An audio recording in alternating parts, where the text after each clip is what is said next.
What would happen if we took a bodybuilder who's a bodybuilding instructor and threw him back into the past, more specifically into the feudal era? My muscles are getting bigger. This skinny kid was sent to the army. When he came back, he was almost bigger than Truck-kun. That's because his only entertainment in the army was bodybuilding, and quickly he became bigger and bigger. Maybe he's using cooking oil, but I can't prove it. Until he received his sports instructor certificate, he dedicated his life to it, studying food and nutrition. Then one day in his room, when he decided to open YouTube and subscribe here to this channel, he saw a video explaining why King Sejong lived such a short life in the feudal era. The thumbnail even said he was caught red-handed stealing meat. With that, we can already deduce that the man ate more than Kisuo. Finally, we have an opponent worthy of him. Before falling asleep, the Jack guy thinks that he would become a trainer and improve everyone's health if he lived in that era. The story would be completely different. He would create an army of jacked men addicted to the gym with absurd discipline, and then he fell asleep right there on the couch. The man has so much muscle that he can sleep sitting down using his own trapezius as a pillow. Suddenly, he heard someone calling for the Grand Prince. When he opened his eyes, he noticed something strange. He was no longer in his room. Then he screamed with all his strength. The vassal outside was already discouraged from calling him so much to wake up, but what really made the protagonist scream was realizing that he was skinny. His arms looked like two white bamboos. Even the owner of the bakery on the corner had more muscle than him. Then he quickly decided to open the door and check what was happening. One of the servants greets him. Looking outside his residence, he asks what his name is. The servant is confused but explains that his personal name is Yu, and Suji is his courtesy name. Choi asks if his father's birth name is Yudu, and the servant says yes. Yudu is the fourth king of Joseon, better known as King Sejong the Great. If his father is King Sejong the Great and his own name is Yudu, then in history he is known as the Great Prince.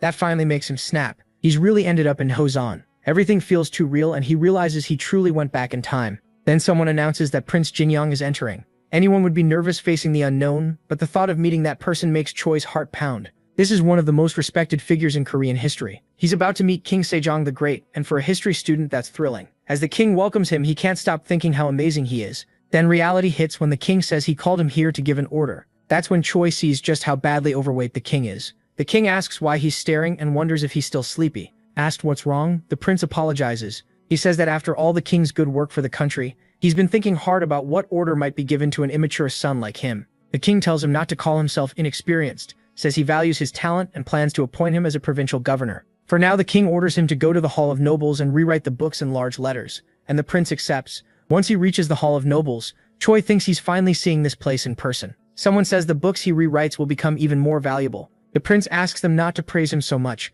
saying his brother's handwriting is much better, and the servant calls him humble. The protagonist realizes he can understand both their speech and the writing. It seems the original owner's memories are still inside him. As he reads, he notices the letters aren't actually tiny, yet the king said they were hard to see. After observing King Sejong the Great, Choi figures the king is severely obese with a BMI over 35. His face is badly swollen, and even in the cold morning air he was sweating. So MC concludes it may be diabetes or at least pre-diabetes. He knows this matters because later in history King Sejong the Great will die, and in the end, Daenjong will take the throne. Choi decides he won't let that happen. A man walks up catching the prince's eye and says it's strange to see him here considering he usually prefers mountain life. This is his older brother. He asks why he came, and his brother says he's here to check the books their father will read first. He tells Choi not to mind him and to keep working. The protagonist says he hasn't read in a while, so some parts were hard to make out because the letters were small, and explains that he was ordered to rewrite them in bigger script. His brother says there seems to be more behind those words and asks if he also noticed their father's failing eyesight.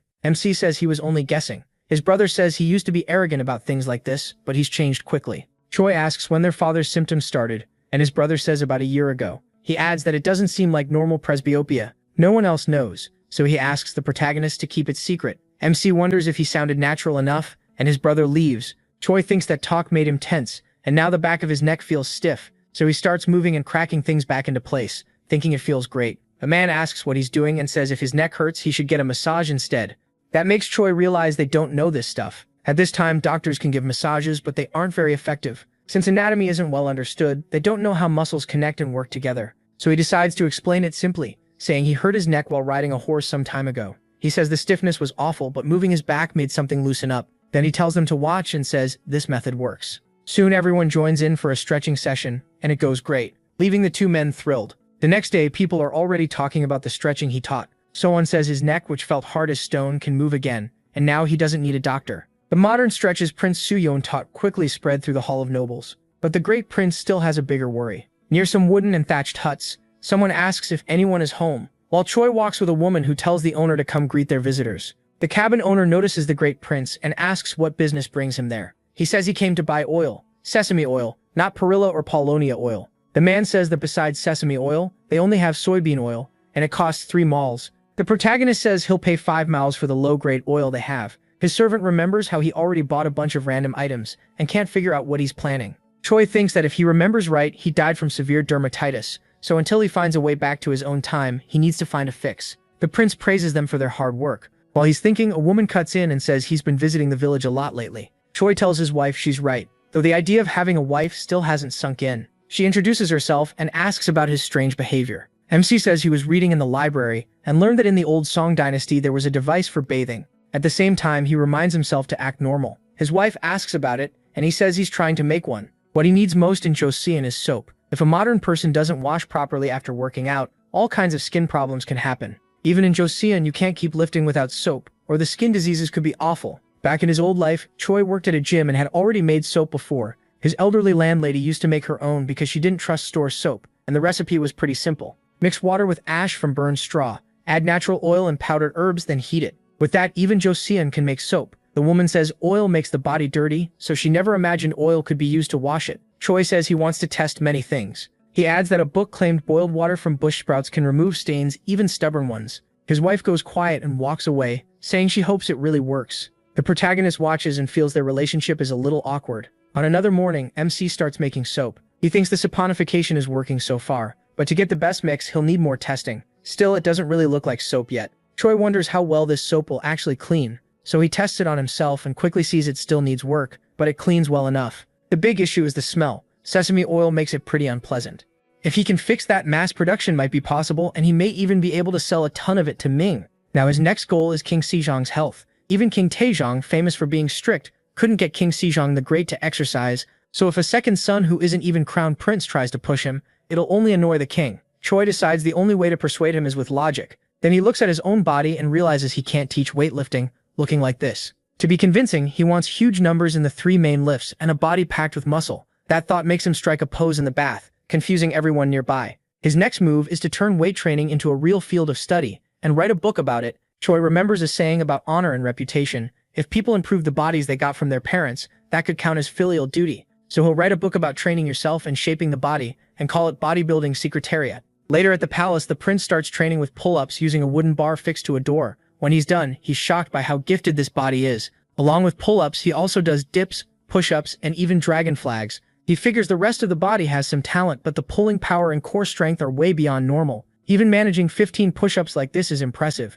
His bloodline clearly isn't lacking. Then the servants report that the things he ordered have arrived. Choi had requested dumbbells, and the man says he's relieved the prince likes them, especially since it's their first time making something like this. Once the men leave, the prince is thrilled. Outside, they whisper that Prince Jin Yang has finally lost his mind. Spending 80 acres of rice on cast iron is insane. One even says not even a warrior house needs that much iron. Still, he guesses the prince might be gathering soldiers. His coworker tells him to keep his voice down. They're just there to earn money and keep business moving. Choi thinks bodyweight training hasn't changed much yet, but all this iron will. His wife's maid says that even for royalty this has gone too far and asks if she'll really just watch, only to be cut off. The maid keeps going, asking why she would wash with oil and mocking him for wasting 80 acres on iron. The prince's wife used to think he was only obsessed with hunting, but now he's fixated on strange things, and she wonders what she did wrong. Even so, she tells the maid to stop. That leaves the servant awkwardly silent. The wife drifts into old memories of the prince, like the day he gave her a rose. But things aren't like that anymore, and she cuts one of the roses he once gave her,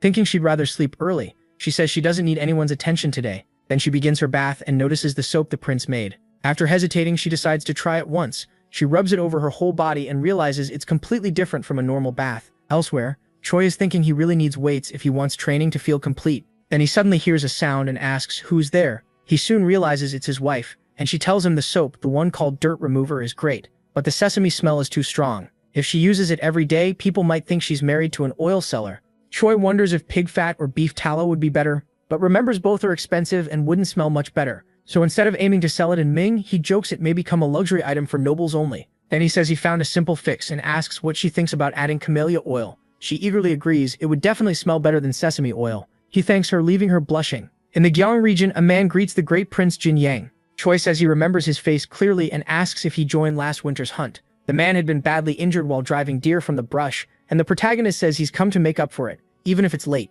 Instead of handing over silver, MC says his home will receive 2 sacks of rice every 15 days, plus eggs, chicken, and other food. He tells the man to make sure it all gets used by his whole family, and the grateful man asks how he can ever repay him. Choi says no repayment is needed. He only wants updates every 2 weeks on his children's height and weight. He plans to support 20 families. For 10 of them, he'll track the children's growth while giving them a balanced, protein-heavy diet. The other 10 will get meals focused more on carbs and fat. Then he'll compare how their bodies and physical ability change and use that as data. In his mind, this will give Choi an edge when the time comes to convince his father to exercise. At the forge, he asks a blacksmith if he can make what's drawn on the paper. The man says he can't read, but he knows numbers, and 1 round iron plate weighs 30 kilograms. He compares it to a few large pots and asks if those plates will go onto a pointed rod. The protagonist says yes. The blacksmith asks if that means 4 on each side, then is stunned. 8 plates would mean 240 kilograms. Choi admits that in the end he'll need even more weight, and the bar has to handle at least 300 kilograms. Then he pulls out another sheet of paper and tells the smith to wrap the iron plate around a bar about 3 feet long.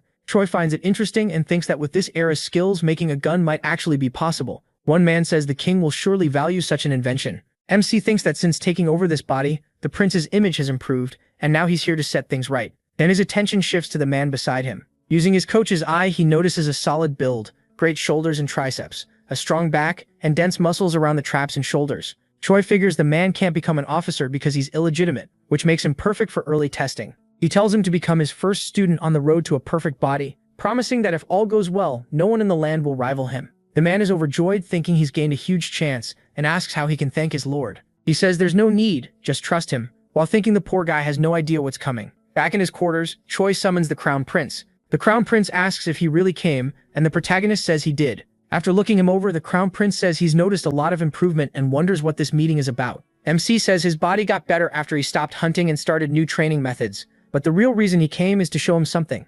The crown prince asks what this new method is. Choi presents the soap. The crown prince calls it a remarkable thing that removes dirt well. Still, camellia oil is very expensive, but if the process is right, it doesn't have to stay costly, and then it won't be a waste of rice. The crown prince asks to borrow the brush for a moment and says he understands. Choi suggests writing that the dirt was removed with soap made by Prince Jingyang, and that to keep records and books clean, all workers should wash their hands with it every morning and night. The crown prince says that even if the soap is pricey, most people could still afford it. The problem is that because it's new, they won't want to buy it yet. He asks if he should make every worker use it. The crown prince disagrees. Better to show the benefits and let people want it on their own. The protagonist realizes that's basically a free sample. The crown prince adds that once private sales spread, they can tax it and create a brand new source of income. Choi thinks that's a great idea, and remembers why this man stands out. After all, he's Sejong's eldest son and the future King Munjong. At the blacksmith's hut, a man asks if there's certain great Prince Jingyang ordered all this, and the workers say yes. He warns them they know what happens if they mess up,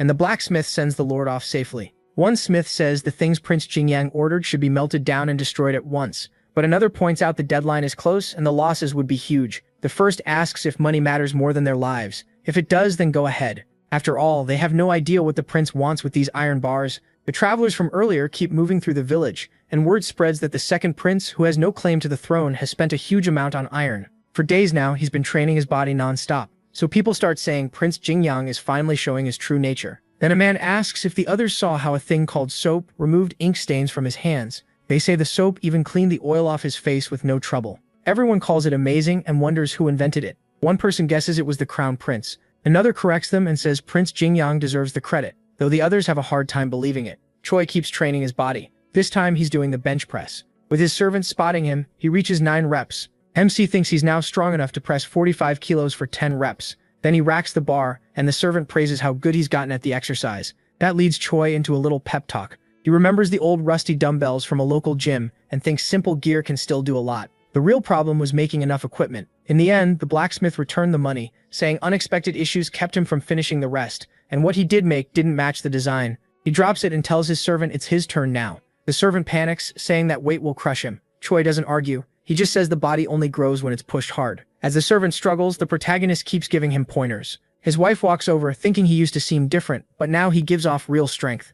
Her maid even says he looks like General Bana Wakelu. That pulls MC's attention away. He asks if she really means it, then recalls hearing that the general was a hero from youth and became famous as an adult commander. That makes him wonder if military training should come with a fee. While his servant nearly dies under the bar, Choi says weapons alone can't win battles. Right then, a noise from the gate makes everyone turn. He wonders who would dare barge in looking so grim and march straight toward him. His wife asks what this is about and reminds them this land belongs to Prince Jingyang. One of the men coldly says they already know that, and if she's his wife, she should stay quiet. She starts to back down, but Choi steps in and knocks the man flat. On the ground, the man can't understand how he got dropped so easily. The protagonist warns them not to put their filthy hands on his wife. The samurai move to draw their swords, but their leader stops them. He introduces himself and says it's good to see Choi again after last year's hunting event. MC asks what they want and warns that if they touch his people again, it'll get ugly. A samurai yells, asking if he forgot his past crimes, while the chief points to the tool that can make 20 swords and asks what he plans to do with 400 of them.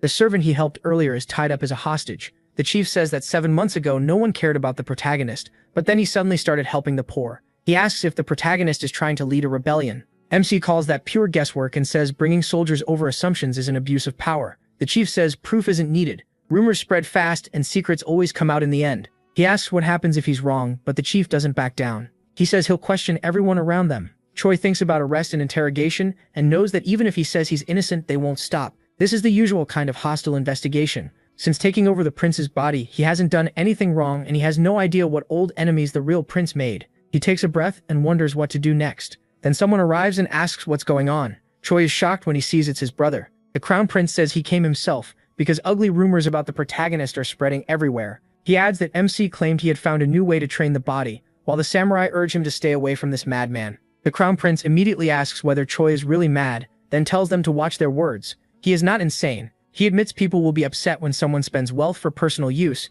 but he'll still give his brother a chance to explain. Even so, because they're family, clearing these rumors won't be easy. The protagonist will need strong proof. He finishes by warning that if the accusations are false, the accuser won't walk away clean. The crown prince says that if someone blames his brother without proof, he won't get away with it. Choi slams the bar onto the ground and says he needs help, telling his servant to bring the book. He explains that everything he made has a real purpose, teaching people how to live in a healthier way. Choi gives the book to the crown prince and asks him to read it. As he looks through it, the crown prince sees the ideas actually make sense. Still, he doesn't get why MC spent so much on it. Why put that much money into this healing method? He leans in and reminds his brother that their father is getting weaker by the day. His brother says it's just early presbyopia, so the protagonist shouldn't worry so much unless he really knows something about medicine. Choi says their father has also had a fever lately, and even in cool weather, sweat keeps running down his face. He doesn't want to jump to conclusions, but he suspects diabetes. He thinks too much yang energy may be part of it, along with the fact that the king overeats. Since he doesn't exercise, that energy has no outlet.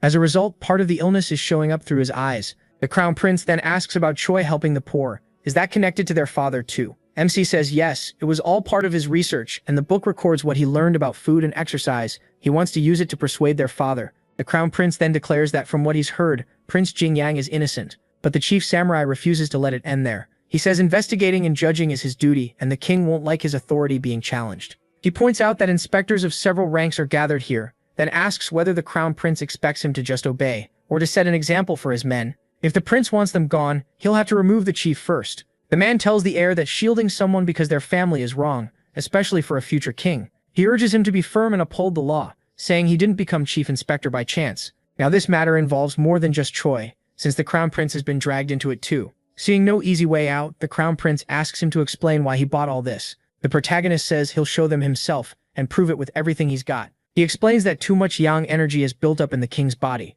harming his sight and causing presbyopia. But he believes stronger health can fight back against disease. Everyone knows the king doesn't avoid effort, so if they show him a kind of strength he's never seen before, he'll pay attention. If they can display power on the level of Yang Yu's feats, his doubt may disappear. Choi says if he can't convince them here, he definitely won't convince his father. The crown prince calls for everyone's attention again and explains that Prince Jingyang has been making healing methods for the people, and all this equipment was built for that reason. The chief asks if this stuff is really for training. He stares at a chunk of iron heavier than a solid pot. The crown prince says he now sees that maybe all these purchases were made for inspection and training, and if that's true, why not let the young prince prove himself and clear his name? One samurai steps up and says he'll test it himself. He's the strongest among them, and if Choi loses, then everyone will know he lied. MC stretches and gets ready. The two take turns on the bench and Choi explains the exercise, including the right way to do it. The soldier asks if this isn't really just about raw strength or if he is scared to lose. Then he braces himself and pushes with all his might, only to realize the weight is much heavier than it looks.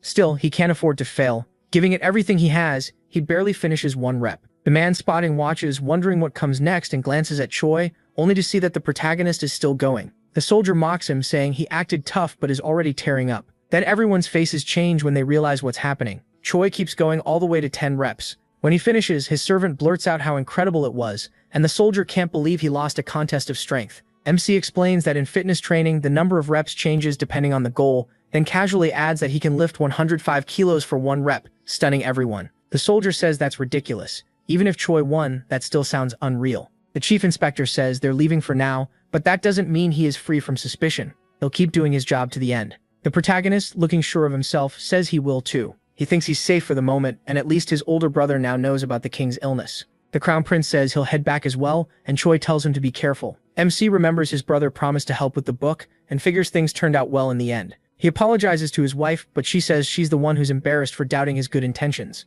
He promises he won't let this happen again. Then he pulls her into a hug. That makes her incredibly flustered with everyone else still around. She says they can't do that here, and should go to their room instead, which only makes Choi even more embarrassed. One of the inspectors apologizes for what happened and says he'll take responsibility, but the chief says the trip wasn't a total loss. Among those devices, he noticed one strange item, thin, hollow, and a lot like a chung tong. He wonders if Choi is improving the city chung tong to create a new firearm. He remembers the hunting contest a year ago, and the cruel look he saw in that beast was Prince Jin Yang making this body training book as some last act of mercy. The chief calls that idea absurd. Still, he says he'll keep watching until he learns what the protagonist is really hiding. Prince Jin Yang goes back to his normal routine, and a few days later word comes that the forge has started making the devices again. Then 3 months later, Choi's wife returns from the doctor with shocking news. She's pregnant. She says she thinks it happened that day. MC flashes back to a talk with a friend at a bar where the man complained he never had time to work out. Back then, he told him to trust him. Exercise would change his life.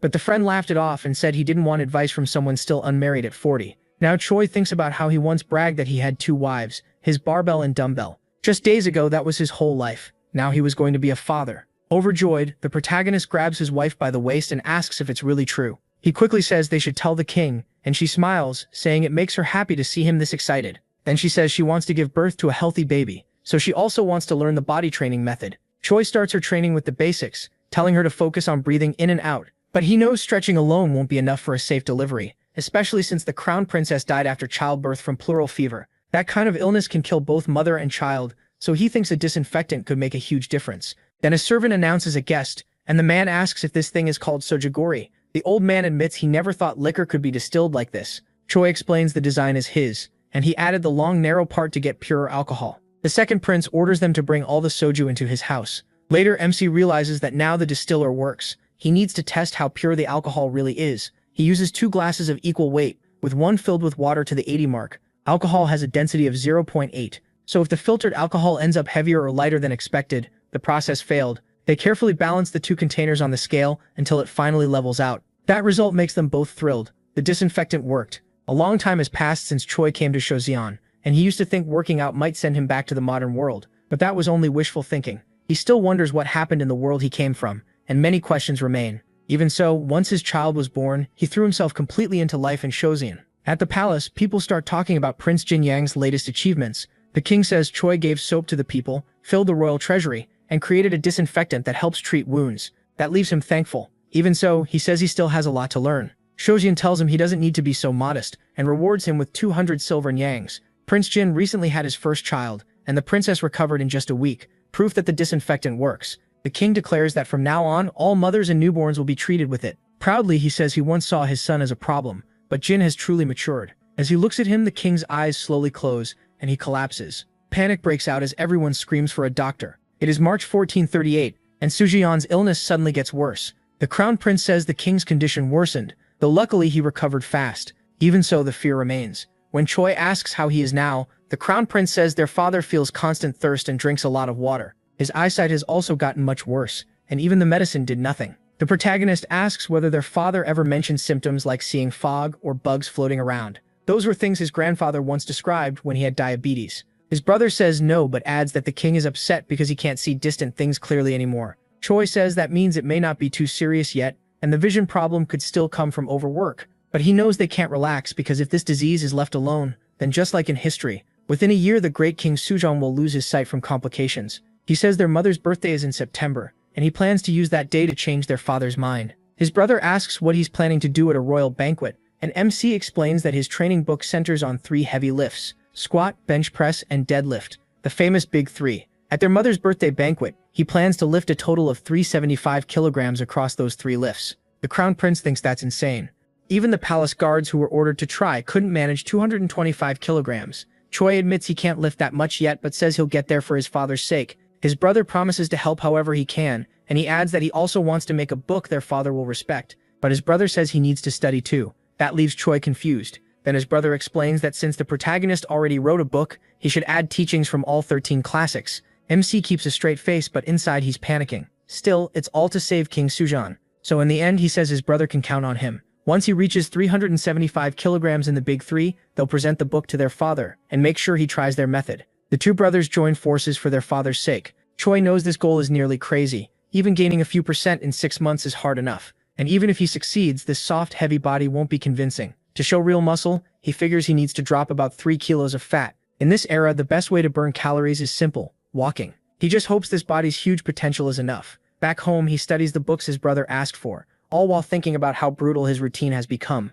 Whenever he wants to quit, he imagines what his brother would say. That reminds Choi he has no right to complain now. At mealtime, his wife asks if this food is really fine for him. She says oatmeal is usually just something people eat to fill their stomachs. Choi replies that he has to prove himself at his mother's birthday. Talking about his extra fat, he says he'll keep eating this way until he proves his devotion. His wife says she doesn't fully understand his drive and worried the porridge would taste too plain, she added salt. Then, respecting his choice, she calls for the servant to take the tray away and bring a new one. She firmly says no seasoning is ever to be added to her beloved's food again, while the protagonist tears up. After more running, deadlift training, climbing, and non-stop reading, Choi realizes on a mountaintop that time has flown by in a flash. At last, Queen Sojin's birthday banquet arrives. One man gives a performance on horseback. Sojin is delighted and says Ryugu's riding has reached a whole new level. The king also seems pleased, but inside he's troubled by how bad his vision has become. Then the crown prince says it's Choi's turn and everyone expects something like a street act. MC asks if he mentioned the book, and the crown prince says that when he told the princess MC could lift 112 kilograms, she didn't believe him.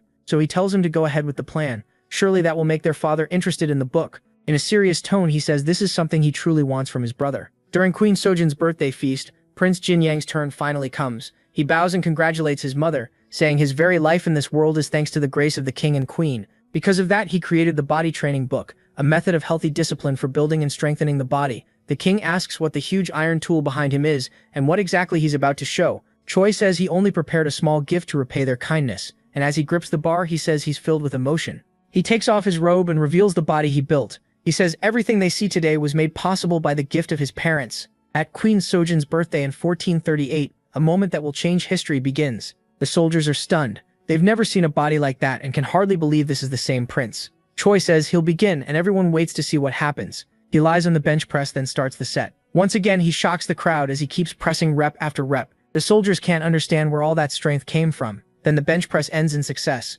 Choi explains that this move, the bench press, is one of the key parts of his book because it trains the chest, shoulders, and arms. The queen claps, still confused, and asks how much the weight is. The protagonist says the bar is 24 kilograms, and the round plates add up to about 144 more. That makes 168 kilograms in total, leaving both the king and queen stunned. Then Choi moves on to the next lift, the squat. He explains that it means carrying a heavy bar on the shoulders and sitting down, then standing back up with leg power. It trains not just the legs, but also the hips, waist, and lower stomach. The queen panics and tells her son to stop at once. But the second prince ignores her and says he'll do the squats now. He lifts the bar from the rack and sets it across his upper back using a low bar position. Then Choi drops into the squat with everything he has. He controls the way down, then drives up with all his strength and completes the lift at 204 kilograms. The queen can hardly believe her son stood back up. The king tells a servant to call a doctor, wondering if a human body can really do this, but the servant has no answer. Even so, the incredible display clearly comes from this so-called healthy discipline.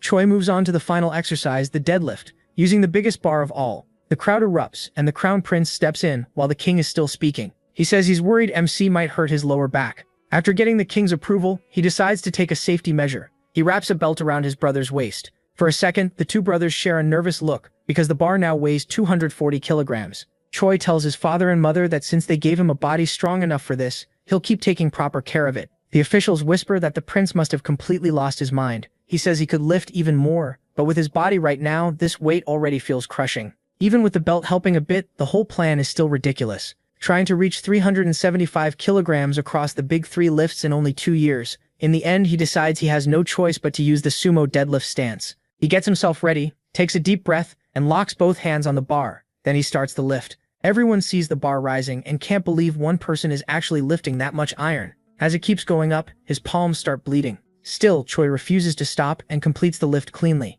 The queen nearly faints, while the king stays amazed. Then the prince drops the bar and the impact makes the ground crack, stunning everyone there. The whole crowd is left in shock as the queen rises to act. She stands with a grim expression, and even the king is confused. Going straight to her son, she checks the hand he cut during the lift. She says he's been training with these iron weights for 2 whole years, and now his hands look like this. So what is he talking about when he calls this filial devotion? Seeing him push his body this far makes her break down in tears. The women around her feel the same pain and begin crying too. A man remarks that martial artists may show abs, but muscles this defined are unbelievable. The king says he did test the training method from the book himself, but there is still one thing he wants to ask: why show this healthy discipline here today? Choi answers that it's to build and properly care for the body his parents gave him. The king asks if lifting this much is supposed to be the standard, because if so, weaker people might suffer trying to follow it. The protagonist says not at all. He began this training just to lose the fat on his stomach, and the strength came along the way. In only 3 months, his body moves better and his tiredness is gone. King says he knows Choi and the crown prince wrote books on this, and he'll read them carefully to judge what's right. After that, they can discuss the corporal construction secretary in the palace. That leaves MC thrilled. The king then adds that the title Grand Prince Jingyang no longer feels fitting. Since he created a new discipline and pushed it so far, he wants to add Su from him Young Jake / Prince Suyang Seijo to his name. From now on he will be called Grand Prince, the protagonist Jing Jake / Prince Suyang Seijo. Later in his chambers, the king realizes the book truly is remarkable. He wonders how this happened, because even with help, Jingyang was never this sharp. The crown prince explains that he read it too and was impressed. Choi mostly organized the training ideas already found in the king's own books. But unlike the others, this book has a special diagram at the end of volume 1, so the king decides to inspect it. He reads MC's notes about food habits and how children's bodies change. It says that 6 kilograms of grain made into rice can feed an adult for 10 days, while children can eat twice enough to fill themselves. Too much food, on the other hand, leads to extra body fat. It also claims that 1 spoon of sesame oil each day fills children with strength. Meanwhile, someone who keeps eating on a full stomach can gain over 300 grams of fat in a month. After reading that, the king thinks about body fat and glances at his own belly. Elsewhere in the palace, Choi asks his older brother how their father responded. The crown prince says the king agreed to give the corporal construction secretary a chance. He says he's completely ready and plans to start by teaching posture on the first day. But the crown prince cuts off his excitements, saying state matters are piling up, so they were told to wait for a lucky day before continuing. Choi asks when that day is, because if this drags on, his vision could get so bad he goes blind. Then he quotes a saying, "The hardest part of living healthy is getting started, and if the great king won't come to him, he'll just go to the king himself." The protagonist rushes off, and the crown prince calls after him to wait. The guards remind them there are palace rules and order them to stand. Choi won't back down and tells them to drag him out by force if they can. 3 guards start hauling them away when the king suddenly appears and demands to know what's going on. He sees the second prince kneeling there with his book. Shueijing says they're making a scene in the royal palace in broad daylight and asks if they've forgotten their dignity. Choi speaks up and says there's something important they need to discuss. The king replies that if this is about the corporal construction secretary, he already read it and said he'd try it when he had time. But MC insists this training only works if you begin right away and keep doing it. Father and son lock eyes, each refusing to yield. Sejang asks if the second prince wrote the book because he thought the king was sick. Choi says yes, the signs are already there and the book says illness should be treated early. The king then asks the royal doctor what symptoms he has, and the doctor answers that he mostly sweats heavily and drinks lots of water. He realizes why the king brought the doctor. Sejong is using him to claim there's nothing wrong, even though he believed the king had read the chart and seriously considered his condition. The real problem is simple. He just hates exercise, so the protagonist says the symptoms point to type 2 diabetes. He claims he once tried putting his own body in a similar state, which shocks everyone. In truth, he never actually did that. He explains that diabetes is an illness where excess yankai harms the body, and since sugar is also used as medicine to restore yankai, eating too much grain syrup or caramel can cause temporary diabetic symptoms. Because of that, he says he would become terribly thirsty and drink a whole bucket of water. He also says his vision often went dark from extreme fatigue, and he'd fall asleep right there. After hearing that, the king starts to recognize the signs. Choi then asks if those are the same symptoms his father has felt, but he was lying about testing it on himself. He was just using knowledge from the modern world, and to convince the great king, he feels he has to lie. Without meaning to, he even fools his own brother. The king asks how long it will take to fix his condition if he learns the corporal construction secretary, and Choi answers 5 days. Hearing that, the king agrees, but warns that if he doesn't improve in 5 days, MC will be charged for deceiving the king. At the training ground, the second prince tells the king he needs to get onto the horse a little faster. The king feels like his insides are twisting, Then he tells him not to let his body sink. King Sejong the Great thinks his son is being too hard on him and wonders how much longer this will go on. When Choi says an hour has passed and they can stop, his father is relieved until he learns that was only the warm-up. While the king squats, the protagonist instructs him to breathe out when pushing and breathe in when easing off. He says 24 reps is enough and tells him to brace himself firmly against the bench, keep an eye on his foot spacing, and lean forward properly. A servant announces it's time for the royal meal, and the king tells him to bring it there. But what arrives is a tiny bland meal that makes the king furious.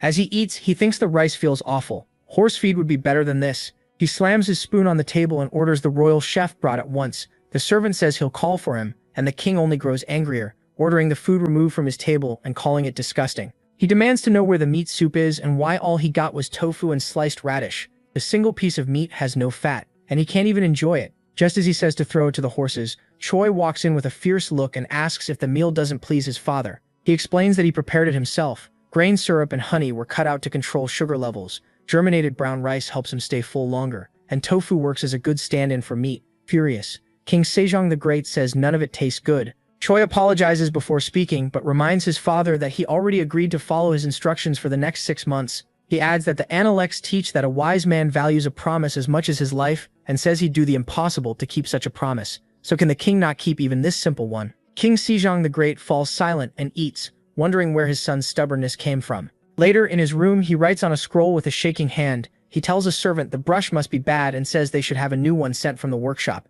But King Sejong the Great knows the truth. Since he started weight training, he barely has the strength to hold the brush. He says it's already been 2 weeks and he still doesn't see the point of any of this. Then his stomach growls and he calls for something to eat. But Choi's eye appears through the door, making the king nearly jump out of his skin. He bowed and apologized, saying he knew something was off when the king suddenly stopped talking. King Sejong the Great tells him to leave, then thinks this whole thing might even haunt his dreams. After the candle is put out, the king gets ready for bed. He grumbles that because of that brat, he can't even do his royal work right, and if he hadn't made that promise, he would have quit already. That night, the servants outside the king's room are shocked. Usually the king sends them away because his snoring is so loud. Just 2 weeks ago, he could barely breathe and kept tossing around, so they think something must be wrong. But this time, the king is sleeping peacefully, and in his dream, he sees himself being trained with a strong, fit body. That dream leaves him feeling pleased. At last, the 1-month results of the body training secretary are in. Choi asks who is there and notices someone asleep. The man wakes in confusion and starts mumbling about the king's second son,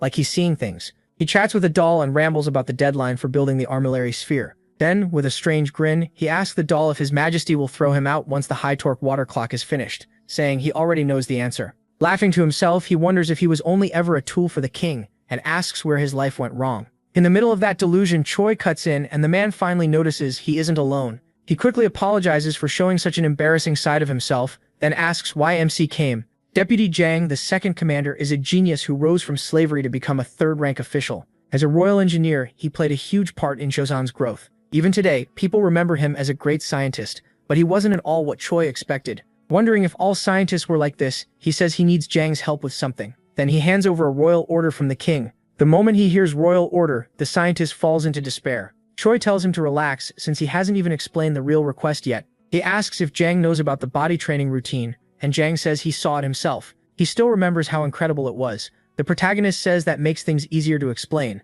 The king is learning the method, but the days are getting colder, so he can't train outside. So he wants a device that lets the king feel like he's running across a field without leaving the room. Jang says he's never built anything like that before, so he'll need time to study it, and with all the work already piled up, it might take years. That makes Choi realize building a treadmill may not be so simple. He says he'll have to find another way, since the king is already suffering enough from this training, and considering how much pain the king's in now, it may be too soon to use a step machine anyway. Jang asks if the prince's routine isn't supposed to make the body healthier, and MC says the weight goes up as the person improves. He admits there were many times his arms, legs, and stomach hurt so badly that even remembering it makes him shake. Thinking the method sounds miserable, Jang says he'd refuse if it were his choice. But since it's a royal order, he has no option except to make it fast. He says he'll start the draft right away, and asks him to come along. But he asks if it really has to take years. Jang explains that if it's made from wood like the drawing, it will break fast. But if they use iron plates, it becomes far too heavy. So he sketches something closer to a hamster wheel,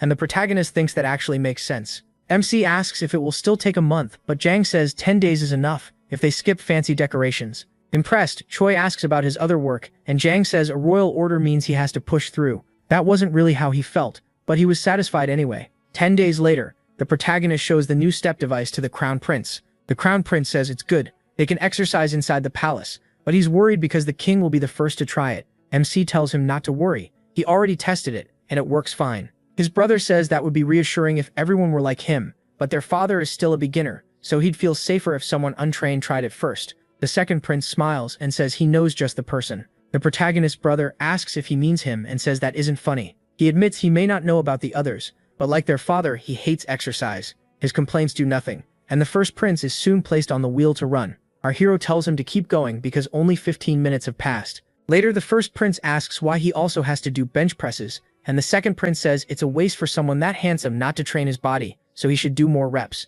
Convinced his brother is just torturing him, the first prince whines through the workout, but Choi still asks for more reps, no matter how much he complains. Later, the first prince demands the truth. He says he already did 12 squats earlier, so is his brother cheating by raising the count? The protagonist says his counting changes based on how the muscles are working and tells him to hold proper form. He points out that the prince's knee is collapsing again and his back is leaning too far forward. The first prince nearly cries, begging for his nice brother to come back, but Choi says he'll gladly play the villain for his brother's body and expects him to behave and train properly. Among the waits, a scream rings through the palace. The king runs inside the wooden wheel, while the second prince says there are only 15 minutes left. At first, King Sejong the Great was gasping after just 15 minutes, but now he can handle a full hour. His brother also improved from barely managing 12 bench press reps. This family's talent is clearly on another level. Deputy Jang helped a lot too. Making that step device with the technology of this time was already impressive, but he even asked to study it in use so he could improve it more. Choi had wondered why Jang's image felt so different from history, but as expected from Joseon's greatest scientist, his sense of duty is on another level. People start saying the king has lost a lot of weight lately and worry he might be sick. One man says King Sejong the Great is so worn out from training with the Grand Prince that even state matters are being pushed aside. The king has always loved learning new fields, and the Grand Prince is using that trait well. A servant tells the first prince that everyone is talking, and asks him not to let his highness worry them like this. The first prince tells him not to talk that way. He says he also lost extra fat after starting exercise, so the king is likely going through the same thing. Then the doctor asks if sudden weight loss could also be a sign of diabetes, and everyone starts debating it. They can't accept a health routine that might actually be harmful, and they say they should submit a petition asking the king to stop. Just then, the king appears and asks why they are making such a fuss. Everyone is stunned by how different he looks. He asks again, and this time he gives off a totally different presence, stronger, healthier, and far more commanding. Choi tells the doctor not to worry because according to the royal clinic's records, the king is sweating far more, and the amount of water he's drinking has gone down. The doctor asks what if it really is a symptom, and MC reminds him they're only halfway through the promised 6 months. He then tells his brother to wait and watch, because muscles don't lie. Looking at the calluses on his hands, the second prince thinks time is moving too fast, and his life in the 21st century now feels like a dream. Suddenly someone walks up and speaks to the Grand Prince. It's the chief inspector who had accused him before. He says the prince entered the office again before sunrise that morning. Choi asks what the inspector general is doing there so early. The chief replies that the king has been complaining of fatigue and has less time for state affairs, so he came to help ease his burden. He smiles, says he's working hard, and adds that they both want to protect the king's health. Then he asks if the inspector plans to behave and train his body too. The chief answers that he has far too much work, and as an official, he can't focus only on his own well-being. Choi says he may not know government work as well as the inspector, but if someone spends 2 hours exercising, that still leaves 22 more hours to work. The chief argues it could be the opposite, that those 2 hours might ruin the other 22. In the end, he says he only wants what's best for the king's health. As the protagonist walks through the snow, he notes that the 6 months he promised are almost over. The office of the Inspector General investigates corruption among top officials and reports it to the throne. They can even impeach people based only on public rumor, without needing hard proof for the accusation. Because they followed principle above all else, officials feared them. One inspector says tomorrow is finally the day of military training, and that their chief has to decide now. Then all the inspectors go before the king, kneel, and beg him to reconsider. The king asks what brought them there in such a rush. The chief asks him to stop the body training regimen. He says every discipline takes time to learn, but this case is different, because governing the country matters more than anything. Though the king has never actually neglected state affairs because of exercise, the chief insists a ruler must still set the proper example. They argue that he's chasing a strange new practice, and straying from accepted principles. With a hard look, the king says the inspector's problem is clinging only to principle, and he sometimes wonders whether that is loyalty or a challenge. The room turns tense. The king asks what principles they mean and says he learned the bodybuilding method to strengthen his body and lead by example in military training. One official warns it's dangerous because military training is a law set by the great King Taejo. Another adds that if the king isn't skilled at riding, he could get hurt, and even young men need a year to shoot well from a moving horse. Still, King Sejong doesn't back down. He only says a royal guard should stay close to prevent accidents. The Inspector General tries to object again, but the king cuts him off, saying that if he leads the training himself, it will prove the bodybuilding method works. Then he adds that once that happens, he expects everyone else to do at least half as much as he did. After getting the warning loud and clear, the story moves to Chirwon County, in Gangwon, on the day of training. The king announces that he will inspect the front line himself before the drill begins. At his command, all the soldiers are forced to move by formation A. That means everyone has to stay perfectly in sync, and the soldiers quickly answer that they understand. Still, one of them wonders if His Majesty has ever moved that fast, and another says even after 10 years of training, he's never seen it. That's because in past drills, the king only gave orders from a carriage others carried for him. Soon the signal sounds, the drums beat, and the order comes to march forward. While riding, the king thinks those 2 hours a day on horseback with his second son were worth it. Sejong finally understands why Taejo once told him to enjoy riding. When your body is strong, it feels completely different. Seeing this, the crown prince says he never imagined his father would ride so fiercely. And just then the king spots a wild boar in the bushes and realizes he can see farther than before. He tells his son to hand over the bow and arrows, and the prince does at once. Elsewhere, a soldier asks why the Inspector General isn't joining the hunt. The inspector tells him to go on ahead. He isn't in a hurry. The real reason is darker. He's still brooding over Choi, whom he sees as a cruel threat to His Majesty. To him, military training exists to prepare for war, and in war, anything can happen. With that thought, he looks toward the prince with obvious bad intent, but just as he seems ready to act, a shout rings out. His Majesty has taken down a wild boar. At once, the men around him start praising the king for the amazing shot. One even says it feels like watching the great King Taiho in training again. After that, Sejong starts getting off his horse with an aide's help. The moment his feet touch the ground, he slips, and his son is instantly worried. When they ask if he's all right, the king suddenly laughs, which leaves the first prince confused. Sejong says he's fine and that he was never good with a bow before, but now, even at his age, he's finally starting to understand hunting and riding. The aide asks him to be more careful next time, and Sejong lightly agrees. Watching from afar, the Inspector General sees it all, and with everything going smoothly, he no longer has a chance to strike at the one behind it, so he swallows his pride, lowers his arrow, and leaves the area. This becomes Choi's moment of victory, as the king's own body proves his method works, while he helps him stand. Sejong then says he has confirmed for himself that the bodybuilding secretary's method is more than a simple routine. The inspector expected failure, but the impossible has happened, and now it's time for the warriors to keep their promise. An order is given that everyone must not only try the technique, but become skilled in the system proposed by his second son. Since they're only subordinates, the soldiers accept without protest. Later in the palace, an official reports that the first requested piece of equipment is ready. Worn out from the work, he presents a lat pull-down, a machine meant to train the back. Choi gets excited right away, knowing it must have been hard to build, and decides to test it himself. So he sits down on the machine and takes hold of the bar with a wide grip before starting his set. As he moves, the strain hits his back and the muscles begin to swell with a pump. When he finishes, the feeling makes him nostalgic, and a staff member asks what he thinks of the machine. Since it's back day, Choi says he'll keep it, and adds that he really likes how it feels.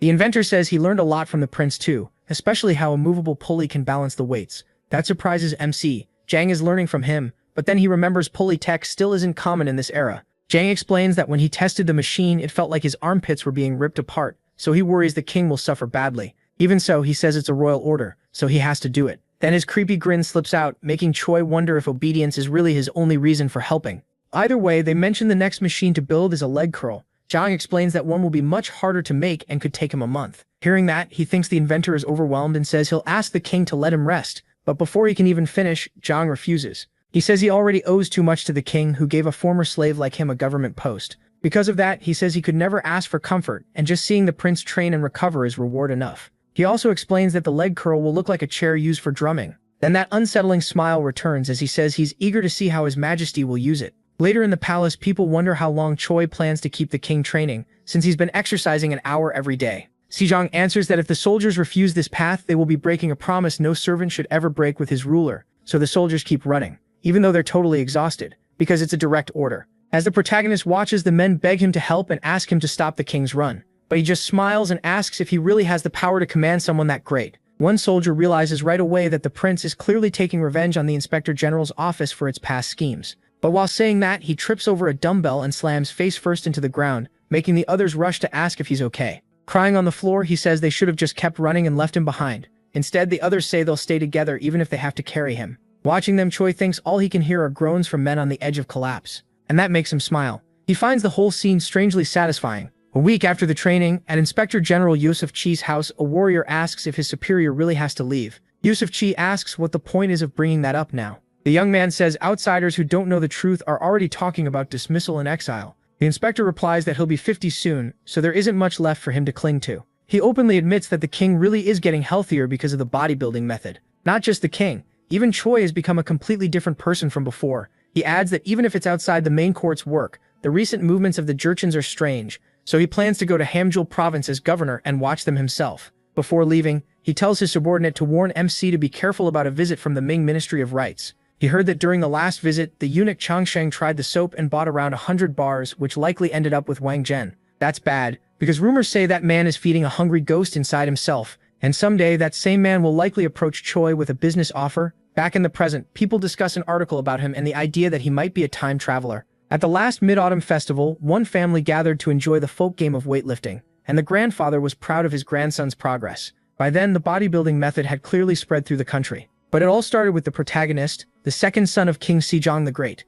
And people say folk games weren't his only contribution. He was also the first to create soap and surgical alcohol, which is why some came to believe he had traveled through time. A Joseon history expert, Dai Yun, says the Great Prince's method looks a lot like modern bodybuilding. She adds that when he was young, he seemed so capable people could mistake him for a time traveler. But later he stopped putting in the same effort. If he had kept spreading the bodybuilding secretary, it might have gone far beyond a folk game and become known across the world. So in the end, he's remembered as a minor figure who simply added one folk game to the nation's culture. Back in the present, Choi wakes up and gets right back to changing the future. While working, his brother asks what kind of dream made him act this carefully. He adds that MC looks pale and should cut back on reading for a while. That makes MC remember what he saw in the dream. Not wanting future generations to blame him, he pushes himself even harder, even as he's nearly passing out under stacks of books. He recalls King saying he would create a new writing system for the people the very next day. Choi knows he isn't the best scholar, but when it comes to leading others and training the body, he believes they can handle anything. So King asks him to help shape the Sanskrit sounds using the phonetics books in the library as a guide.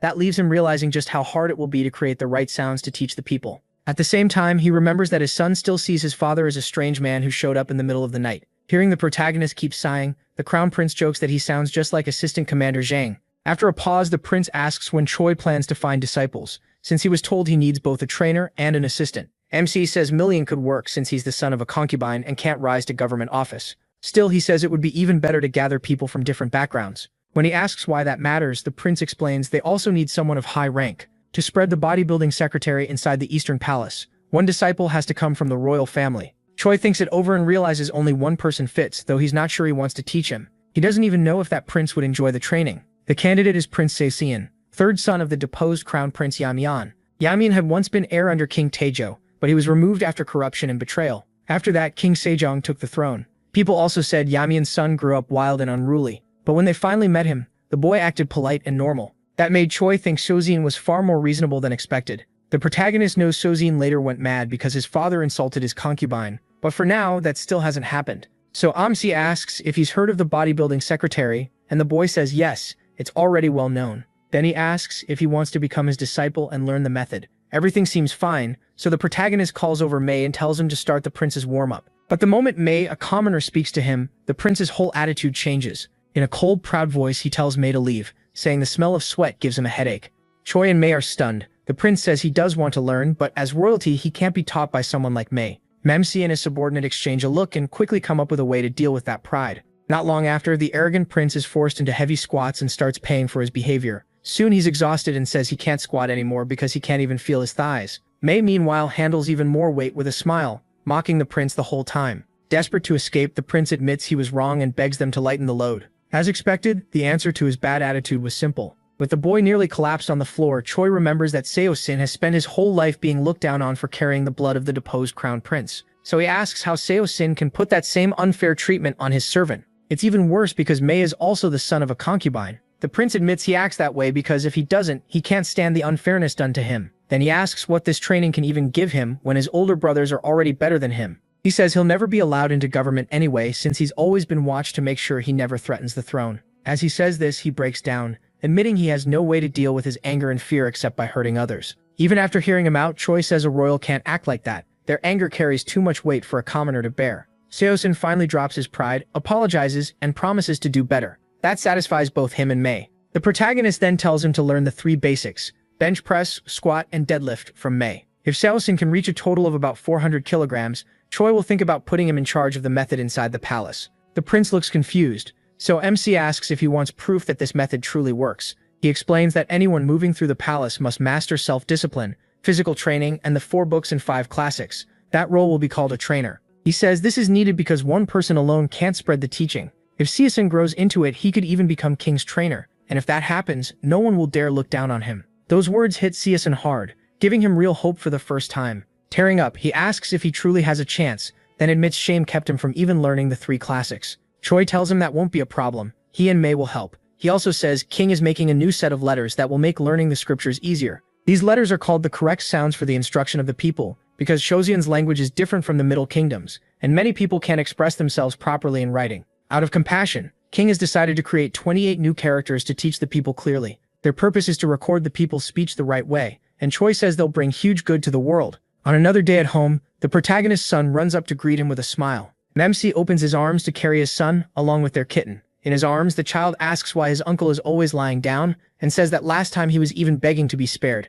The protagonist explains that there's no gain without pain. Muscles have to ache to grow. The child then tells his uncle Seosin that he's amazing because everyone else lies down after training, but he can still sit up. Seosin says that's not impressive at all. He just started later than the others, so he can't afford to lie down. Then he changes the subject, and says the boy should start learning some discipline. Even though he seems too young to read, the child suddenly shows that he already has a book. Surprised, Seosin asks since when he could read, but the boy ignores that and simply asks if his uncle wants to see the book. Choi thinks about how his life once revolved around bars and dumbbells, but now he has a 5-year-old son to raise. Compared to this, his modern life feels like a distant dream. Still, exercise has now become part of his family's everyday life. Even his wife trains, and she's happy with her progress. But after a set of stiff leg deadlifts, her eyes suddenly start to close, and she faints, terrifying Choi. He catches her and asks if she's alright. She says she suddenly got dizzy and couldn't stay steady. She also feels nauseous, and the people around them begin to wonder what's going on. MC says it's probably temporary, caused by poor breathing that reduced blood flow to the brain.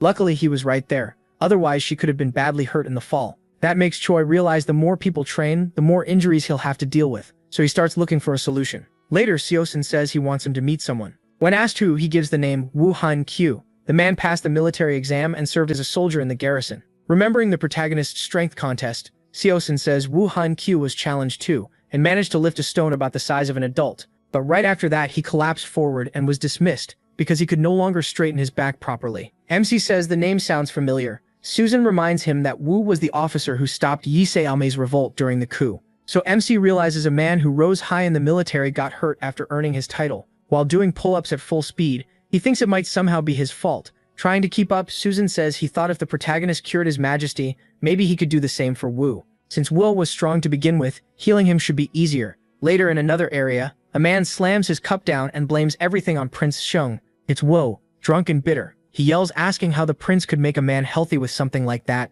but Akali tells him to watch his mouth. His majesty learned the prince's training, so the prince now holds great influence. Woo doesn't care. He crushes the cup in anger and says if he ever meets the prince, he'll ask whether he can really lift what Will once did. To him, the prince's rumored feats are impossible, so he keeps badmouthing him and scares his companion half to death. Then Choi suddenly speaks from behind him, saying the weight he pressed overhead was actually only half the rumor. Woo is so shocked he nearly passes out, and MC asks to speak with him. After checking him over, he sees the injury is serious. Woo even put on weight trying to recover faster. He also learns Woo kept riding horses after getting hurt because he was gaining weight and didn't want that. That made the odds of recovery much worse. Choi explains that training while injured only made it worse, and Woo desperately asks if he can still be healed. Smiling, the protagonist says yes, but he can't promise a full recovery. With no better choice, Woo agrees to the plan and starts with knee push-ups. After that, the two carefully work through back stretches to rebuild his body. When they're done, Woo asks if this really makes him stronger. MC explains he can't use MC's full method since he won't be able to handle heavy weights. He should improve from here, but because he waited so long to get help, complete recovery is unlikely. Crushed by that, Woo asks if there's any other way. He says he can't stand living like less of a man, and he's ashamed of what this means for his wife. That makes Choi remember what happened to his own wife not long ago. So he says he wants to ask Woo something. What if they find ways to heal people using this same method? Woo thinks the protagonist is telling him to become a doctor, which sounds impossible since he's never studied medical books. But Napsi says even doctors don't really understand muscles, which is why they often give the wrong treatment. A rehab doctor needs to know how muscles and bones work together. Hearing that, Woo starts seeing the prince as far smarter than he expected. He figures things will be fine as long as Woo keeps quiet. Soon, Woo begins training, and he realizes he's slowly gathering disciples. With Hangul spreading, his ideas will spread fast too, and at this rate people might start working out outside half naked. That means he needs simple workout clothes anyone can afford. Using his wife as the tailor, he quickly makes a shirt, even rushed. It turns out well, and the fabric is cheap and easy to get. His wife asks why he's using cloth usually worn by peasants. But the mood shifts when the protagonist asks what she thinks of the clothes he made.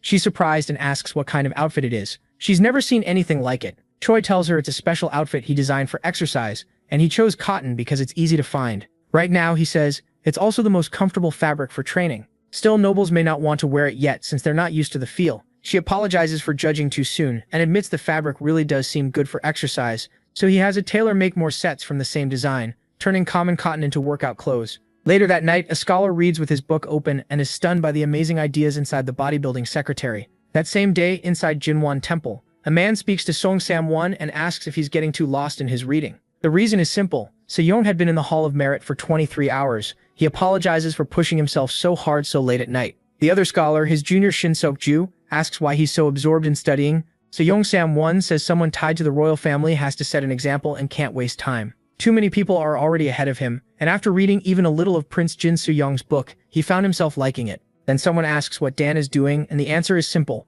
push-ups. Suri then remembers Dan vanished at dawn and only came back after bathing, asked if he followed the book's mountain run. Dan says he swapped it for jump rope.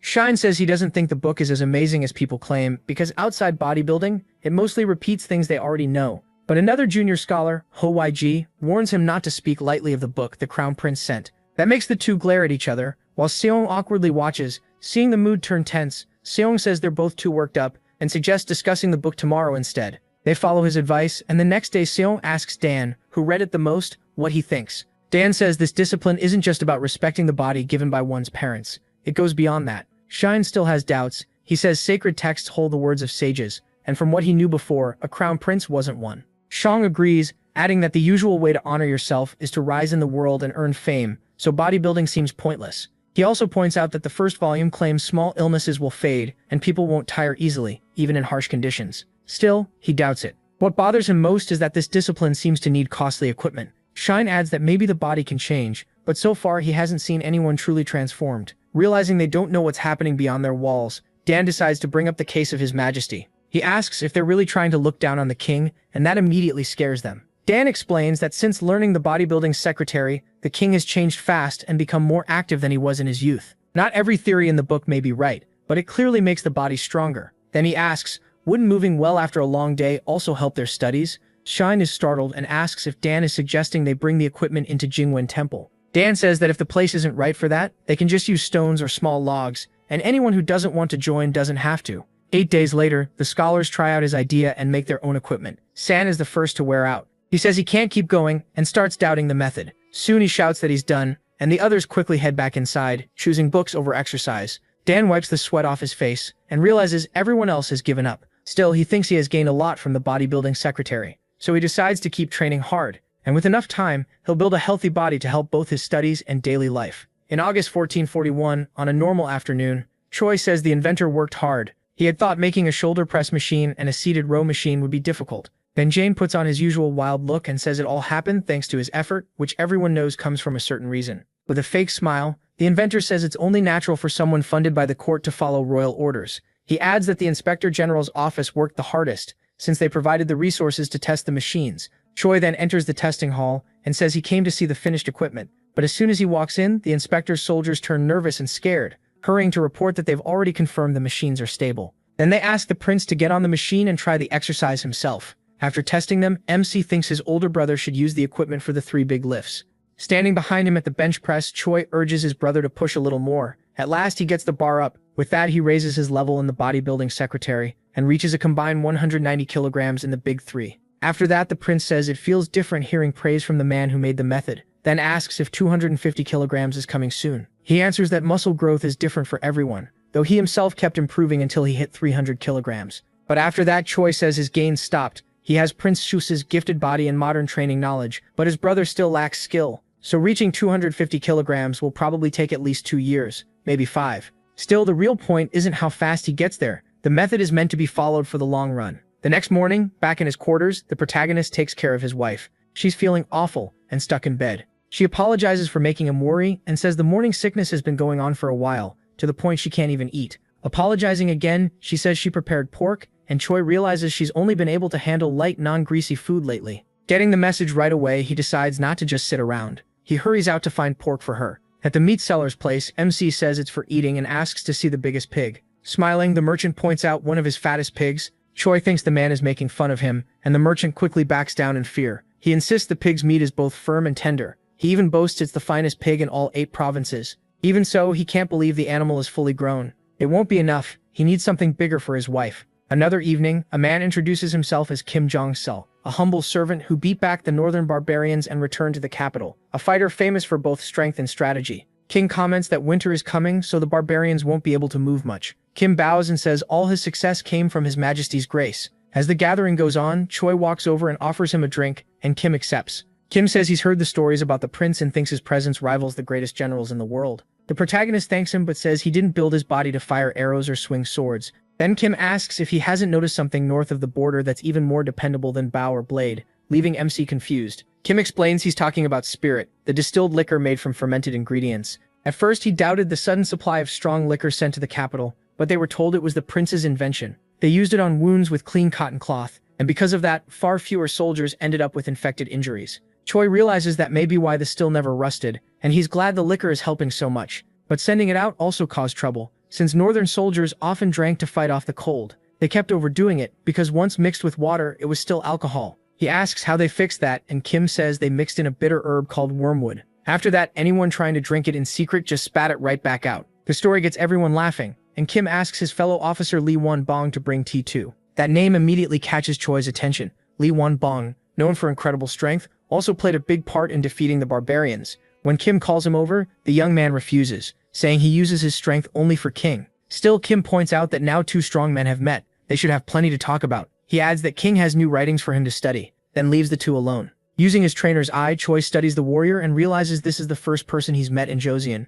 who feels anything like him. His build alone marks him as an amazing fighter. In the old story, when Sujin took the throne and faced a possible purge, he tried to strengthen the army by gathering Jurchens from Hamel province, but the tale says his own subordinate generals killed him, so the rebellion failed. Even then, he's remembered as the strongest man in history. That makes the protagonist uneasy about Yu's look, and wonder if the young man came to say something important. Everything feels strange, but Choi can understand it. If events follow the old story, he'll die by this man's hands. Yu says word of the prince's amazing strength has spread all the way to the north, which he finds a little embarrassing. Even so, he says he has many questions about the bodybuilding secretary and asks if he may visit later. MC figures a public contest of strength would make people uneasy, so the request makes sense, and he agrees. He starts thinking the warrior may be better than he first assumed, and the next morning, the man arrives asking if this is the prince's residence. His presence alone is enough to make Choi's 2 disciples tense up. He says he's already read the bodybuilding secretary, and asks if the object in Susan's hand is a small dumbbell. Susan confirms it. The warrior asks to hold it, and since it's dense cast iron,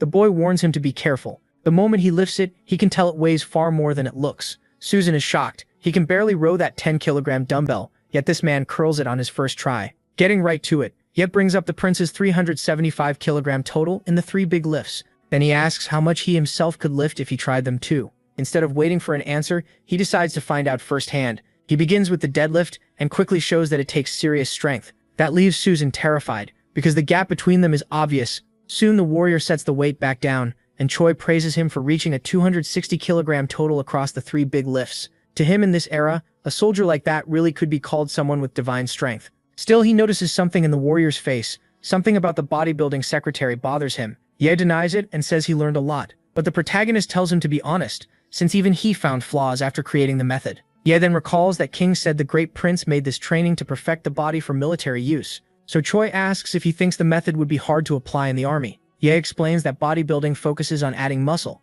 and that's not the same thing as using weapons. Well, a fighter needs a different kind of body, and hearing that, MC feels like he's heard this argument before. The idea that muscles are just for show is a fair opinion, and Yemin adds that the method also calls for eating meat every day. Regular soldiers obviously can't do that, so if military texts and scholarly texts go separate ways, this method only fits the academic side. After saying the bodybuilding secretary isn't practical, the warrior leaves, and Choi is left irritated, thinking the man knows nothing about military training. The great prince may not be a soldier, but he once served in the Korean military as a reserve sergeant before coming to this world. Since the military was his first field, he vows to create a new method for soldiers within 3 years. Elsewhere in the palace, King studies a scroll carefully. The crown prince asks his father if something is wrong. King says it's a letter from the Ming Empire. They want to buy about 100 bars of soap. That's great news, making the effort to grow ulidia trees for the soap worth it. But they also want to meet Su Ying, the prince who made it, and King can't understand why, since he has no ties to the empire. The crown prince, though, says everything is going well, and that among the royals his brother is known for seeing farther than anyone else, so he suggests sending him to the Ming Empire as the nation's representative. After another round of bench presses, Su Ying is worn out, and Choi is pleased with his progress. In just about a year, the boy has reached a 190-kilogram total in the 3 big lifts, so he may become an assistant instructor next year. That makes him happy, though he still doubts he'll ever catch up to the crown prince by then.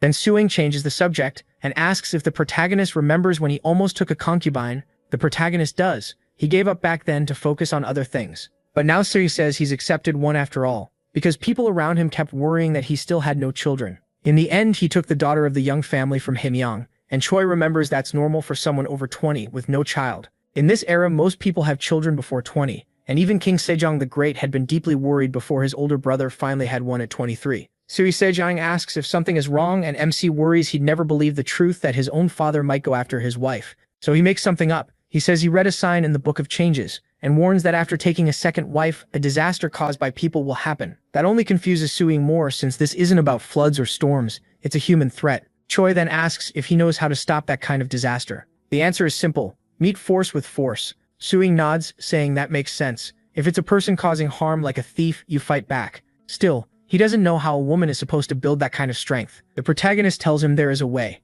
Then he says to watch closely and asks Su Ying to grab him by the collar. Choi explains that before someone hits you, they often grab your collar first. Su Ying agrees, admitting he's done that plenty of times before and he's not proud of it. Once Su Ying grabs his shirt hard, MC starts the demonstration. With one quick strike to the joints, he shuts the attack down. Su Ying is confused for a second, then cries out pain, drops him to the floor. When he asks what happened, Choi explains that hitting the joints made his body give out. Now that Su Ying has felt how well it works, he tells him to bring his concubine to the training yard so his wife can teach her too. A few days later, the protagonist's wife begins training Su Ying's concubine. At first, the girl takes it easy because she still hasn't found the rhythm. Afterward, they ask if Lady Yoon had trouble learning, but she says she understood it all just fine. She still wonders why she's being taught this. Su Ying doesn't tell her the full reason, only that it will help her someday. Time passes, and by June 1442, urgent news reaches the second prince. A servant rushes in, saying something terrible has happened to great Prince Susan. Choi realizes the day has finally come. The servant says he was attacked by a family member and ended up with an injured arm and broken teeth. That shocks MC, because even after learning basic self-defense, his brother was still hurt this badly. Then the story jumps back to show how it happened. In his room, the prince's father lay drunk, mocking his son for studying so hard. Bored, he demanded tea, and it was brought to him right away. The girl personally served her father-in-law the tea, but he slapped it from her hands. As she fell, he complained that she only cared about her husband and that he'd been kept waiting too long. He kept cursing her over what he saw as disrespect, then suddenly noticed something else. Seeing her soaked with tea and helpless on the floor stirred ugly thoughts in him. With that twisted look in his eyes, he said his son had brought home a pretty girl with tastes much like his own. Then he grabbed her clothes, and while she begged him to stop, she used what she had learned and struck back with a headbutt that knocked out some of his teeth. She also used an arm lock to pin him down, but with adrenaline rushing, she went too far by accident. Since the victim is a royal of high rank, the case is taken to the king's court. King asks the chief inquisitor to present the findings from the Royal Investigative Agency. The report says Great Prince Yang Myun was attacked by a concubine and badly injured. Before anything else, King says he wants to know how Yoon managed to beat a man trained in martial arts. The inquisitor explains that Choi and his student trained her in techniques meant to disable an attacker. He adds that the prince survived only because he knew martial arts. An ordinary man might have died. At that, the abuser begs King to punish not just the girl but also the people who taught her those skills. Hearing that, he remembers this man once called him his favorite nephew. Now he's being blamed too. When King questions him, he says he only taught her self-defense, and King accepts that at first. So King says this was not a killing art, but a way to protect oneself. Then he asks the court who they believe is truly at fault. Chief State Counselor Twang Hue says that, given the prince's usual behavior, he likely tried to do something vile. But Minister of Justice Yu Gamin argues that no matter the reason, the concubine still committed a grave offense by injuring her father-in-law. That leaves King troubled, because even if he knows his brother's character, the law still stands. In Choseon, that kind of offense is treated almost like treason and can be punished by death. King hates the situation, but he still has to give a sentence. In the end, concubine Yun is sentenced to 20 lashes. Effective immediately, she is laid down to receive the punishment. The girl panics.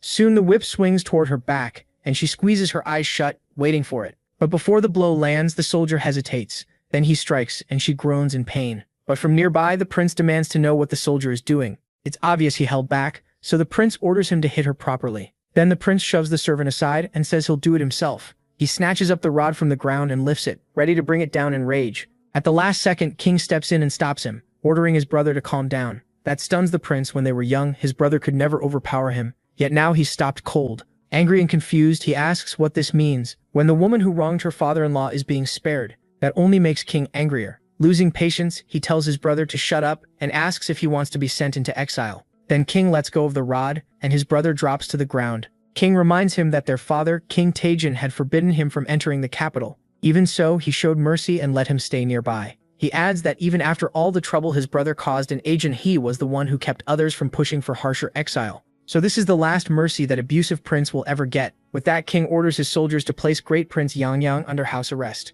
The prince struggles and begs for mercy, even calling King by his personal name, but his brother ignores him. Then the same soldier returns and says he will carry out the girl's sentence, but King cancels it and orders them to untie her. Overwhelmed by that mercy, Yang thanks him with complete sincerity. Seeing how awful this whole event was, King quickly arranges a new home for the prince's household. Noticing how much Suing must have suffered, he tells him to stop worrying and simply rest, which Suing accepts gratefully. Not long after Great Prince Yang is put under house arrest, Choi's second child is born healthy. One peaceful day, a visitor comes to the protagonist's house for the first time. After greeting the prince properly, the boy introduces himself as Weiji Sumanem Damte of the Jinjuha line. MC remembers seeing him often on the road to the Hall of Merit, though he'd heard the boy was studying at a temple. He asks why he came, and also notices the boy's body has changed so much he almost didn't recognize him. Dan explains that he was weak when he began studying at the temple, so he started following the bodybuilding manual. At first it nearly made him pass out, but he got used to it. After seeing the results, he came to thank the creator in person.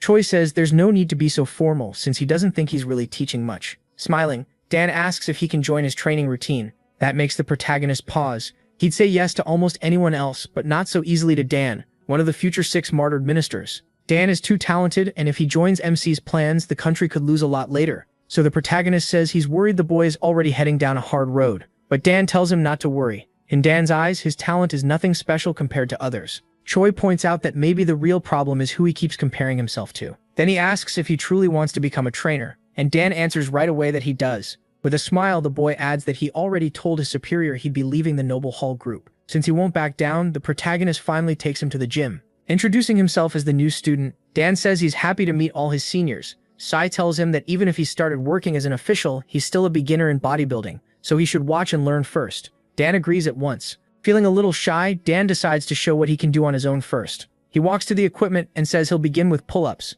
Sides quickly tells him not to push too hard, since real pull-ups are tough for beginners.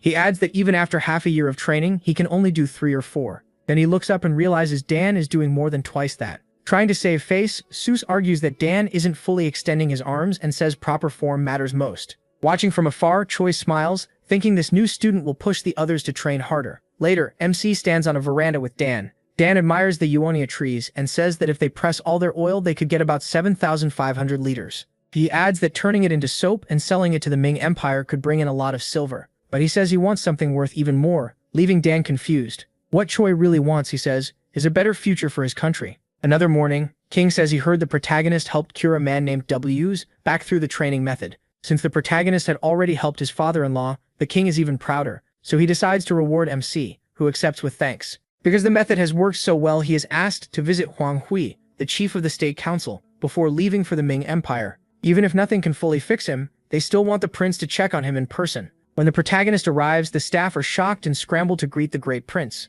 Right away, Choi feels something is off in the house. In Huang's room, a servant apologizes that his master must remain lying down before such an honored guest.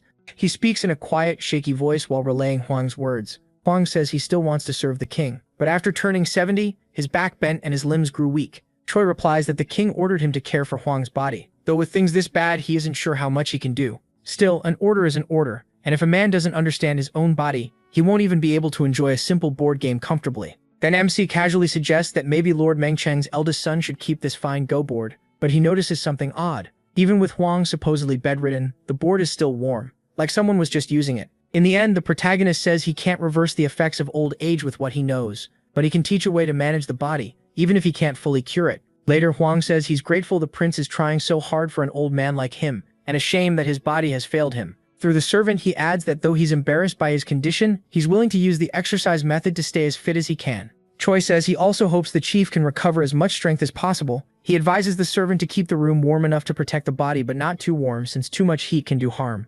MC had already been wondering why the room felt so hot that even the go board was warm, and that remark makes the servant nervous. The board still felt like a game had just ended. Even so, he smiles and takes his leave for now. Afterward, he reports that the chief isn't in critical condition, but because of his age, the method won't do much. King sadly says it would have been better if they had stepped in 10 years earlier. If that had happened, the chief might have served in government another decade. Back then he was 69, and the king regrets not speaking with him more while he still had strength. Lost in thought, the king realizes this is what people mean by preparing for old age while you're still young. Then he changes the subject and asks his son how the disciples are doing. Choi says he gathered some solid students and they're slowly showing promise. The king also remembers the recent meeting with Kim in the north and says this is a good time to think about strengthening the northern soldiers too. The protagonist agrees. Then the king asks about the Ming trip, wondering if he'll head to Hainan after passing through Beijing. MC says yes, and the king notes that from what he's heard, his son plans to cross nearly half the empire. Part of that route through Nanjing and Hangzhou is because of livestock. Choi explains that the pigs here are so small they're almost like toys, so bringing better pigs from Ming could help everyone get protein, no matter their status. In China, he says, meat mostly means pork, and the pigs there are easy to raise and fatten fast. The king gives him a suspicious look and says there has to be more to it. Livestock alone can't be the whole reason. He knows that from his father's side, letting his son be gone for a year won't be easy to accept. So he explains that the Ming Empire's huge land and population also make him curious about many kinds of grains and vegetables. He adds that he wants to stop in Nanjing to collect books as well. That catches the king's interest, and he says Nanjing has long been a capital and should have many books. Then he asks whether the chief eunuch of the Ministry of Rites will help on the journey, and Choi says he believes he will. Wang Zhen already loves power so much that ministers call him father. If a proposal hurts the country, he'll reject it, but if it helps him, he'll gladly aid the protagonist. The king says he's never met the man, but his bad reputation alone is reason to stay careful. Then he brings up MC's newborn daughter and asks if he's spoken with his family. Of course he has. After some time, the day of departure finally arrives. Choi prepares to leave and says his farewells to his wife and close companions. His wife, who is especially close to him, breaks down crying while his son stays cheerful, not fully understanding what's happening. Still upset, she asks how he can miss their daughter's first birthday, and he can only say others will be there for it. Since it's a matter of state, his wife keeps crying that His Majesty is too strict and the protagonist gets embarrassed with everyone watching. To ease things, the crown prince steps in and tells MC not to worry. He'll look after the family as his disciple. Choi thanks him and says he'll be eager to hear all about it when he returns. The prince jokes that his brother is trying to use him the same way he used the second commander, and he laughs it off. Then the protagonist mentions hearing that the inventor is taking his first break in 15 years. Jang smiles and says it's all thanks to His Highness bringing it up to the king. At last, MC's son hands him a dumbbell to show how much stronger he's gotten. Choi pulls the boy onto his lap, delighted, and congratulates him, promising they'll do bench presses together when he comes back. For a moment, everything feels warm and happy, but he remembers what the king told him, that all these plans still seem mysterious, and he wanted to know what was truly in his son's mind. That makes the protagonist think again about his one true wish to make this land rich and strong so no one can ever look down on its people. Later on the ship, one of the men sneezes after coming down with a common sickness from the voyage. Another remarks that it's odd since people with stronger bodies usually don't catch colds so easily. The young man says he took in too much cold sea wind and apologizes for being weak. Choi worries a little because his interpreter isn't doing well. He also sees it as a chance to train him properly and improve his health. The interpreter is the assistant scribe and deputy, Shin Sok-ju. As the trip goes on, the wind shifts and turns the sail, and MC spots land from the edge of the boat. Seeing that, he asks whether the soap they're carrying has gone moldy or been damaged. Yagai and Pak Gang from the Noble Hall say they just checked, everything is still in good shape, and the dry weather has helped. The group also has the escort warrior Nam Bin with them. Hearing all that, Choi feels the journey is going smoothly. Excited, he says people call the Ming Empire the center of the world, and now they'll finally see it for themselves. After a while, they disembark and are struck by the empire's scale. Compared to Hanyoj, which was moved less than 50 years ago, the difference is enormous. Many can hardly believe people built all this, saying it feels like looking at endless mountains. But while the others stare in awe, the eunuch Chan Sheng mocks them as country bumpkins. Yigai then asks when they will be granted an audience with the... They ask when they can meet the emperor, but hear that not just anyone gets that chance. Only the great prince will be allowed an audience. As for the schedule, they're told the meeting won't happen for about 40 days, and the scribe is crushed. Then they ask about the gifts the prince brought, and confirm the servants are carrying them. After that, Chen Shen says he tried the soap himself, and it worked amazingly well for his condition. Even though it's still just a test version, Choi is glad to hear such good feedback. He goes on to say the older soap didn't smell good enough, so this time they brought a better version. Hearing that, Chanshin wonders if they brought enough. He tells him they prepared 750 kilograms, plus a little extra for him to sample. The eunuch takes a sniff and notices a soft flower scent. Once he hears they have 750 kilograms, he says it's impressive for a not very wealthy country to bring so much. He also says he's heard the king of Zijen's second son looks like a warrior. Looking Choi over, he adds that the boy's wide shoulders and strong arms make him look like one of the 4 heavenly kings. But right then, he gets cut off. When he asks why, he realizes he'd already gone too far. Later on, the long-awaited day finally comes. Representing Zijen, Choi bows before the emperor and offers his greeting. He praises the emperor's endless grace, saying peace fills the world because of him. And by the end of it, the protagonist is worn out from all the ceremony. Emperor Yingzong remarks that the king truly has several remarkable sons. He says Chen Shang recently brought him the soap, and it washed away all the dirt on his body. What surprised him most was learning such a young boy made it. Then he notes that bringing 750 kilograms all this way couldn't have been easy, so future trade should be discussed somewhere else. That decision annoys 2 of the counselors right away. Then the emperor tells Choi to withdraw, leaving him confused by the tense mood. Later, as they move through the empire, people keep staring at them. The locals whisper insults, calling the people of Zijen bumpkins from the countryside. At first, MC and the others still don't know why everyone is acting so hostile. Soon enough, someone comes to find him. It is Chen Shang, who arrives with his men and says he's been waiting for the prince. Choi bows and says it's an honor. Thanks to Chen Shang's help, he got to see the emperor in only 10 days. Then Chen Shang asks if they know who the man beside him is. He says the rumors speak of a generous lord from the Ministry of Rights, a man the people call the Elder. The silver-haired man replies that he's also heard stories about Zijen's second prince, and says the protagonist seems both strong and clever. He adds that the soap from their land makes him feel clean and refreshed every day, and the new version especially impressed him. Then he asks the price to buy the soap, and Choi says it depends on what ingredients are used. A ginseng bar costs 10 sacks of rice, while the scented bars are cheaper at 6 sacks each. That comes out to about 1 tael of silver per bar, and MC confirms it. The man then asks what the manufacturing method would cost, and the scribe is shocked that he wants both the soap and the recipe. But he calmly explains that the soap is made from seaweed, from Hamble. The man is surprised he gave up the method so easily and asks if this isn't their key export. Choi says that as a subject of a vassal state, he's only trying to show respect. Still, since it's made with seaweed, production must stay in Zhejiang, especially with the capital banning use of marine resources. Even so, the noble asks whether they can raise production. He wants as much scented soap as possible. The protagonist asks how much he means, and the man answers, 3,750 kilograms. That leaves Choi speechless. He continues saying new batches should keep coming, and the amount can grow little by little as conditions allow. After that, the man says it's only fair to reveal himself to his future business partner. MC introduces himself as the second son of the king of Zijen. Then the chief eunuch of the Ministry of Rights gives his own name, Wang Zhen. Pleased that the deal went so smoothly, Wang asks whether he wants anything else as long as it's within his power. The protagonist apologizes and says he'd like to travel through the Ming Empire and find useful goods to take back home. Wang answers that if the boy wants money, he could simply give him 50,000 yangs of silver on the spot. For a moment, Choi is tempted, but he quickly remembers that seeds and livestock could be worth much more in the future. So he thanks Wang for the offer and promises his homeland will work hard to send even more soap. MC also thinks this is a good chance to repay the favor. Wang says he'll make the prince's first trip through Ming feel as easy as a cruise. The scribe finally says he understands why eunuchs are so drawn to the scented soap, and that makes Choi curious. He explains that in Zhejiang, eunuchs keep their genitals, but in this empire, everything is removed. He figures that without testicles, building muscle must be hard. But the bigger problem, he's told, is constant urination.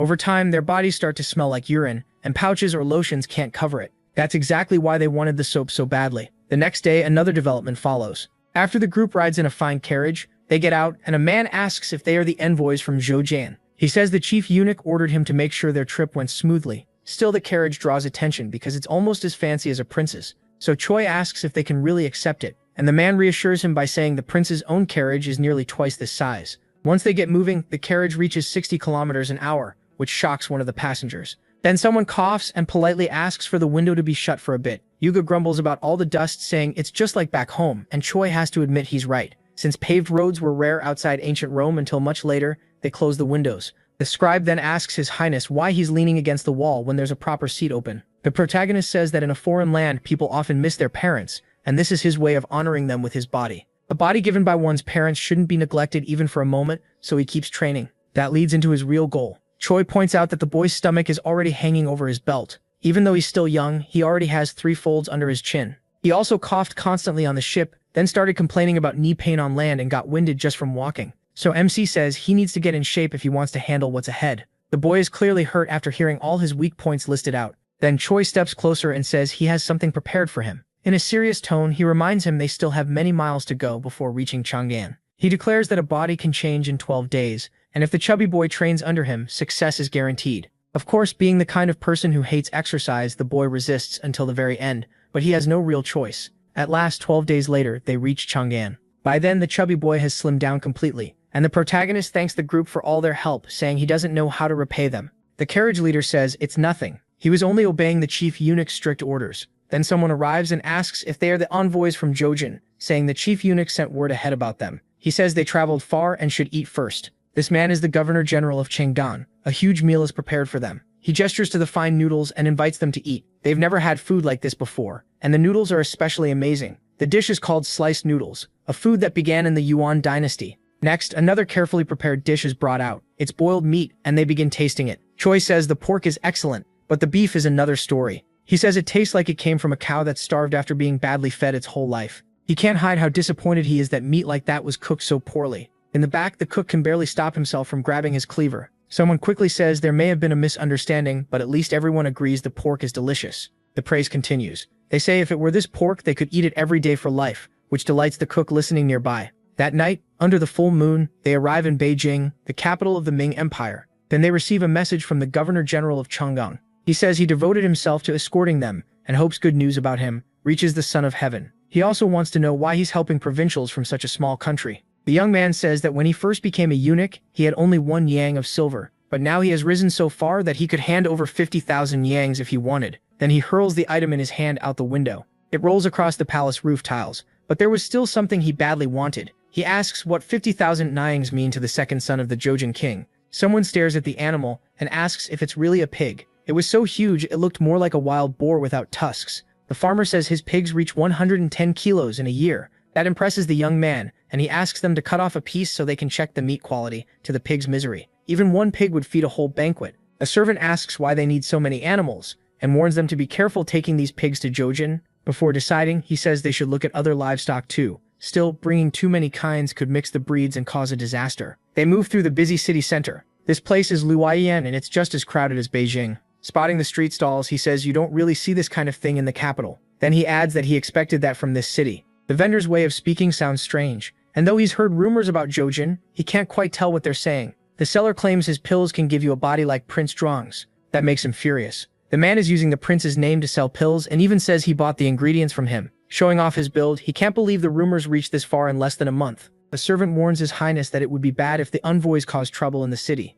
He ignores that and says he's only showing off his muscles, which leaves the servant miserable. Meanwhile, the vendor keeps talking, claiming anyone who eats 100 pills will become the strongest man alive. Then he points at a huge man beside him and says that guy already ate 100. No, several of them. In the crowd, that citizen shows off his body, and people start wondering if he's even human. The vendor says even 50 pills would work, but he doesn't need them because he came to test his strength against the strongest man in the world. It doesn't take long for him to realize he's in trouble. The prince scolds him for claiming he bought ingredients from the prince while not even recognizing him. Even then, the vendor still doesn't understand and asks who's causing a scene. As muscles bulge, he declares that he is the great prince of Jojin. The vendor practically wets himself on the spot. Then he orders the chubby strongman to deal with that loudmouth right away. The two crash together in front of the crowd. The prince's strength is overwhelming. He crushes the big man's hands, and despite his size, the guy is far weaker than he looks. Choi takes a deep breath and says he'll answer the question himself. As he slams the man to the ground, he says the answer is simple. He has way more muscle. When it's over, the big guy is writhing on the ground while MC stands tall. After that, he starts looking around. The fake vendor can't believe his tough guy lost that fast. Realizing they picked the wrong target, they run for it. The prince just watches them flee. Then he flexes his thick, veiny arm. After that, he strikes more poses and proudly says, "These are the true muscles of Jojin." An amazed old man asks for paper and ink, and people nearby assume he's some kind of weirdo. But he's actually an artist. He wants to use that body as a model for a Buddha statue. Other servants finally catch up after searching for the prince and ask if he found anything useful. Still posing, he says it's too early to choose a pig breed, and asks what they found instead. They collected old books to send home along with many seeds, though they aren't sure the climate back home will suit them. The prince praises them and says the writings of Baksha are a great find. One young man thinks the prince is a total bookworm. He also mentions they found a copy of the life of Han Xin, a general from the Zhou dynasty. Hearing that, the other young man gets interested too. A few more days pass, and they keep making good finds in the city. Now they're at a port on Hangzhi Lake. The ship before them makes turtle ships look tiny. Its size stuns them, and the prince says that if they're going to Nanjing, they have to visit the shipyard that built it. One of them says it's already been 3 months since they arrived by ship, which surprises the prince and makes him miss his family. Back in Zhoujin, life goes on. King asks about the cannon's progress. To him, it's too small. Good for scaring enemies, maybe, but not much else. The prince argues that small means mobile. If each soldier carried one, they could fire freely in battle. King still isn't convinced. He brings up a northern story about someone hit by a similar weapon, who woke up fine the next day, and even outlived the shooter. The prince explains that man wore leather, and the shot was just a small arrow. If it had been wax-coated, it would have pierced him and killed him. Even so, he's still working on solutions for the counterweight pole they gave him. He turns it over in his hands, and checks it carefully for flaws. An old man quietly takes a drink. After a sigh, he stays seated, lost in thought. He's finally on vacation, but he still can't stop thinking about his highness. He wonders how to satisfy the royal family, and a passing woman thinks he's talking to himself. Looking at the doll in front of him, he says the joke has gone far enough. Then he tells it to stop talking, and says he should drink too. A passerby recognizes him as an official, and asks what he's doing in a place like this. Zhang tells him to drop the formalities and asks for fried fish, and the man says he'll make it. Soon the dish is served. One bite tells Zhang it's awful. The owner says he'll bring seasoned vegetables, since the fish was salted afterward and must have gone bad. Zhang asks if salting it later is really what ruined it. That reminds him of what the prince said about alcohol cleaning fresh wounds. He asks how old the fish was and learns it sat for about 2 days before being cooked. Then he remembers,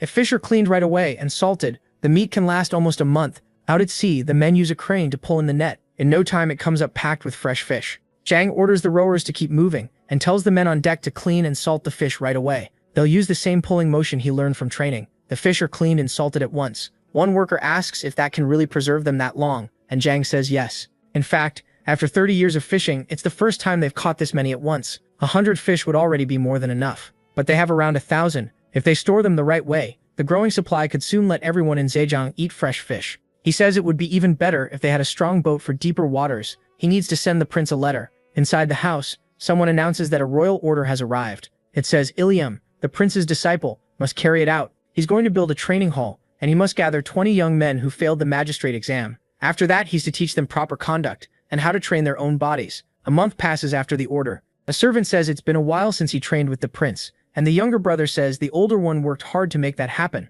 The students' eyes shine whenever Choi teaches them, but when the servant takes over, they barely pay attention. He warns that anyone who fails the exam will be sent to Hangul province. That makes the servant pause. The prince notices. He knows Hangul is freezing cold, and even thinking about it makes him shiver. Then he says, both of them should do a quick warm-up, much to the servant's horror. Just imagining it hardens the servant's resolve, and he says he can't let the disciples get sent there. For those who lack education, weightlifting might be the answer, so they train hard. Someone asks the disciples what they've learned so far, and if they can't answer, he says it's still not enough, and orders them to add another weight plate. Then one young man says he knows how to answer. Walking up to him, he says the boy handles more weight well, so they should add even more. So they do. Another plate goes on. He tells them to endure, because they won't lose at weightlifting. Barely holding on, the young man says he can't be the only one suffering. Everyone should answer with weightlifting too. And that rumor spreads across the provinces of Zhejiang. They speak of the Ming Empire's capital, and even if this isn't the capital, it feels like one. They even found cucumbers out of season, and rice should be grown beside them.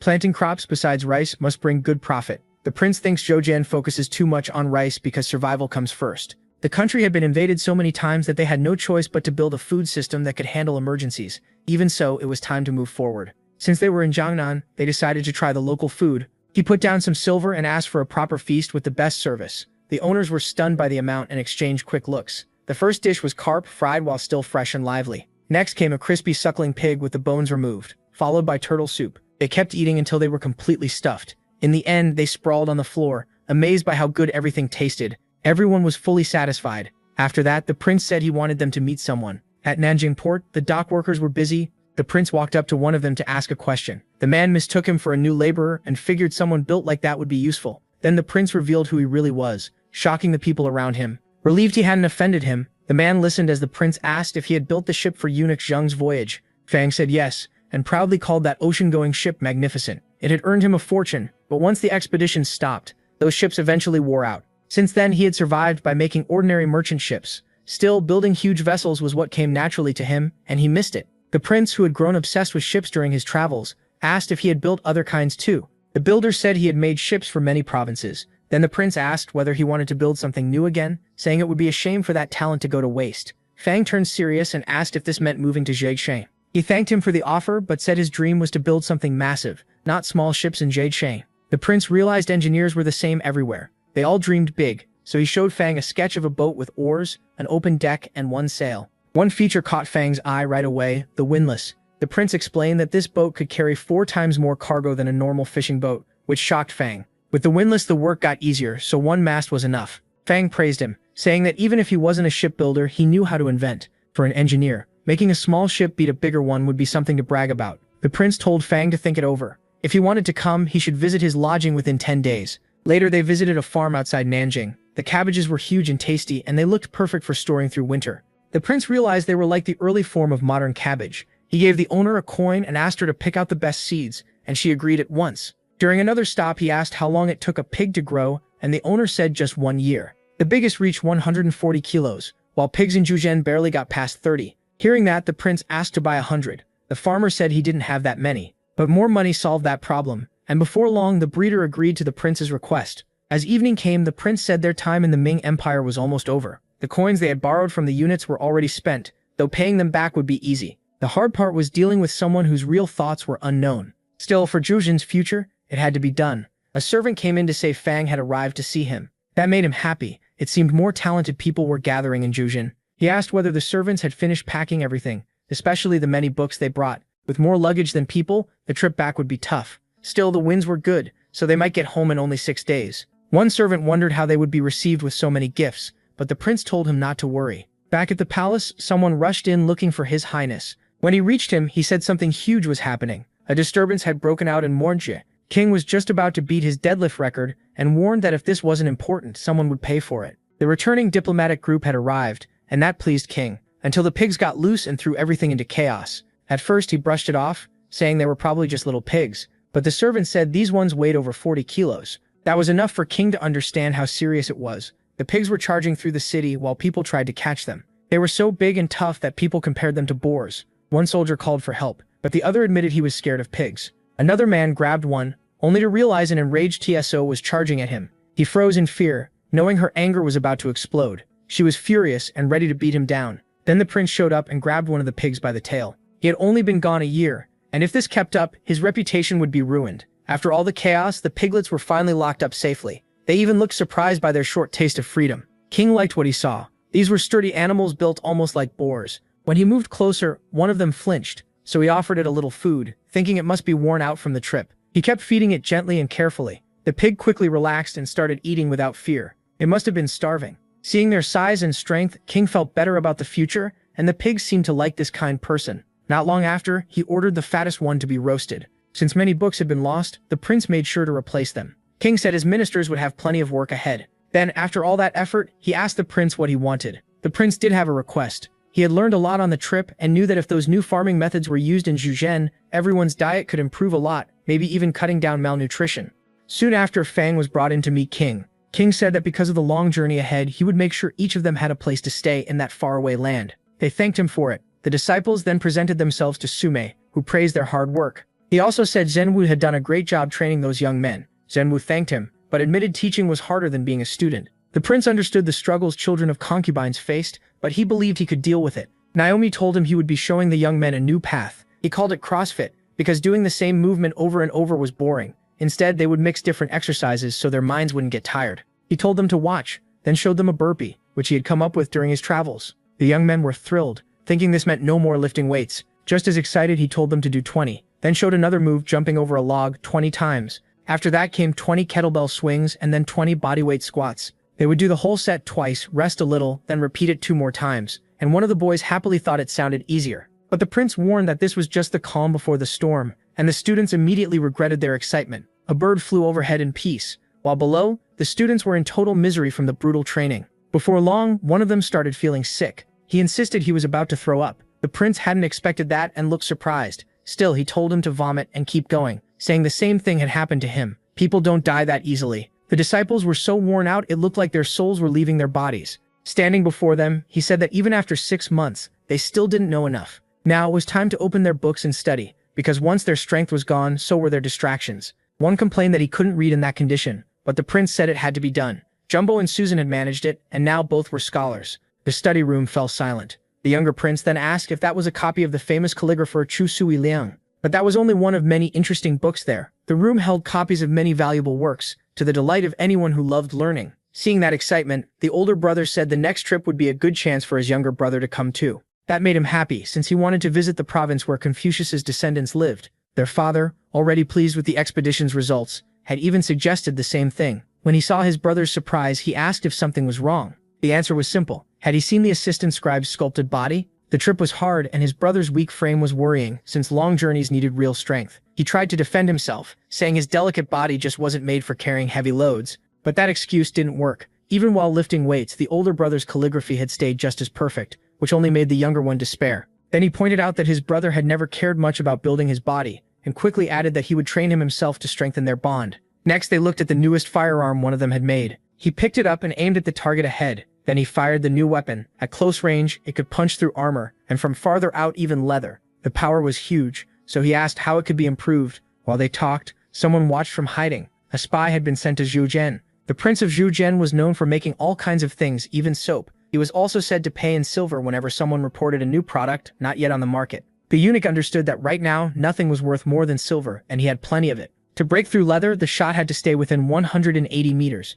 At first, it was meant to be fired from the shoulder or under the chin, but the recoil was too strong for that, so he created a stance that fired it from the waist. The prince could tell this weapon was something revolutionary. It could matter a lot in both attacking a city and defending one. Still, his brother didn't get the idea, since the weapon was made for infantry to carry. But in real combat, it was hard to aim, and he decided to show that himself. The sudden noise sent the birds flying. To his surprise, the shot went through both wood and an armor plate. Still, some shots missed, so the weapon needed better accuracy, and the aiming method was awkward. A weaker soldier could even get hurt by the recoil, so he planned to make it smaller. He quickly asked his brother for ideas. After thinking it over, his brother said he had a solution. Then they realized someone was nearby. At first he thought he imagined it, but then he heard a sound close by. The prince moved to another spot and called out for Pak Gang, who answered that he was there. Pak Gang had experience building crossbows, so the prince asked if he could make the frame. Pak Gang said yes, and he was already improving the design. He said he'd fire it himself to show the problem. Then he raised the crossbow to eye level to aim.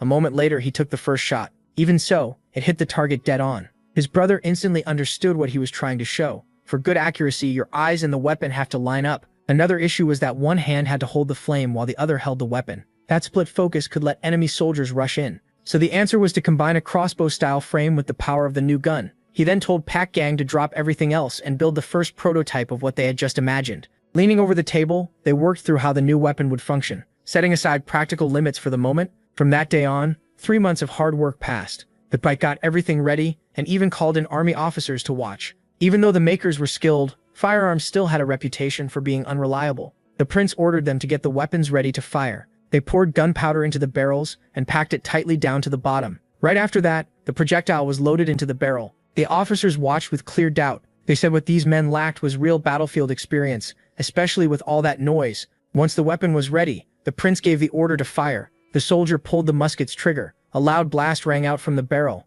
Some of the officers smiled. Then someone was sent to inspect the target and check the shot. It had not only struck the target, it hit the exact center. They hadn't expected something that loud to be that accurate. One officer asked what exactly they were looking at. An older officer pointed out that it fired only one shot at a time. If the enemy was still far away, several shots would be possible. The officers also saw that it was a heavy weapon, so the user had to be strong enough. He fired at the target, and 2 shots landed in the center. The weapon was useful, but its long reload time held it back. One of them thought it might work for hit-and-run attacks, though even that wasn't a great tactic. King watched the whole test in silence. After it ended, he called the prince down. The first weapon wasn't strong enough, and the second was too slow. He asked how either one could really help in battle. He pointed out that the hand cannon wouldn't replace the bow, and an archer needs 10 years to master his skill. But the men in this test had needed only 15 days to learn, which shocked King. Compared to archery, that was incredibly fast. In that same time, a man would barely learn how to hold a bow. These were only soldiers with 15 days of training,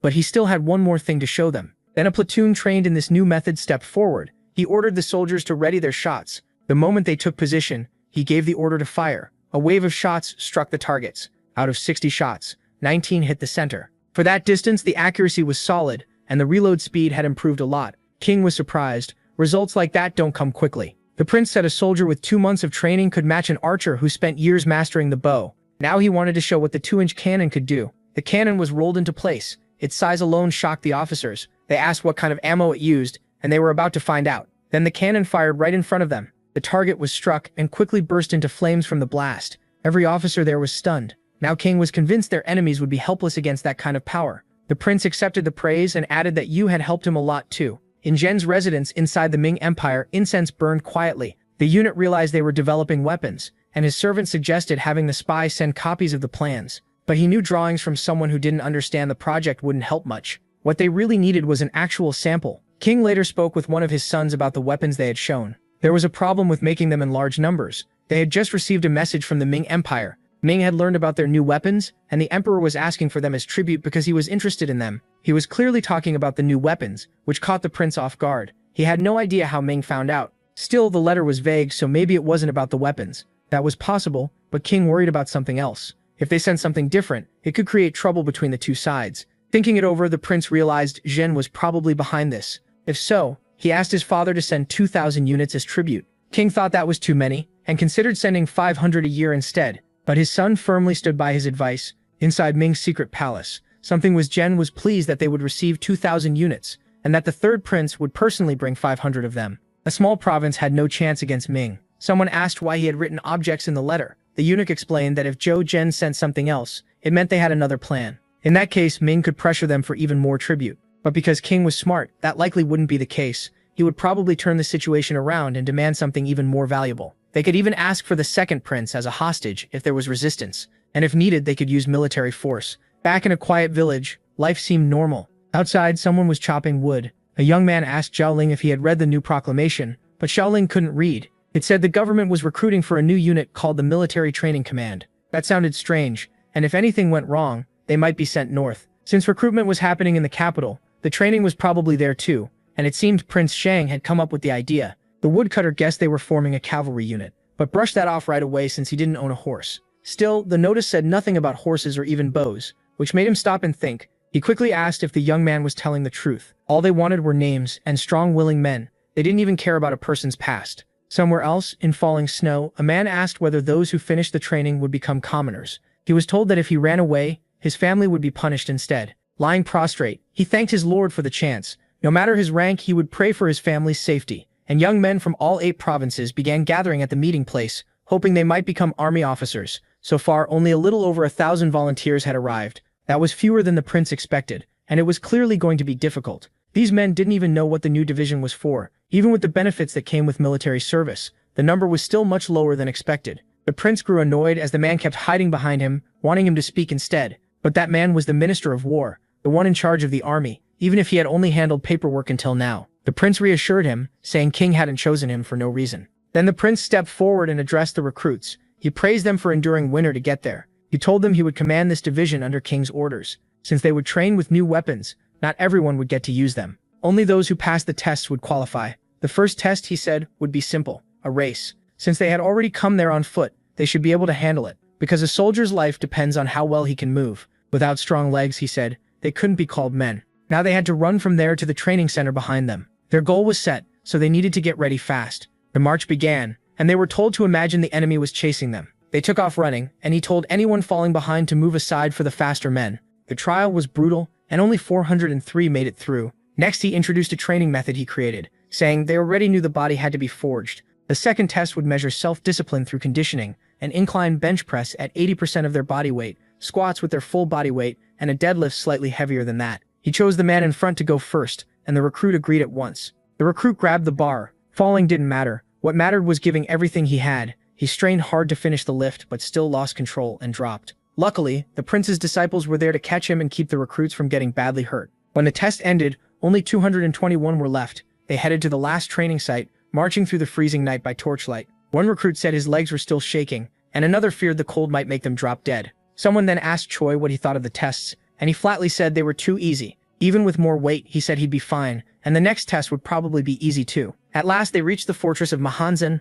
The prince told them this was where they'd be shaped into real soldiers. First, they were to wash with soap and get ready to eat. One recruit hesitated, asking if they were really allowed to use soap when it was so expensive. The prince answered that soldiers here could use soap every day. That news sent a wave of excitement through the whole group. He then said he'd interview them himself the next day so they should clean up and rest. In 7 months, they would finish as junior officers. Morning came at the fortress, and the interviews were already underway. By then, only a few recruits were left. The man before the prince had once been a slave. Asked why he enlisted, the young man said his master told him this could raise his parents' status too. He was small and thin, below average in build, but ever since childhood he'd believed it was his job to lift his parents out of that life, so he worked hard. The prince was interested to see how far someone like him could go. Seeing that determination, he told the young man he could leave. The recruit thanked him and stepped out. Then the prince checked the next file. The name shocked him right away. It was the butcher Yansheng. The young man introduced himself, saying he was in great shape, though he'd never learned to ride because his family never had a horse. He enlisted to make something of himself.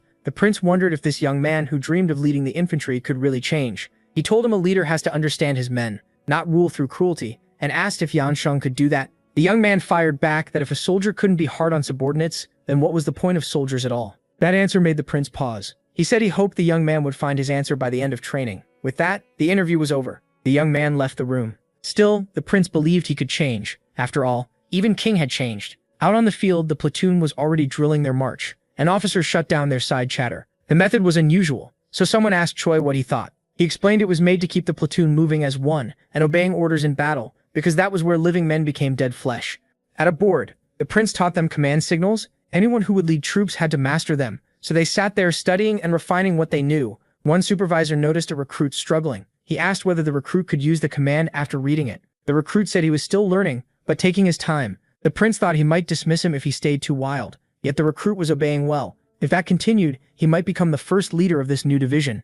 Elsewhere, a young man groaned after losing the game again. When the other player got up, he said it was his turn. The reply came that he'd never played before and wanted to go for a walk instead. The other recruit warned him that rest mattered too. Still, he slipped out of the tent at dusk. Thoughts of home came rushing back. His father had handed over the only valuable thing he owned so it could be sold to pay for the journey. He had also told his son never to come back and not to worry about them. That harsh memory kept circling in his head. Then something ahead caught his eye. Only one tent still had a light outside. He stepped in to see what was there and found a man doing a strange kind of training. The man said if he was just curious, he should leave. The young recruit quickly apologized, then looked around and noticed several training tools like the others, except these were much bigger. So he asked what the giant club was for, and the man answered with a cruel grin. He told the recruit to try holding it, and he'd show him. Then he explained its purpose. It was meant to build grip strength and control for close-range weapons, and it had to be moved slowly. The recruit couldn't imagine that because it was insanely heavy. When he tried it himself, the weight beat him almost at once.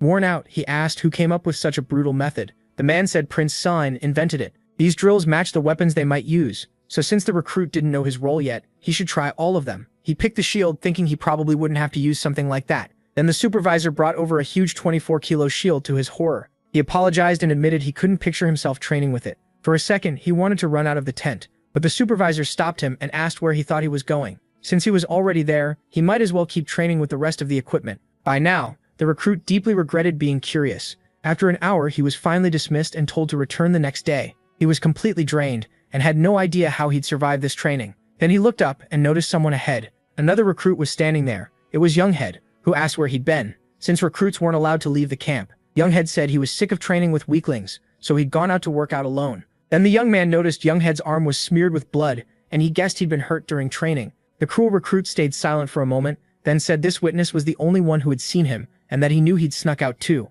He told him to forget everything he saw, because he felt like the prince was already watching him. Then he said to get back inside and stop worrying. The blood wasn't his. Morning came at the palace. Before everyone, the youngest son wanted to show how much he had improved physically. He asked them to watch, saying he never would have come this far without his parents' support. They were clearly thrilled. He took hold of the bar firmly and unracked it with ease, lifting nearly 90 kilos. His father swelled with pride and said no one could call his son a penlicker anymore. Next, he wanted to show his deadlift. The weighted bar rose off the floor, and he finished the lift without even changing his expression. After setting the bar back, everyone could see how impressive that was for someone who hadn't trained for very long. He said his progress in such a short time was all thanks to his brother's help, and now he could travel with a healthy body. But King warned him not to settle for this. He still had a long way to go, and couldn't stop now. The middle brother pointed out that even after all that, their father still wasn't easy to impress. Then he asked to see the next brother's progress, since he'd heard he had improved too. In truth, most of his time had gone into training the recruits, so he only trained 6 days a week.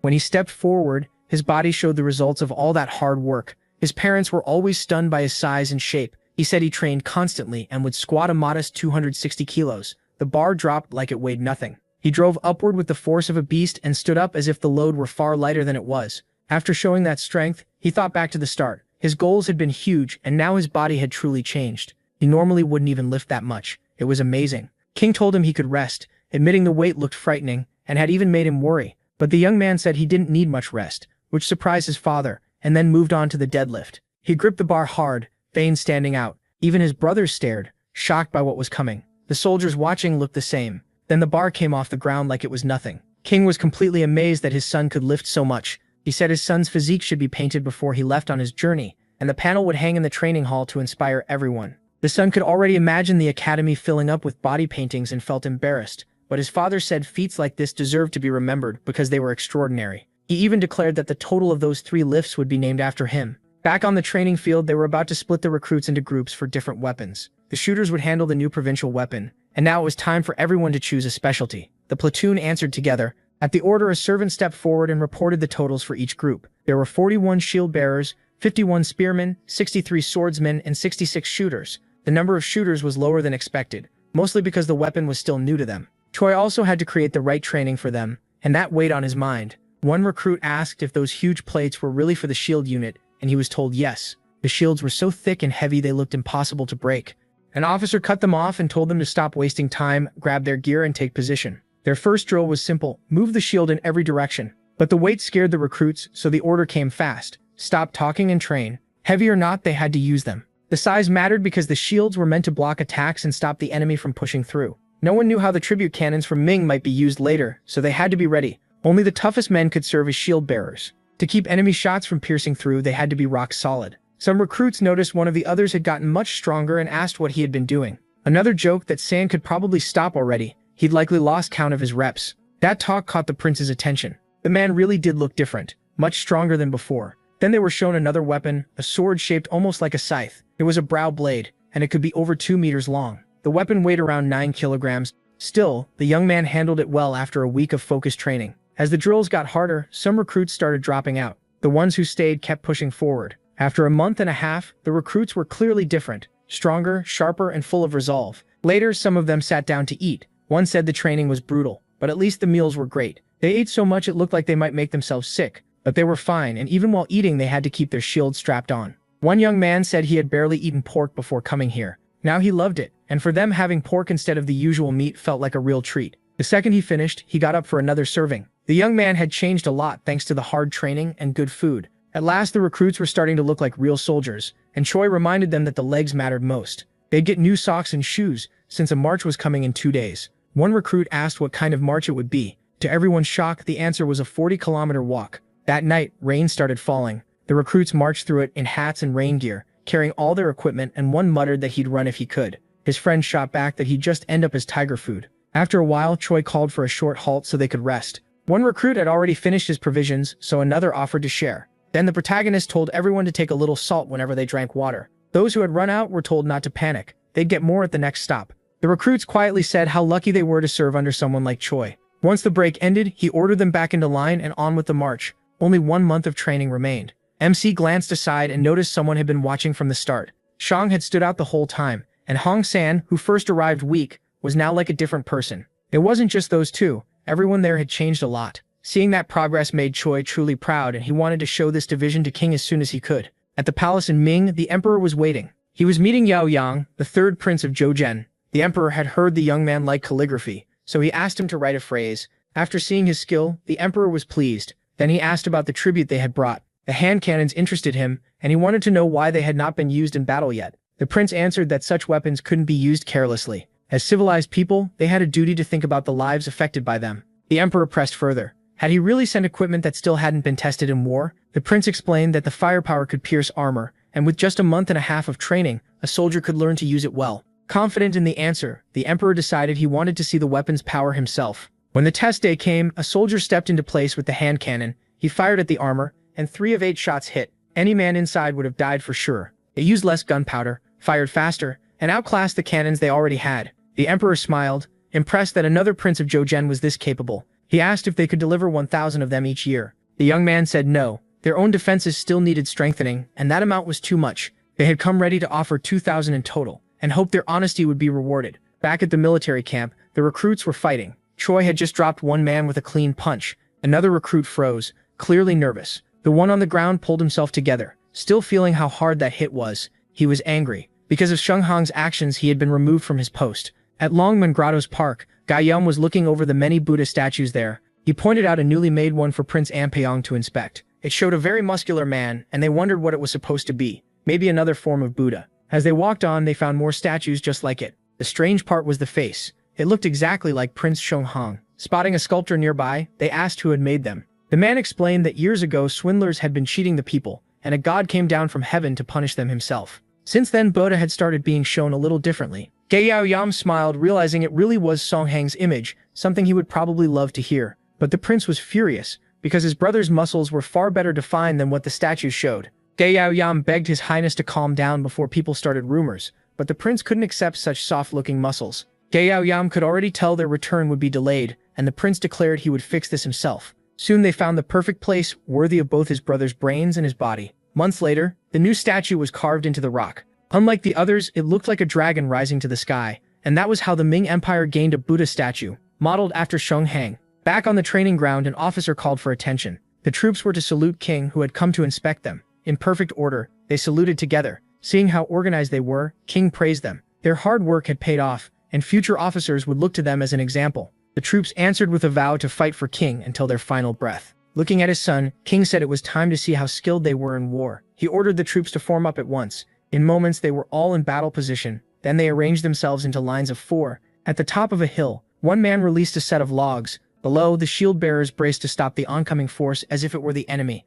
Their shields held, stopping the logs in place. One soldier then shouted for the others to push forward and advance right after. With sharp axe strikes, they chopped through the wood. The spearmen gave their demonstration next. Then it was the swordsman's turn. One of them stepped forward, focused and ready. He rushed the target and carved the training dummy into pieces with fast, exact cuts. After that, the shooters took position and fired their cannons. They also brought out a weapon that could launch several arrows at once. It had been specially made for them, an upgraded version of an older design. They fired it straight at the target. On impact, the target burst into flames. King clapped, clearly pleased by the excellent display. With strength like that, no enemy would stand against them. This new unit's power was crushing. By King's command, men from lower classes were raised in status, and Hong Sam was given a new name, Zheng Byong-su. Elsewhere, someone reading a report asked if the soldiers had truly done all that. His servant replied that King himself had confirmed every feat. If so, this division was far better prepared than normal troops. But there was still one big problem. They were all beginners with no real combat experience,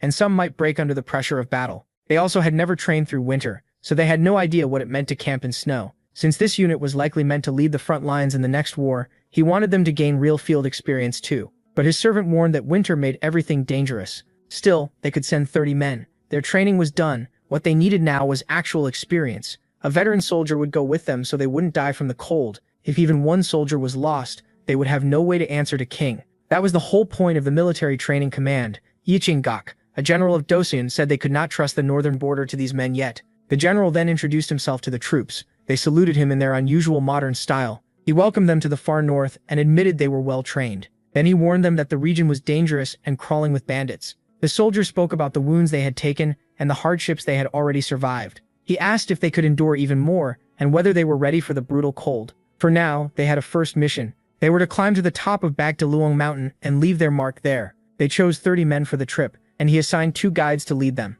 They had just 8 days to finish it and prove what the military training command could do. One of the guides stepped forward and introduced himself. Once they arrived, they had to figure out how to move ahead. A bad plan could get them all in trouble, and soldiers still had to obey orders even with bandits nearby. This cold was nothing like training. Even veterans could lose fingers in weather like this. That comment annoyed one of the soldiers. He told the guide to come along if he wanted, but if he was just going to complain, he should stay behind. Baim-su said one instructor came from this region and had taught them a lot about climbing, so the guide could still help. But the other soldier got even more upset. He said there was no time to waste and anyone ready should get moving. Some muttered that even prepared men might lose fingers, and more than half probably didn't even know real combat. They were also curious about the metal bar strapped to their backs. The guide thought their weapons and shields were already too heavy, but Baim-su told him not to worry about that. He also said the chains on their shoes weren't gripping the ice that well, and asked who told them to wear them. That made Baim-su think back to the tension between the prince and his fellow soldier. The prince had punched him without hesitation, and he was the one who ordered them to use the chains,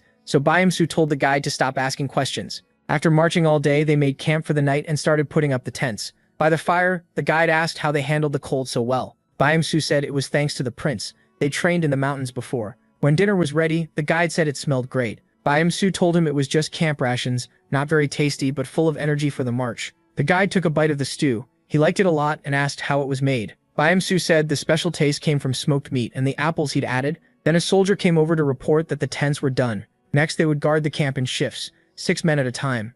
Su told them to split into pairs, stay along the edge of the camp, and carry whistles. Before long, most of the soldiers were asleep in their tents. One man stayed by the fire, another asked if something was wrong with it, but his fellow soldier said it wasn't even his watch yet. That was true, but he wanted to talk and told him he should be less harsh with people. The reply came fast. Even if they were comrades, he was still the leader, and people liked taking advantage when they could. If the real problem was that they shared the same rank, he should just say it. But that wasn't what Su meant. Instead, the other man accused him of telling the prince about his late-night trips. Su tried to explain, but he was cut off. Then it was time to switch the guard teams. Before leaving, he warned his friend to be careful, because next time, he might be the one betrayed. Days later, the platoon finally reached the mountain's top. Some could hardly believe it, and even the guide said he'd never climbed it this easily before. As they stood by the flag, someone asked what was wrong. Storm clouds were gathering in the northwest, and nearby, a starving tiger was watching them. The leader ordered everyone down at once and told them to make torches, even if they had to tear up the tents. Staying stranded on the mountain was too dangerous. Then a tiger sprang at Yonghae from behind, and his comrades barely shouted a warning in time. For a moment, everything seemed to freeze as he turned toward the danger rushing at him. Yonghae started drawing his sword. An officer struck first, slashing the tiger and knocking it back. But the cut wasn't deep enough to stop another attack. Su rushed in with his shield up. The tiger was huge. One paw nearly covered the whole shield. The impact knocked Su off balance. His comrades could only watch in horror. Both of them went over the cliff. At that same time, the prince was leading drills, making the recruits go through another round of reps. They were already worn out from the brutal training, but he kept pressing them and refused to let anyone quit. They kept doing sit-ups, counting with the prince. Su was struggling, and the count only moved when each rep was done right. His legs were giving out, and he could barely keep them in the air while the prince watched every move. The recruits cried out as their bodies neared the limit. When it finally stopped, a heavy silence fell. Every soldier felt like his whole body was broken. But the prince said the count wasn't over, and demanded to know why they had stopped and what number they were on. The recruits sank into despair. Training still wasn't done. He asked again, where was the count? They answered, 62. That memory flashed through Su's mind, but now he was far from his unit, lying in the snow. He was still alive and his companion was beside him, unconscious. He tried to wake Yonghae, and slowly he began to move. Yonghae soon opened his eyes, and asked where they were. They were stuck halfway down the cliff, saved by snow and trees. Su asked if he could move. He said yes, and hoped they hadn't been out long. Since they were both awake, they needed to get out fast as possible. But Yonghae noticed something. Su was hurt, and blood was seeping from the wound. The snow kept falling without a break. They pushed on, and Su used a branch like a cane to keep moving. Still, his strength was fading. He told Yonghae to go on and make the 8-day deadline. He would rest for a while. Yonghae stared at him in disbelief. Fresh tracks in the snow showed the tiger was still nearby, yet Su wanted to stay alone.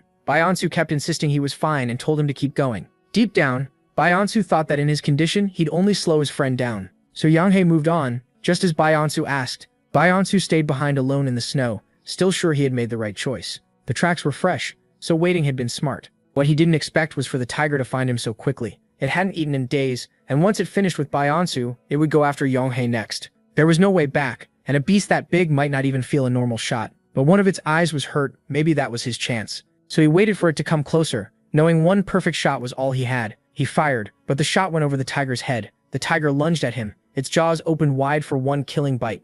Su saw death rushing at him. From the start, facing it alone had been hopeless, and blood splashed across the snow. The tiger roared in pain because a blade had pierced it. Yongxi's sword. Yongxi looked at him and said, "Don't get the wrong idea. I didn't come back for you. If anyone failed to return, it would stain the unit's name." Hearing that excuse, Su smiled. He asked Yonghae if he was still mad at the prince. He remembered the talk they had after Yonghae slipped away from camp. Someone had seen that incident. A supervisor noticed one of them was covered in blood and said Song should be thrown out for leaving camp, pretending to be an officer in town and picking fights with troublemakers. That kind of behavior would ruin their name. He wasn't expelled, but the prince still punched him. The look on his face and his answer were anything but friendly. One supervisor asked if that was really necessary since the whole camp had been shocked. The prince said he did it to stop the gossip around Song, and maybe it would force him to think. The supervisor felt a warning would have been enough, but Song was too proud, and that might have backfired. You can't change someone's nature in 7 months, but training could still shape him. Song then asked why they were even talking about this, saying he barely remembered it and had let that grudge go a long time ago.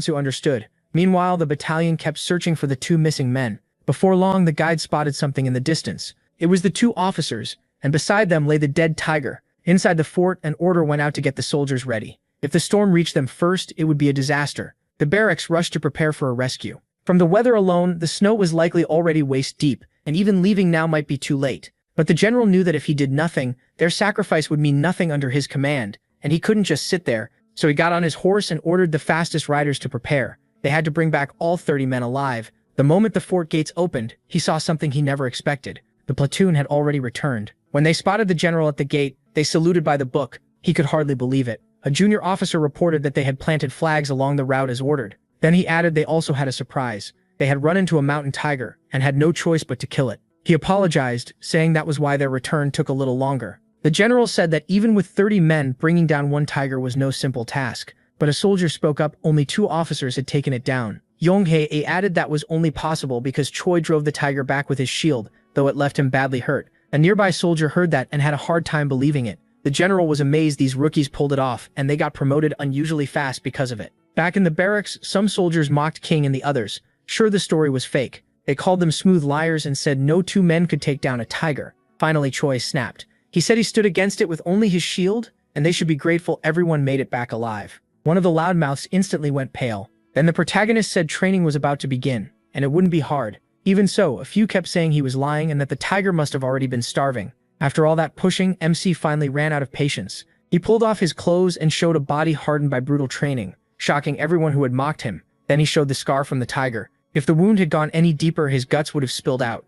Seeing how bad it was, left them speechless. Choi then started boasting, saying he took one of the tiger's eyes as his reward and chewed it on the way back like a snack. He called it a real treat and said it was a shame they'd never know the taste. Just hearing that made the Joker tremble. When he was done, he told them to grab their sticks and they thought he was about to beat them with them. He took a breath, then asked if they really wanted to know. Once outside, Choi said he'd show them how weak they were and told them to come at him. If he fell or let go of his shield, he promised each of them a big pile of money, making the offer to all the soldiers there. One man stepped up, thinking he had nothing to lose. He rushed in to strike the officer, but got wrecked so badly that only the fact this was a friendly spar kept him from being completely destroyed. Before long, they were all sprawled on the ground after a brutal beating. The soldiers apologized for doubting him, and Choi asked if they were ready to train under him now. They didn't expect training to start right away, but the protagonist didn't wait for an answer and put them straight into sit-ups. Soon the valley was filled with their screams as they struggled through the exercise. At the same time, things were moving in Henyang. The prince had finally returned from Ming. Because of that trip and the Han cannons they delivered,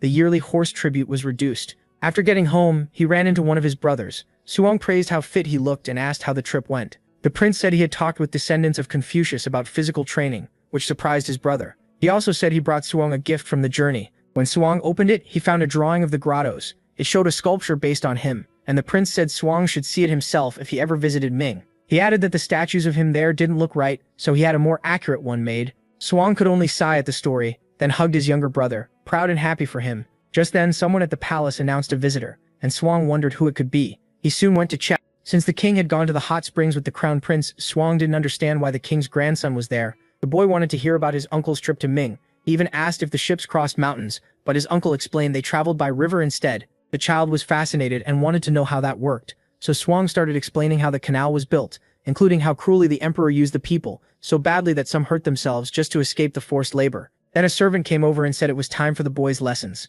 The boy glanced at the teacher who had arrived, and then back at his uncle, clearly not wanting to study. Since it was lesson time, he asked if his uncle could teach him instead. Suong agreed, as long as it lasted, no more than an hour. He told the boy to wait while he went to get something. The child almost cried, afraid his uncle wouldn't come back. But Suong returned holding a racket and introduced him to badminton. He explained that a sharp mind also needs physical exercise, and harsh training wasn't right for children whose bodies were still growing. That's why he made this game. It was exercise, but also a kind of learning. Then Suyo smashed the shuttlecock with huge force. It shot past the boy so fast he barely saw it. The shuttlecock even pierced the wall. The boy thought he'd never be able to do that, and Suyos realized he had hit it way too hard. He'd gotten used to using too much strength while practicing with adults. So this time he hit the shuttlecock gently, and the boy managed to return it with his racket. Now the two were playing together, and the boy was having a great time. The teacher watched from the side, wondering how this counted as teaching instead of studying. He knew the boy's father would ask whether his son had learned anything, so Suang explained that building coordination was also education and would help later in life. It was different, but it still counted as learning, and the teacher had to admit that made sense. Then Suang told the boy to copy his movements. Skipping that, he said, would be like trying to learn from books before you even know how to read. Another boy who had been watching was invited to join too. The shuttlecock flew back and forth as they played, and the boy stayed excited the whole time, just like his cousin. But even in a friendly game, the Crown Prince's son was clearly worse than his cousin, which irritated the teacher. so he suggested ending the game and going inside to study. Suang told the teacher to play with them too, but he refused. Annoyed, the teacher said the prince was abusing his authority. Still, it didn't take long before even he gave in and started enjoying badminton. After everyone got worn out, they finally stopped and headed inside. Then Suang's wife called him saying it was late and time to eat, but before long she got pulled into badminton too. The game was spreading fast. The crown prince soon heard that his son had been visiting Suang and skipping his late afternoon lessons, which normally would have earned a scolding. But he also ended up getting hooked on badminton. The eldest prince said people should tell him anytime his brother came up with another fun new exercise. The sport spread even more after that. Soon commoners were crazy about it too. Before long, Zhu Jian had a new favorite traditional game. Meanwhile in Ming, the emperor asked how many hand cannons they had. His minister said they received 3,000 from Zhou Jian, bringing the total to about 8,000. When asked about their own production, the minister said their versions were similar but heavier and wore the soldiers out faster. The emperor ordered those cannons given to stronger troops, saying this weapon should be used to crush the northern invaders. The eunuch bowed and said he would carry out the order and increase production. The minister asked if he heard right and ordered to strike the northern invaders. The emperor confirmed it. They would use this chance to attack their enemies in the north. In the military resources department, the king praises how the infantry has finally improved. But the grateful man says it was all thanks to the prince's inventions. When the axle on that spinning machine had to be patched up, the king thought about stripping the barrel too. So now he shows off a new spinning machine that's way more nimble. At first, the apprentices would spin a device in the middle using their forearm strength, but it always slipped. So as compensation for letting them leave an hour early, they made them use the device. Everyone was excited, and the blacksmith warned that he didn't use soft iron folds because they couldn't handle many runs without breaking. Actually, Prince Jimsong had a lot of ideas, so the sheet steel rolling cannons were going to disappear. While the cloud cannon has longer range and more power, it's very expensive. The other one, though, you can make more of without worrying. The hero in turn asks why make so many weapons, so he explains that the empire sent a message. They punished the northern people and wanted cooperation. They went further into Yuan because they were against the Great Ming and asked for reinforcements from their country. They wanted 20,000 cavalry and 80,000 regular troops in Yuan to attack Yuan from the rear. With that many people, the country will be emptied out, but even the protagonists will have to go. Later they find out they're going to gather 500,000 people, but they're still annoyed about having to provide 20,000 cavalry and the regular troops. They'd have to move everyone except the ones from the Samnam area. Because of the situation, Kim Jong-seo is appointed Minister of Border Affairs. So he gives thanks but cries a lot on the inside. The king then asks his opinion, and it's said that recently Yuan Muchong and Yuan sent their rulers away. At least with Yuan Jing, Hami province didn't have any problems. But the condemned area has barbarians, and half of them are thieves, like Li Manzu's gang from the Pajio River. It's impossible to reject all the demands, so Jong-seo says they can send 70,000 troops total, but it'll still be a loss. If the north collapses now, the barbarian forces could reach 100,000, and if they take advantage of the lack of men to invade Yuanji, Pyongyang will turn into a wasteland. In that case, the protagonist says he has an idea. In the Ming Empire, they read a letter about Joseon having suffered losses but still wanting to punish the north. They were told about the 70,000 they could send, and the Minister of War thought it was good. Because of the barbarians, there were dangerous places, and they needed to secure the rear for the great emperor. Li Manzu was the Jurchen-chief, who when he came there received the post of Deputy General Commissioner. But even with an official post, he was a rotten thief. Kwang Ye, for his part, warned that if the king did something, other people could rise up against Ming, like in a civil war. Wang Zhen meanwhile comments that the Ministry of War is busy, and that there's reason to allow Joseon to subjugate them. Back with the hero, he said their contribution depended on getting rid of Li Manzu, so besides ending the conflict in the north, it would give them a chance to test themselves.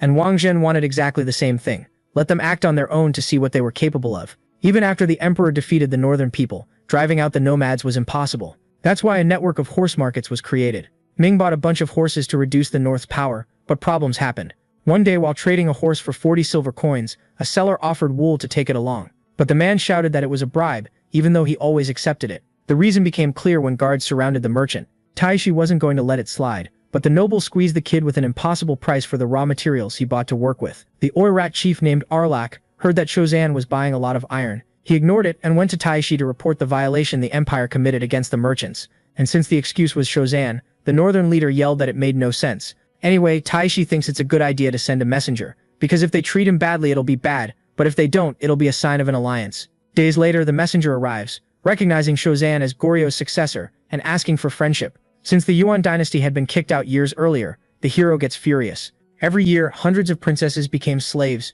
and they sent men off to war. So proposing a deal with a filthy country like that was an insult. Continuing, the messenger talks about how the empire doesn't want to sell anymore, and wants to cut them off from iron. Basically, they want a new market route with Joseon. But hearing that, knowing all their daughters were kidnapped by those bandits, drives a minister crazy. He didn't step in because he trusted the king, but His Majesty agreed to give 1,000 rolls of wool and 50 iron pots.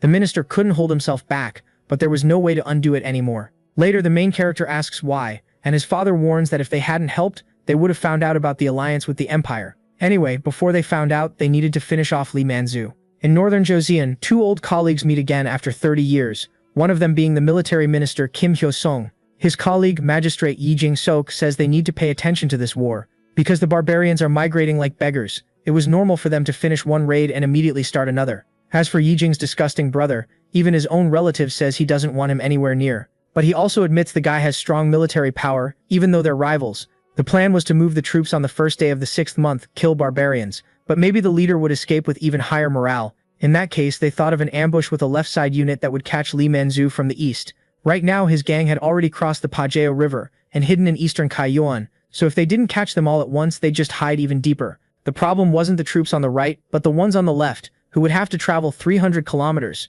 One Bong then comes up with the idea of pulling several troops from the east because he already separated the people they needed. They were already used to high altitudes and would arrive in time, so all that was left was to start moving right away. Kim Hyo-sung is the commander of the central front line, with 8,000 soldiers and 3,000 auxiliaries. Jing-sok leads the right with 5,000 and 2,500. Finally, Yi Jing is put in charge of the left with 4,000 and 1,400. At the end of the day, someone reports that Joseon soldiers crossed the river, but the news was from 4 days ago. One cavalry unit was heading to Shenyang, another to Iju, and the last one to the north. Never in history had Joseon dared to strike back, so the chief thinks the empire abandoned them. Normally they'd run, but if they did that over some small fry like this, they'd be finished. Besides, even if they ran, they couldn't leave without fighting a little, and the chief thinks even a small win will boost his military power. A subordinate warns they could get surrounded, but there was nothing they could do in this mountainous terrain, and they didn't even need to worry about soldiers coming in from there, except for the few who might show up on horseback. Back in Joseon, the soldiers have already been marching for 8 days, so one of them takes all his anger out on Lee Man-zu. But when the main character says something similar, it sounds way more evil. All of a sudden, everyone can hear a lot of enemies arriving over the ridge. The Joseon soldiers hide in the crops, then Yi Jing just tells them not to kill everyone, but to shoot most of them. Right then the bandits try to run, but Yi Jing yells that their cannons can hit from 500 meters away. One of the bandits doesn't believe it, and charges in, but one of his buddies gets hit with the karma from those words right in front of him. In the end, the man surrendered and became a little obedient puppy. They said it would take 3 days to reach the mountains, but the best ones could do it in 2. Even though the road was rough, the bandit of course trusted Joseon, so they agreed they'd have 2 days to get there. Meanwhile, on the right front line, a soldier reports that another horse broke its leg. He thinks there's no reason to rush, and that the east can't be doing any better. But Yi Jing-sok doesn't want to fall behind his brother. 2 days later in the mountains of Jifeng, everything almost worked out. Since they arrived early, each person was going to get 90 kg of rice. Now they're just waiting for the right flank to arrive, but someone shows up saying the barbarian puppy led them to the wrong place. On top of that, he ran off to the chief, so the leader understands the only option is to get ready to fight. That bandit leader from before ordered them to feed the horses, grab their stuff, and throw out whatever they didn't need. At that moment, the little puppy showed up, warning them about Hosean's attack. At first, the chief didn't believe it, but a second later, a whole bunch of shield bearers showed up. So the bandit yells for everyone to get on their horses. He thinks the enemies must be tired after the climb, but there was another line of soldiers behind them. The bandit figures they're archers, and doesn't even worry, but that's when his companions start getting picked off, and it becomes clear they weren't bows, but firearms. Hosean starts reloading the muskets, and the bandit sees a weakness in that. The problem is that really fast the shooters were already ready for a second round of fire, and it was even worse. At least the distance between them had gotten shorter, so the bandits grabbed whatever they could to protect themselves. The leader also sends troops to the west and starts taking down some swordsmen. He tells his men to charge in with the horses, but Yi Jing-sok thinks that's a terrible move because they can shoot before the enemies even get there. While most of them drop, they fire a second round, but they finally get close enough. The problem is that when they try to break through the defense, they can't get past the shields and they get wiped out. Finally, it's the bandit leader's cavalry's turn. A sub-commander was about to order them to shoot, but the hero takes responsibility and decides to stop the charge by himself. Right then the horse slams into the hero's shield hard, but the bandit falls to the ground and then gets finished off with a strike. Yi Jing-sok tells the soldiers to focus their shots on the men. They still haven't found Lee Man-zu, and since he's good at hiding, he must have run off. Since the horses ran out of steam, the bandits ran from the battle on foot, but someone was already waiting for the cowardly leader right on the escape route. Because of that, the bandit draws his sword, but the guy isn't worried at all about fighting. Somewhere else, Yi Jing-sok runs to reach Lee Man-zu before the left flank does, but suddenly the hero shows up, recognizing the man as the right side commander. They were acting as messengers on the right side, so they brought allies to see what had happened to Lee Man-zu. Because the bandits split up the troops, they managed to sneak in. Yi Jing-sok asks about the horses, but since the left side doesn't use cavalry, they figured it was better to eat them. As for the captives, most were handed over to the villages, which made the commander furious. The brother even asks if the older one has a problem with that, but since he's the one who completed the objective, Yi Jing-sok can only accept it in silence. In July of 1448, when the army returned, the king was told about Li Manzu's defeat and how their wealth was distributed across the lands. Yeon Sang-gun became a noble, Kim Hyo-sung got money, and Yi Jing-sok was promoted to second minister of the council. And Yi Jing-ok made the biggest contribution and became the junior first chancellor, which the protagonist thinks is great. Now the soldiers were a powerful army, and because of that, someone who heard the hero had trained them wanted the same thing for the armored warriors. Even though they were the elite, if they didn't earn it, the battalion would be disbanded. So the protagonist agreed, since they got more horses. In history, a lot of them were used in Europe and in the Ming dynasty too. In the Forbidden City, His Majesty is happy about Chozian's victory. Wang Zhen is too, because of the report about the weapons, since they found out what they could do. The loud sound also scares the horses, so there are a lot of benefits. And with the Tartars, even if they didn't respond by shooting at them, hunger would have already crushed the place. Yu Chan thinks the soldiers need to be trained with these weapons. If one got captured, they could use them against them, but Wang Zhen agrees with the Vice Minister of War. The problem is, he says 10 shots are enough for them to learn. Up north in Yuan, the bandits go crazy over the result. Taishi sent a messenger to trick Chozian, but he got fooled by this fake alliance. And the subordinate Bayan asked for calm, so the king agreed to punish Arlak later, but said next time he'd die. Either way, it's clear the king of Chozian is smart and that they're the target. So Taishi warns that he's going to see the Khan to join forces with Kublai's Golden Horde. Later, a man reports that the Khan hasn't gotten any other news and wants Taishi to defeat Ming, but Taishi doesn't even try because of the metal rods.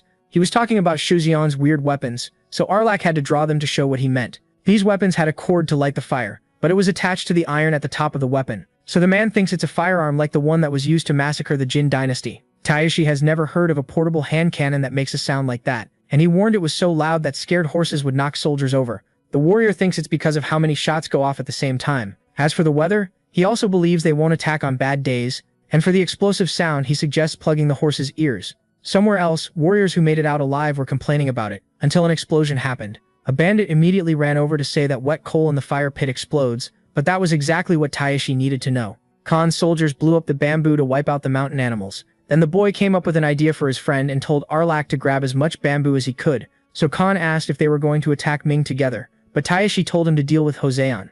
The enemy tribes of Li Manzu come to thank Joseon, and Kim Hyo-song says they don't need to worry about looking weak, because barbarians like the Uriankai faction don't even come close. Commander Kong San thinks it's cool they get to watch the cavalry training, but he doesn't even like Joseon. By the way, they praise the general by comparing him to King Yi Song-gye who founded Joseon, so they get curious to see the training. Prince Im-yong personally runs the lesson, saying that if they can't keep up, they should give up on being mounted soldiers. Right away, he jumps his horse over an obstacle and hits 3 arrows on a target. Then he says again that it's a super easy test. The problem is, obviously, all of them did terribly. They did even worse than the prince did as a kid, so the hero said that's what happens when you stop training. And to motivate them, he showed off his physique and everyone was shocked, which is kind of over the line, but at least it gets people fired up. In the end, the barbarians compared the hero's body to the soldiers and couldn't even believe it.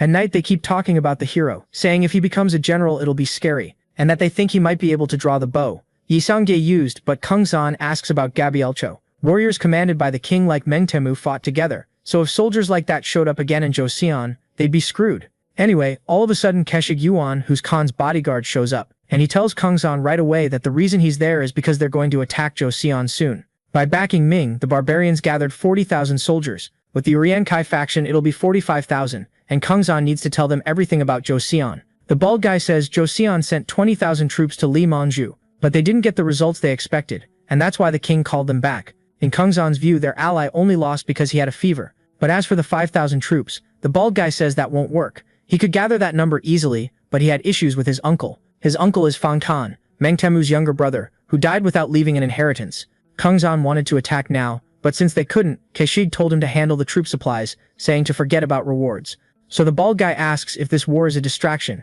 and he nails it. The 40,000 soldiers under Taichi's command and Khan's 40,000 were going to attack Joseon and Ming at the same time. So after Keshig leaves, Kung San tells them to ride to Joseon immediately. The bald guy goes straight to the king to snitch about everything that happened, and apologizes for the deal he made just to survive. But the hero only thinks that an attack like that could wipe out Joseon like Western Zhao. If the barbarians ended up in charge of northern Yuan, even the Ming general wouldn't be able to restore order. And the reason the bald guy snitches is because he wants Hozan's help so he can be protected. Just like the king rules the country, Kung San wants what's best for the tribe, so they decide to keep up the act. Meanwhile, the Crown Prince Suyang and Minister Kim Jong-so are talking. Jong-so warns that the war won't be easy, and that the barbarians must have prepared something against the artillery. The prince thinks they might also be planning to attack during the storm, but a strong army always matters more. So the hero takes charge of training the armored border troops, while the minister sends the regular soldiers to Shenyang. On the bandit side, Taichi acts sympathetic to the people, saying he wants to kill the emperor just as much as they do. He reminds them they're being treated like servants, but their ancestors brought down Liu Jin and took the central plains.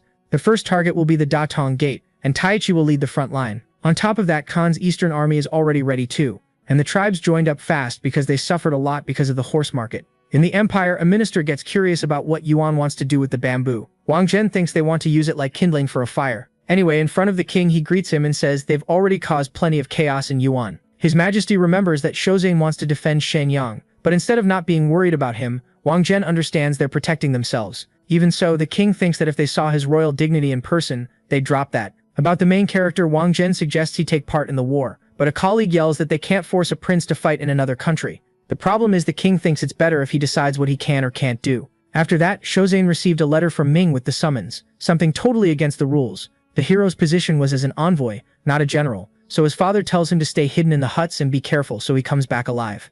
At Namhansan Fortress, at the military training command headquarters, the general humiliates everyone, but praises the climbing device they built. Off to the side, the hero talks about going to the battlefield in person, so the general warns him it won't be easy out there. So he tells the kid not to stall, because he wants to fight the prince. Even though it's scary, the main character can't refuse, and everyone thinks he's going to get wrecked. Some believe the general will go easy on him, but he says the kingdom's situation is getting more and more dangerous, so he warns he won't hold back at all in the fight. The general rushes in with the first strike, and the two start trading a bunch of attacks. In one of them, the main character ducks and then uses the push from his feet to jump high and almost break the opponent's sword. Deep down, nobody knows who's holding back until suddenly both swords snap. The minister was worried because the hero didn't train with a sword, but it all turned out fine. Then the general says a commander can't kill an entire army by himself, so he tells the boy to stay away from the battlefield. But the hero can only think that to react that well, the body's previous owner must have been amazing at martial arts. After the fight, the general thinks the prince is more valuable than he is.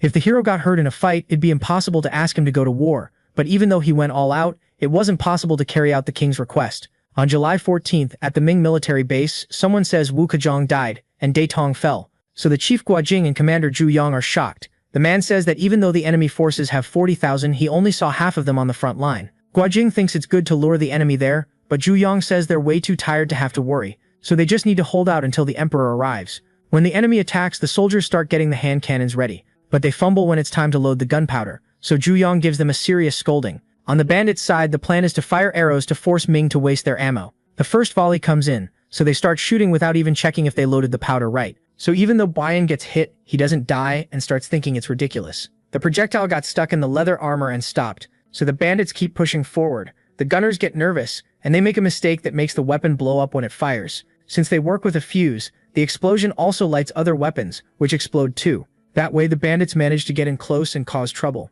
Bayan ordered them not to spare anyone, but he noticed Zhu Yang giving orders, and pointed at him saying he's the leader. On August 8, 1449, Ming had gone 2 weeks without any messages. Only that day did someone report signs of an enemy camp 8 kilometers away, and the king unfortunately saw why it had taken so long when he arrived at the battlefield. Another day, an old man looks at himself in the mirror, thinking about how he became a eunuch for 1 yang of silver. Sadly, he was born the son of a poor man, but climbed to the highest position, and through today's war, he hopes to rise even beyond the emperor. On the trip, the Duke of Ying named Zhang Fu asks how a gunner can beat 5 archers. Then Wang Zhen says 1 shot can punch through armor instantly. Zhang Fu thinks that comparison is nonsense, but the eunuch says the old man is nobody to judge. In that horror scene, they try to get the king away, because the signs point to a recent fight. According to the defeated, they invaded Yu County 3 days ago, which was supposed to be the rear, so His Majesty orders everyone to go stop the invasion at Juyang Pass. The problem was the soldiers were already tired, so the retreat was slower than a march. Taichi already knew the Ming people would take about 15 days to get back. According to the captives, they had 20,000 soldiers and could kill 8,000 a day, or force the emperor to open Beijing's gates. So Taichi tells the tribal chiefs to repeat the night attacks. Near the attack spot, archers aim at the embers the enemies use to light their muskets. When a soldier gets hit, everyone starts firing into the forest, but they don't get why the horses don't even flinch at the sound of gunshots. Going back to the bamboo tactic, the barbarians used explosions to get the horses used to it. Boyan had already tested it in Datong, and the sound didn't scare them anymore. The same training had been done with Khan's mounts, so today they shouted for anyone who wanted to live to surrender. So the soldiers got scared of dying, and even started blaming the eunuchs for this streak of bad luck. At the Tumu fortress, the barbarians killed half the enemy army, while losing only 4,000, so they get ready to go all out tomorrow, since only the troops guarding the emperor are left. On the imperial side, things are so bad that Wang Zhen offers 100 yangs of silver for a cup of water, but it doesn't help at all. Suddenly they're told the enemies are running away, so the king gets excited, thinking reinforcements are coming. But a general disagrees, and Wang Zhen argues with him and tells his majesty to go see. To another soldier, it's obvious it's a trap, but Wang Zhen uses his position to shut him up. And since the king is arrogant, he'd rather believe the optimistic version. It's only 4 kilometers to the Juyong Pass. Unfortunately, the group runs into the barbarians. Wang Zhen orders the soldiers to push forward, but the general blows up in rage because if it weren't for him, they could have survived. The eunuch even has the nerve to throw money at the soldiers, asking to be escorted. So Fan Zhong answers by landing a solid punch on him, since that isn't worth their lives. In the end, Wang Zhen still said he was following the emperor's will, so maybe if he hadn't been so arrogant, his face under the makeup wouldn't have been exposed and he wouldn't have died either. A day later in Shenyang, the Liaodong regional commander named Cao Yi is furious. The vice minister of war Yu Chan gave a tough order. So they told the hero that even though the empire said it won, they needed more soldiers. Cao Yi went to try to get some reinforcements from Joseon, but the protagonist realizes the regional commander is hiding something. The hero asks if something happened that made the Liaodong soldiers run, and swears he'll keep it secret. So Cao Yi reveals that 200,000 Ming soldiers were crushed by the barbarians along with all the officers, and that the king was captured. Still, 100,000 soldiers from central southern China were heading to defend Beijing. Zhongso thinks if the enemy uses the same tactic, it'll be a problem. But he doesn't say he'll defend Shenyang because they're in Liaodong, and really they're supposed to wipe out the barbarians. These enemies had wiped out the emperor's army, but Zhongso still wanted to attack them head-on. Thinking about the future, historically Joseon didn't suffer in the Tumu crisis because it stayed in Liaodong, but now it looked like things were worse. On the way back from the talk, Zhongso can't understand how 200,000 soldiers got wiped out. But then the hero suddenly notices something on a soldier's hand cannon, asks to see it, and finds it really weird because everything is different. The soldier doesn't get it, and to make it worse he says it's their first day training with real gunpowder because it was too expensive. From what the hero saw, they sent soldiers with no training into war with crappy weapons. So Northern Yuan still hasn't felt the power of these little beauties. At the barbarians' camp in the city of Kaiyun in Liaodong, a messenger reports that 30,000 soldiers will be enough to deal with Joseon. Khan asks what'll happen if they pull back, but Mayona Hai's younger brother, Essen Taishi, thinks a few will be left over. Suddenly someone arrives saying Joseon's troops are advancing, basically leaving the city for the open field. Their plan is to stop the march to Kwangshun, so the battlefield will be around the city of Tiling. And about what Essen thinks, he says he got an awesome horse from his brother, and that they'll win with one hand tied behind their back. The next day the barbarians see the enemies camped on the hill, but forming up with the sunlight in mind means they've got experience. Essen for his part isn't worried and reminds them they'll be enemies again after crushing Ming, which worries Khan. Since they've never fought together, Essen says he'll cover his buddy's rear, so he tells the archers to ready their arrows.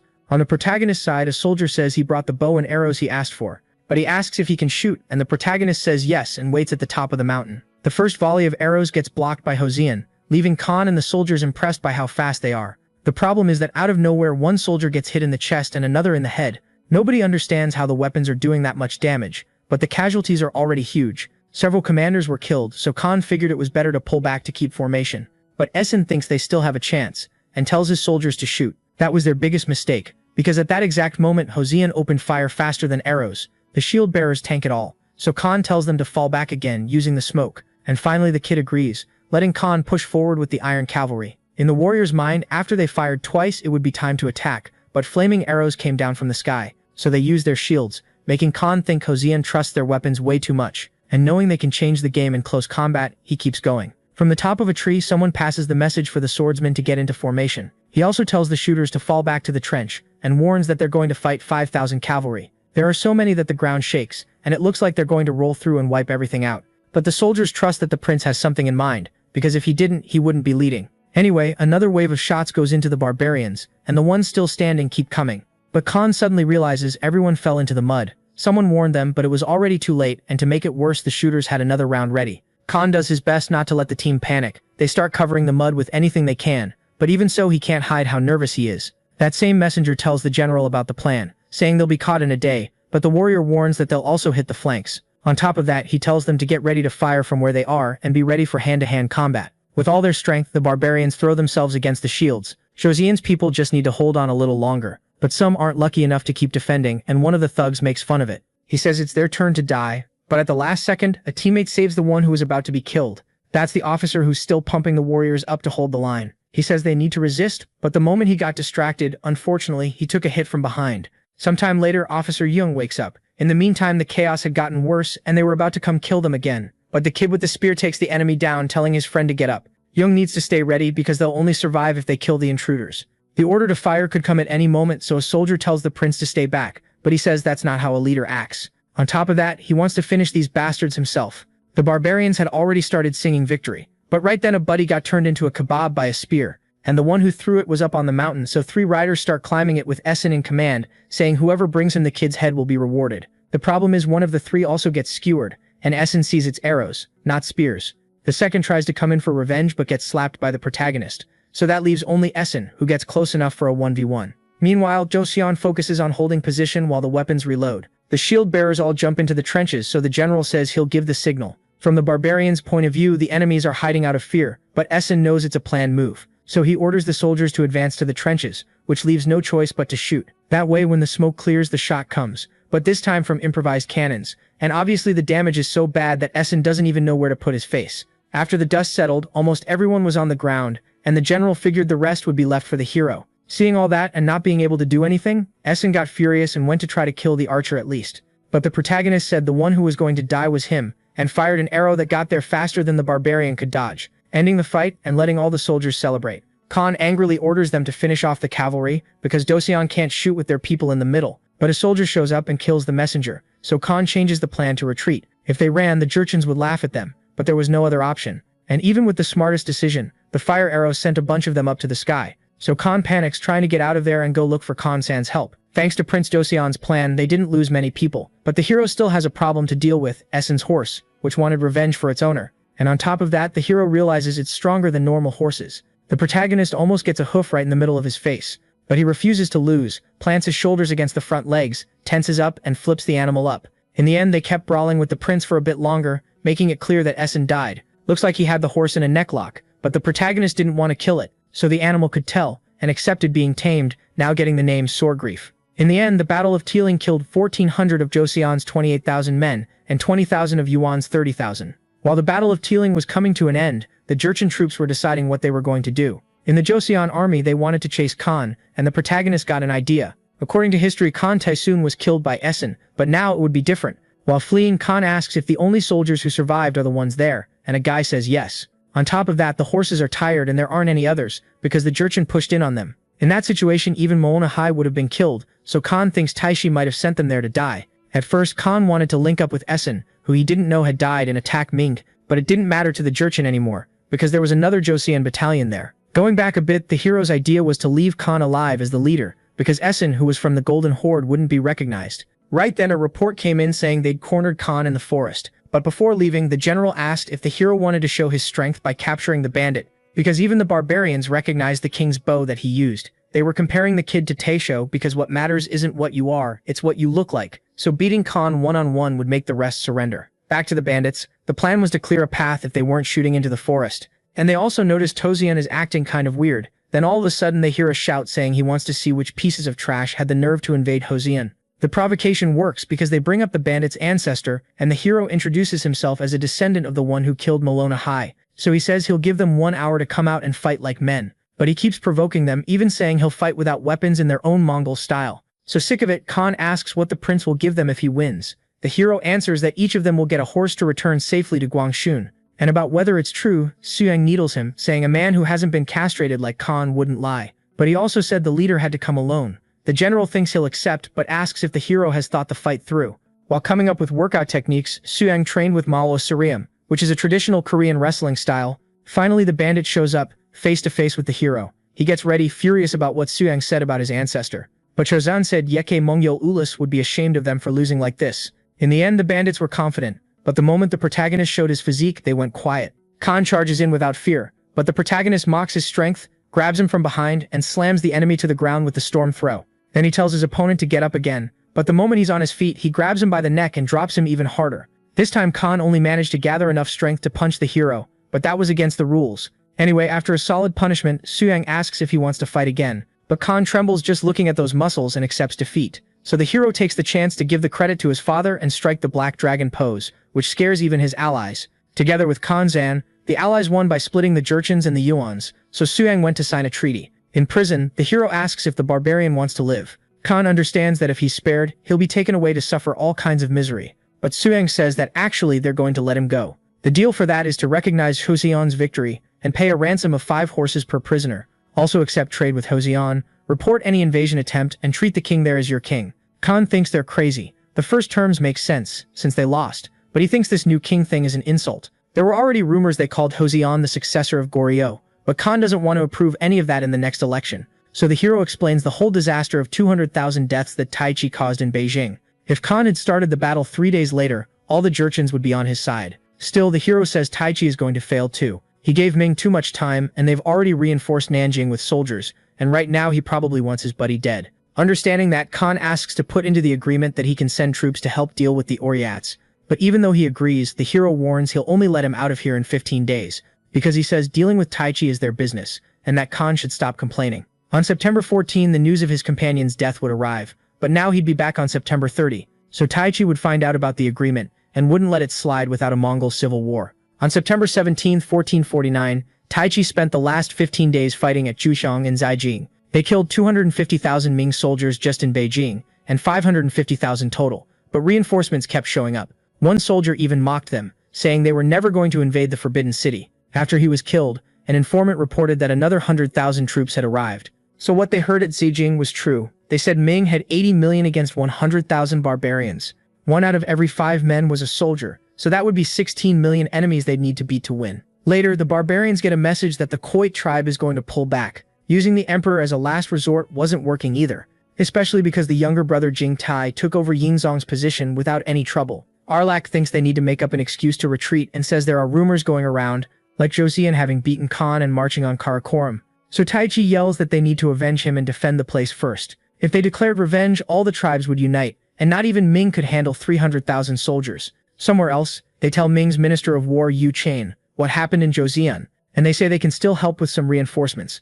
Since the general is Zhang So, the minister turns down the help if it's not from the prince, but the soldier insists Joseon is strong. On November 4, 1449, in Hanyang more than 10,000 captured horses arrive. The king is happy to see everyone came back safe with the victory, and the soldiers salute. Now it's time for rewards, where Kim Jong-so gets the noble title Duke Chunggui. Commander Hyosung is promoted to junior minister of the first rank, while Jing Ok keeps his position because he took the blame for losing sight of Khan. Also, for the hero's contribution, he gives him a large amount of land. And even though the protagonist keeps it formal, the king praises him like a normal father would. Later, during training, they say the real prince is pushing himself too hard, but he knows he needs to make up for lost time. He already lifts more than most officers on the bench press, but he still doesn't reach his buddy's level. Anyway, the king heard everything from far away and was satisfied with his desire to improve. So after that, he understood he couldn't keep up with his sons and left Hosung's future in their hands. All of a sudden, the protagonist goes to a dark place and starts stepping on a bunch of bodies. He doesn't understand what all of it is until he finds a skeleton that pierces his belly. Then he screamed and woke up from that nightmare right in front of his wife. Suyang understands it as post-traumatic stress. He refuses medicine and says he must have some kind of mental illness. Either way, there was an order for him to return to the palace. There they called the protagonist because they were going to send one to the new Ming emperor and wanted opinions. The letter said the king of Joseon was worried about the border, and that Ming influence was being seen by the Tatar, Uriankai, and Virchin. So the advice was to stay in Liaodong with 100,000 soldiers, and drive out the Dagze. That way Joseon would wipe out the Dagze to hold on to its gains. At first the heir understands it, sounds like advice from a servant, but even the hero thinks about those 100,000 soldiers. He warns that forcing people to go to Liaodong will be bad for Ming. Over there you could only plant grain and raise horses, but the empire would have to support those people. If millions of people migrated, they'd have to grow at least 4 million sok of grain, which is Joseon's yearly budget. Also, leaving such a huge force there could lead to more yuan attacks. And lastly, if they help and Ming loses something there, they'll definitely call on Joseon, figuring they have to contribute too. After the son's sensible opinions, the king accepts everything, saying he's going to retire, and that on March 30 the crown prince will take over. Even though it's a shock, he wants to create new laws for the country. The prince says his father is healthy enough for 20 more years, but the king just thanks the protagonist and asks a favor. He asks Suying to do Buddhist services at the temples for a year for the fallen soldiers, and he orders Uncle Hyeryong to go along too, all of it to heal the hero's war shock. So the two sons thanked him. In the empire, the emperor saw that Joseon wanted rewards for the fight. The issue of sending 100,000 soldiers didn't sit well. They'd have to expand the wall with limited resources. So the emperor asks if Joseon can handle the Jurchen, and the advisor answers that they can't. Then it becomes clear the intention is to fortify Liaodong. So Jingtai orders all the land east of Tiling to be handed over to Yu. The advisor thinks it's madness, but Jingtai believes this will wear Hosian down and create an opportunity. On March 1, 1450, the fourth king of Hosian, called Munjang, was crowned. But in the middle of the celebration, there was someone who wasn't happy. Old Huang Hui, 88 years old, still couldn't manage to retire even with the change of king. Up in the forested mountains, the protagonist uses his uncle as extra weight while doing push-ups. Horyong says if the kid keeps going, he'll start thinking he can take stabbings, but he explains there are people who train by hitting themselves. But to his uncle, hitting yourself just sounds like another mental illness. Suyang stopped by some nice temples, put in new stone mills, and made dumbbells out of the old ones. If the Buddha statues looked bad, his uncle would immediately complain. So the hero called someone in to make a fancy statue, using himself as the model. And to look like him, it had to be one of the 4 heavenly kings.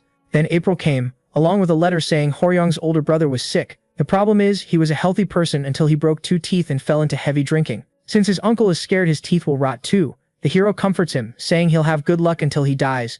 But then he notices something in his ears that makes him change his mind. So he jokes that his life expectancy will be about 88 years. But his uncle tries to believe that if he takes care of his body, he'll last longer. And when it comes to taking care of the body, the protagonist knows that well, so the two of them go out for a run.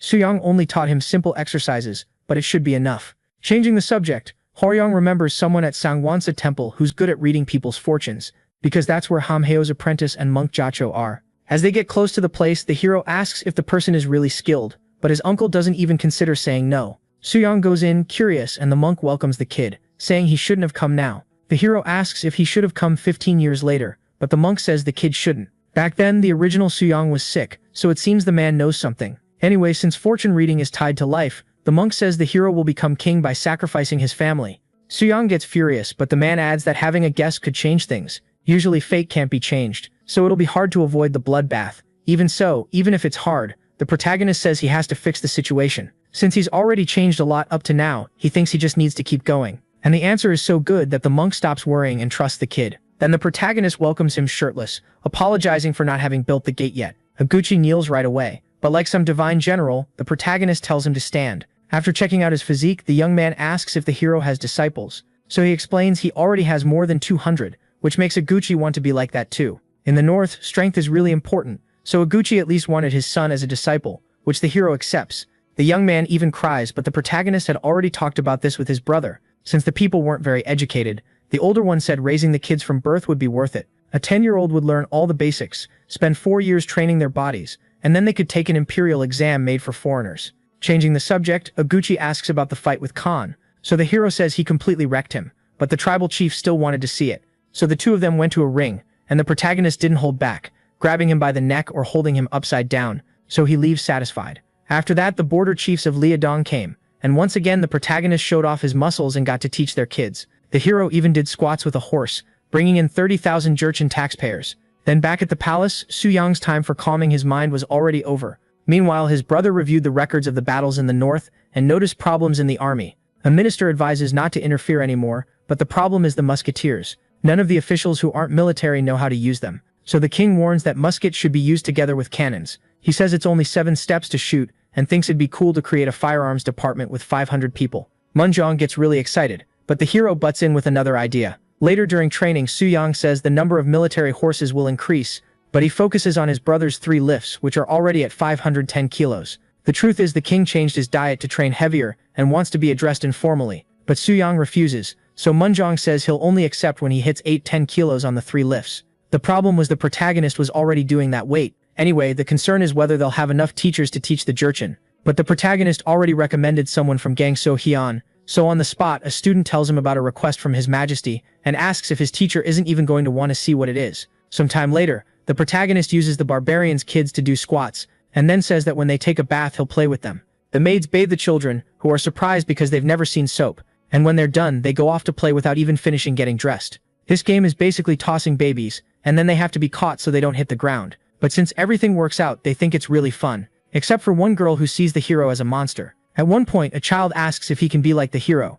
so the protagonist says he'll train him when his bones are formed, at 16 years old. Sometime later, the people ate food with no seasoning and really thick, but one of them knew it was the food they needed for their bodies and called everyone to run over before it was all gone. The routine was tough because they'd finish running and then they had to read. The weird thing is they realized the Confucianism book only has 40 pages, so a classmate says they split it into 4 volumes so they could focus.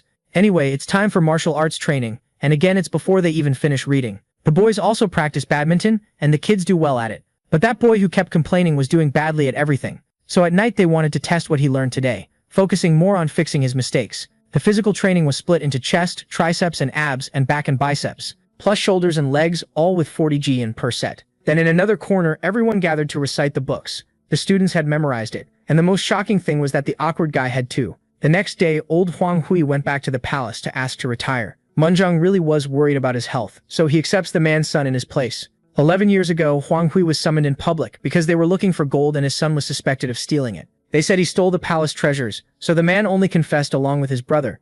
Then the old man lost it and completely disowned his son. Back to today at the palace, Huang Hui admitted that Zhou Jingsang was his legitimate son, so he should be punished for deceiving the king. A few days ago at the Confucian Palace, Yi said the hero came to ask which law was the most unfair, and what the king thought was that the loyalty of an illegitimate child or a legitimate one was the same. On top of that, Munjang's younger brother, Ma Iliong, was talented but illegitimate. It'd be worrying if the heirs complained about competing on equal terms, but Yi said the old man would help. Huang Hui's last request after confessing his lies is to end discrimination, so the king agrees, making the old man think he's retiring.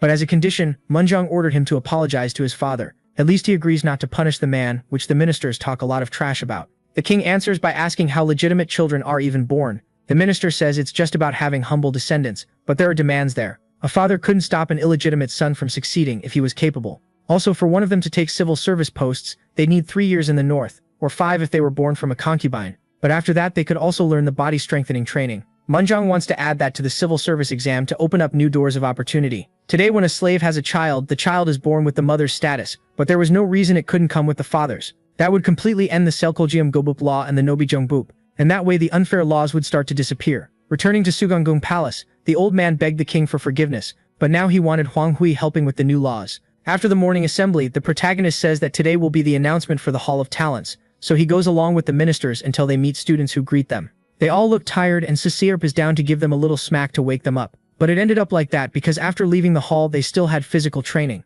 At night they bring some sinners to the jury. They apologize, but it doesn't matter because they cheated on the soldier exam. And so there wouldn't be any arguing. They called in a huge man as a witness. The graduate student from Yumjuk told everything that happened. One day, a noble agent from the Choi family of Yumjuk paid a visit.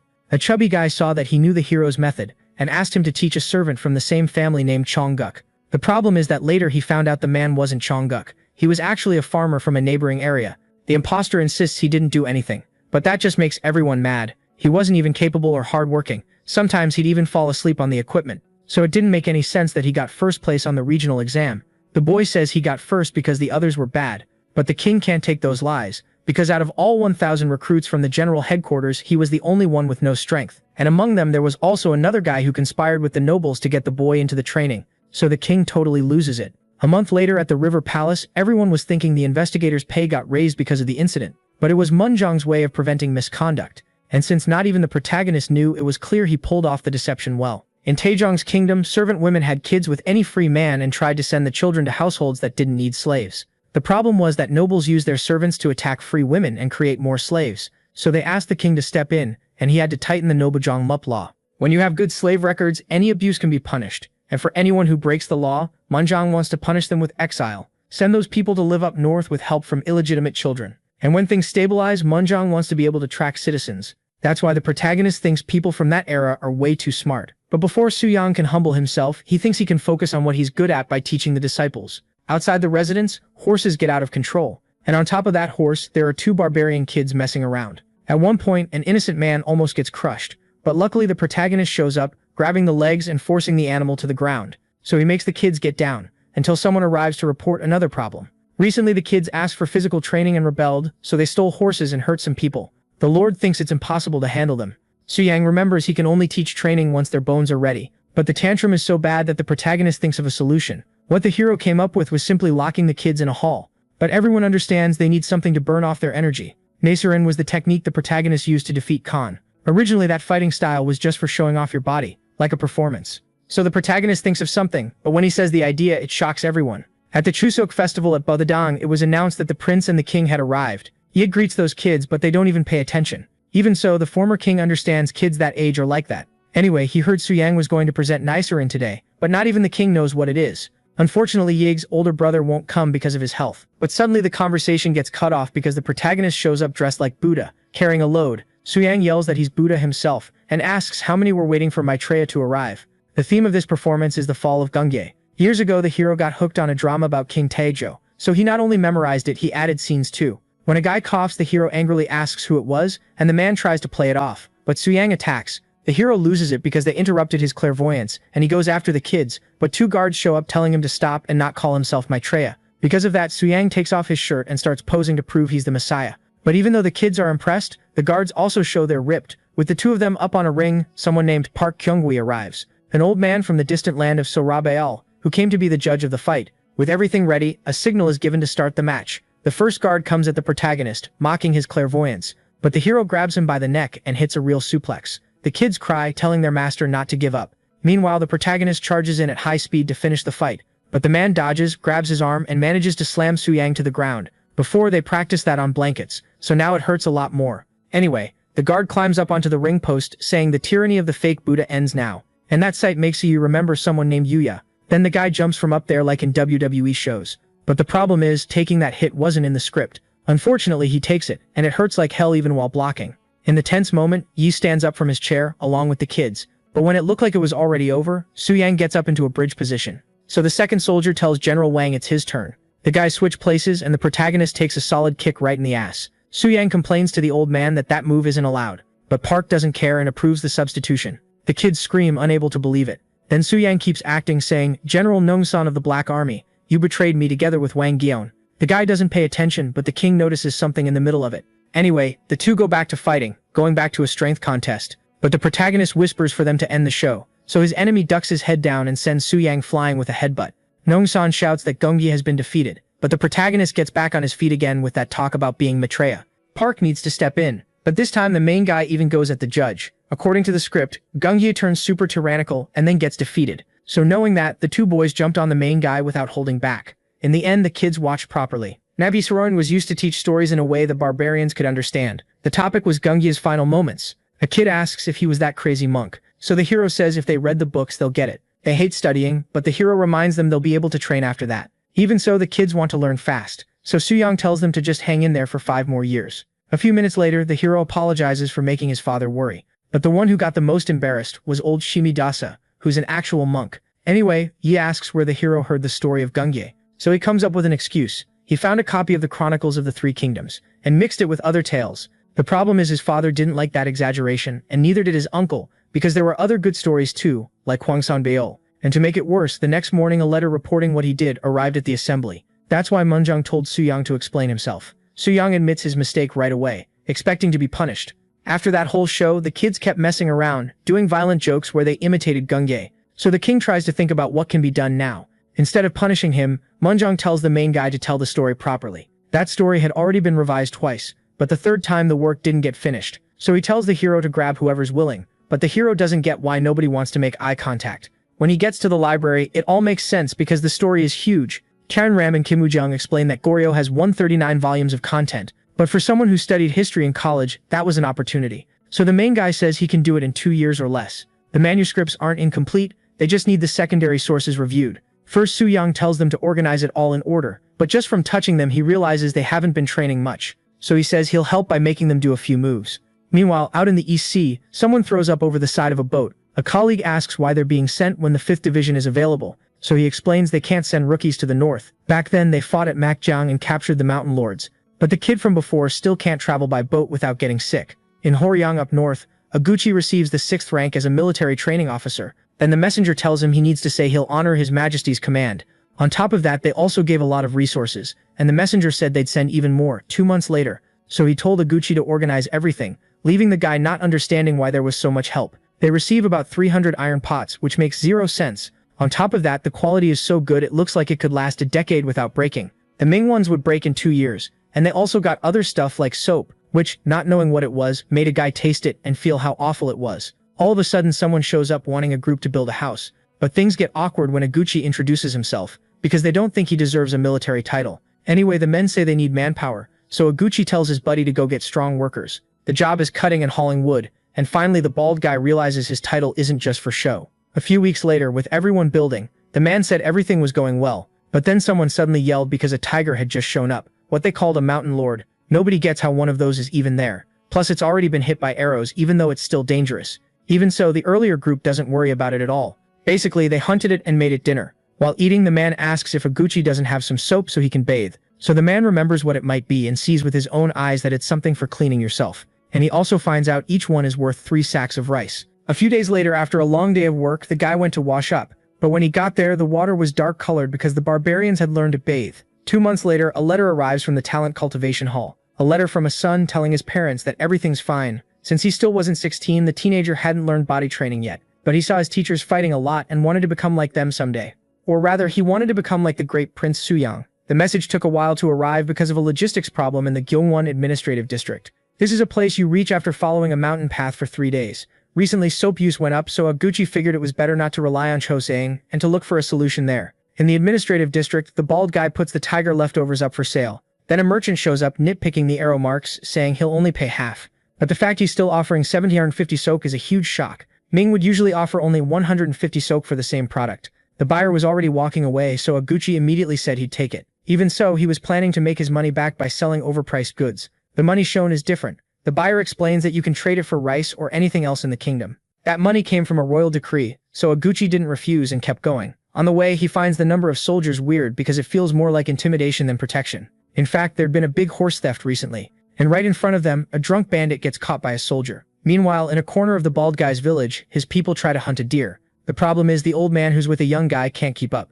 Since he gets left behind, he thinks about going through some terrain, because it feels really familiar. And when he gets there, he's absolutely sure he's where the Uleonghap tribe used to live. Going to Oguchi, the man warns him that Uleonghap is his hometown, and that it's now controlled by Olgeokap. He believes a group called Monteomu also lived there, but because they were friendly with Hoseon, they were killed by the Olgeokap. Oguchi is related to Monteomu, and the fact he also has ties with Hoseon makes the old man think another war could be coming. Still in the administrative district, the regional commander named Manjon says the same thing, but if they went farther north, the Olgeokap would come looking for trouble. Oguchi doesn't think Hoseon will protect them, so Ming reminds him that Manjon gave them the job of wiping out those barbarian peoples. But if they came back for revenge later, they could show up with more than 6,000, and Oguchi was sent to Hoyong on purpose. Monteomu's son didn't avenge his father, but now his relative could.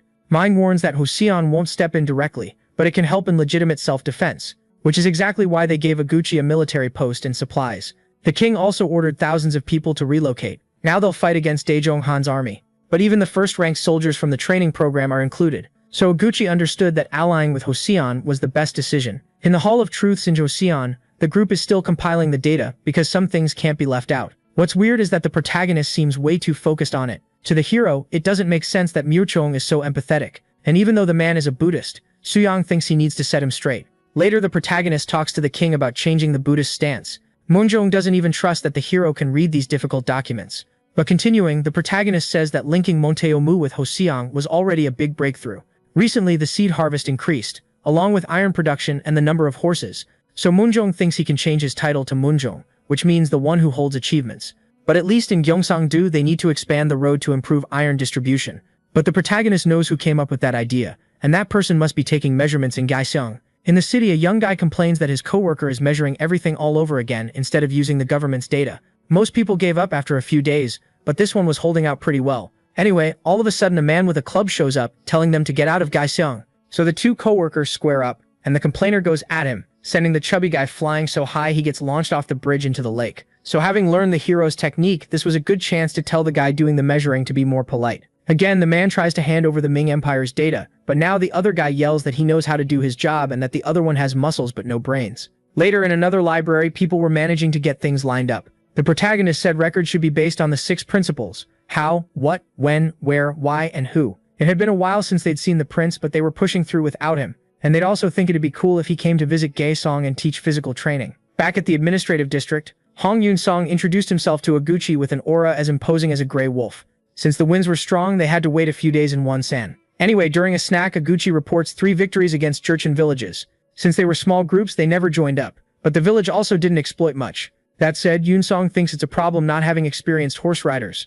Oguchi knows that for them, shooting while riding will be very difficult, but at least the king handed over a kind of telescope that can help. Because it's portable, each unit will have one, and after the soldier looks through it, he's impressed. They usually call the object the Mirror of 1,000 Leagues. Anyway, a map with everything Iguchi and the other chiefs discovered is opened. The mountainous areas are dangerous, so it makes more sense to go through the northeast first. Since the cold will be a problem, Iguchi suggests handing out wolf blankets, but he doesn't even know if his men will endure it. 15 days later, a storage house is finished, but suddenly the bald guy's assistant comes in shouting, because the recon team came back. So the moment they meet again, Iguchi is sure Yoon Song wasn't a wolf, but a tiger. They managed to get information from Goyang Song but lost 2 men. The thing is, walking 30 kilometers fighting and losing 2 men just doesn't seem like much. The cold that season was brutal even with heated stones. But you could see that Oljocap was pulling strings to advance even though they still weren't united. Yoon Song wrote down everything he thought would be useful, and Iguchi thinks it's great they're back before the cold gets worse. Anyway, he has all the tribes informed and gives them a month to attack the north. On the day, Iguchi gives a speech about how his Gyeongjui ancestors lived where Oljocap is. They were sent to Liaodong, forced by Ming, but Joseon took them in. The ones who also gave iron and grain were the people of Joseon, so he reminds them that only Oljocap was cowardly enough to attack Monteomu, which even though few remember, Chungsan's son lived miserably because of Ming. So unlike the others, Iguchi said he never forgot an injustice, and always repaid favors. Everyone shows they want revenge, so it's ordered that the 6th officer Yi Hyogang appear. His grandfather was Yi Jiran, who was Monteomu's cousin, but he was killed during the Oljocap Jurchen rebellion. Yi Jiran was a hero of the northeast border, so showing they were working with Joseon made the soldiers' motivation grow. At one point, one of the allies hits an enemy with a metal arrow. Then they start wanting to know where they got that, and obviously they surrender. Iguchi asks if they'll submit to Joseon, but that causes problems, since they're both Jurchens. The bald guy warns that they were part of Gyeongjui, and that they're going to wipe out the Oljocap tribe, so one of the enemy leaders agrees to submit to Joseon. A colleague thinks it's absurd because they're relatives of Oljocap, but that leader yells that relatives are the ones with more money, and seeing Joseon, he didn't think twice. In Namnul the same question came up, so in Arahap's name, the Namnul tribe agreed to serve Joseon with all their strength. In Golgan too, but it didn't make sense for everyone to be so passive. Going to Naimachak, that was the first real battle they had. Then an opposing leader showed up not understanding anything. He saw there was no way out and started to run. But he got hit by a shot in the back which made everyone stop fighting and surrender. In the village they took, it looks like the population had to eat moldy oats. In the summer, their stockpile disappeared, so they had nowhere to look for food for the winter. Seeing that, Yoon Song warned that Ming wiped out all the stockpiles. The chief Yadangi of Olminio, which is near Goyang Song, was refusing to hand out food. That's why the loyal soldiers were eating double like they were starving to death. Because of that, everyone agreed to surrender so easily. In Olminio, the chief receives a message that Aguchi is marching to avenge Monteomu. So Yadangi gets furious because they'll have to face this with winter coming. He also thinks Joseon will suffer and asks his subordinate to buy time in Goyang Song. So 3 days later, cannons explode, sending soldiers flying into the air. The fortress makes some openings when it breaks, and the soldiers take advantage to throw bombs in there. Again, they're given the chance to surrender. Aguchi claims Monteomu wants revenge against Yadangi, but the old man says he was betrayed first. On top of that, the son was alive, but Aguchi doesn't listen to any of those twists, and tells the people to look at the army he has. They're strong enough to do squats with another man on their back. They've got 6 packs the others don't have, and they can lift a person with their hands. All of this kept humiliating the enemy soldiers to the point that they accepted defeat and were about to turn on their leader. So Yadangi surrendered, giving Joseon the victory. In January 1452, the hero says he hasn't even finished 30% of the volumes, but it was still impressive. Up north, with only 8,000 troops, they got 2,000 Jurchens to surrender, and blew up 1,500 Oljocap horse-breeding ranches. Pretty much half of the Jurchens wanted to surrender. On the day of the victory ceremony, everyone gathers near the palace in front of the king. In his speech, Munjong says he's proud they managed to get revenge. After that, Aguchi hands over Yadangi, tied up to be judged for killing Monteomu and invading Joseon lands, which are serious crimes. Yadangi thought he was going to die right there, but luckily he was only exiled to live in Tamra.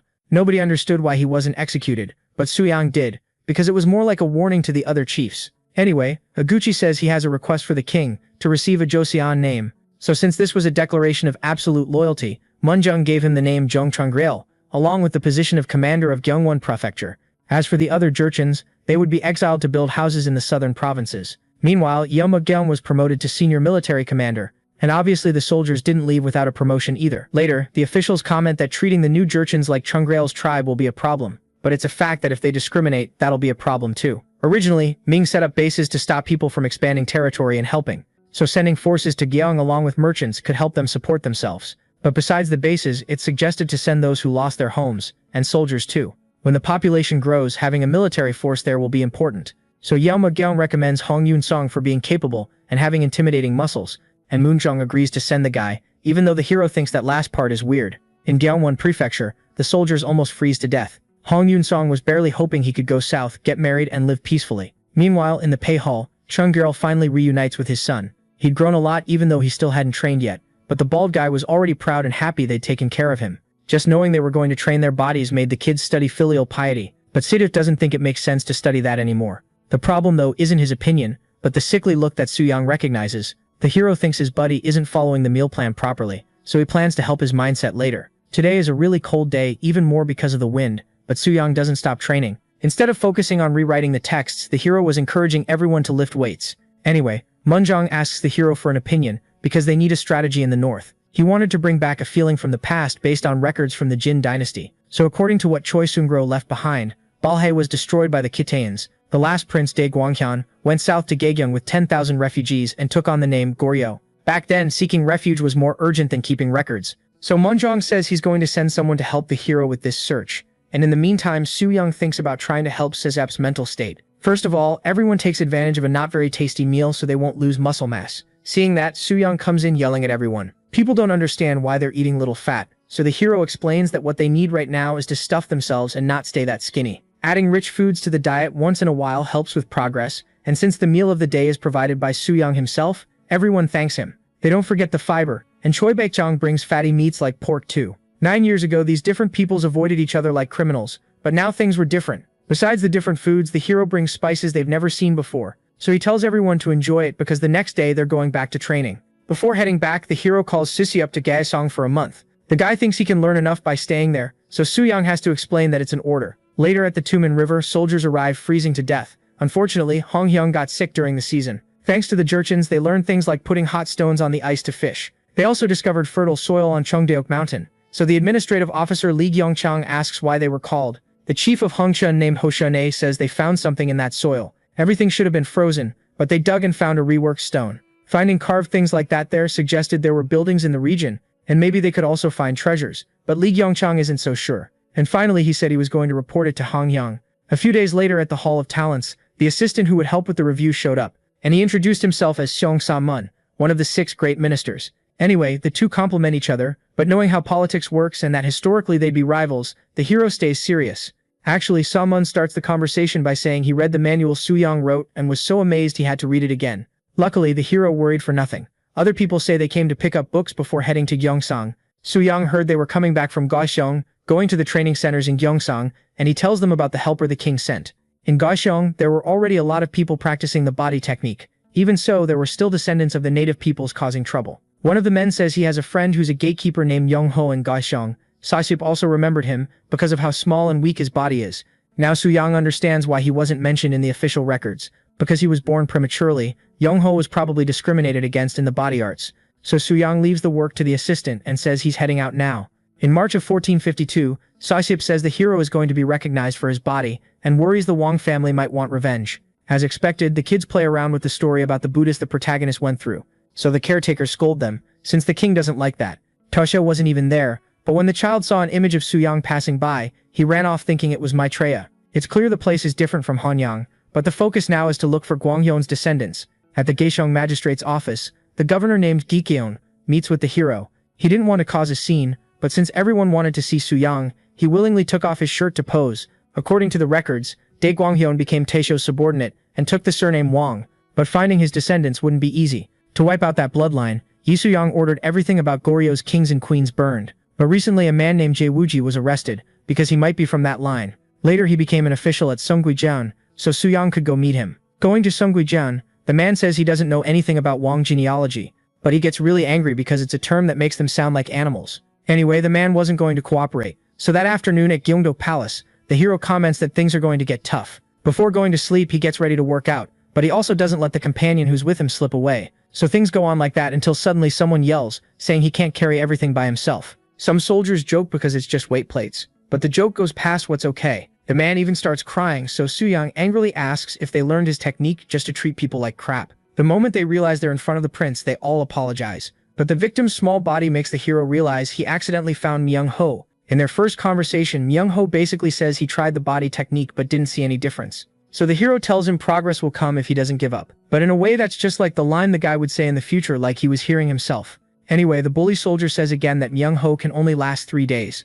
That's why he still hasn't passed the civil service exam, so Soo-young understands he needs more attention. The next day, he thanks everyone for joining the training session. Yun is introduced as someone who will help, and the hero says he's going to add a new concept to the manual about how everyone is different and how everything they do affects muscle mass. Sustainable muscles come from a bunch of factors that have to be part of your lifestyle. In the past, Myung-ho heard from Taoists that drinking mercury was good for you. So to keep the guy from looking for the answer in medicine, Soo-young said he only trained and ate well. Since the protagonist is clearly focused on two people, it makes sense for Sispyup, but not for Myung-ho. Anyway, when Sispyup does the deadlift, the conversation even stops because the perfect movement grabs attention. On the other hand, Myung-ho has to struggle a lot just to do it badly. The trainers say the movement needs to be light, but he feels completely drained. According to the records, even though he was premature, Myung-ho drank and rode horses. He wasn't fragile, and training for 7 months didn't make sense based on his build. Myung-ho explains that when he gets hurt, he waits for the pain to go away before trying again, but Soo-young yells that it's normal.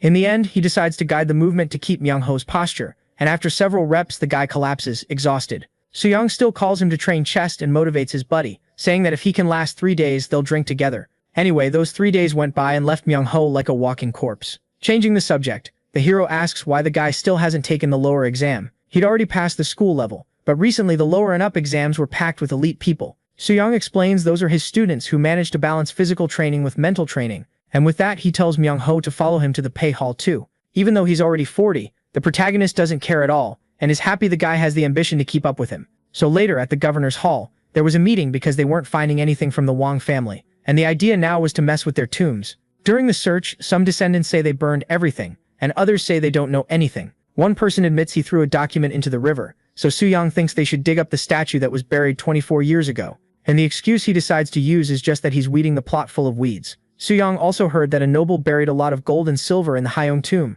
so someone with bad intentions or big ambition could cause an accident. So the hero thinks it's best to start by sending a letter to the king. Somewhere else, someone complains that his whole body is hurting. A masseuse says his body grew this month, but Myung-ho complains because every time he improves, the weights go up. Even so, this was his chance, but the pain was real, so she recommended a rehab techniques clinic. Apparently it's a treatment developed by one of the hero's students, and it works really well. A student creating a whole new area of medicine is impressive, but what's even more impressive is when the woman talks about a treasure buried in the tombs, at Haeyeonyeong, at King Taejo's tomb. The hero feels sad about the state of the place, so he asked everyone to help, and Myung-ho was in the middle of it, with other intentions.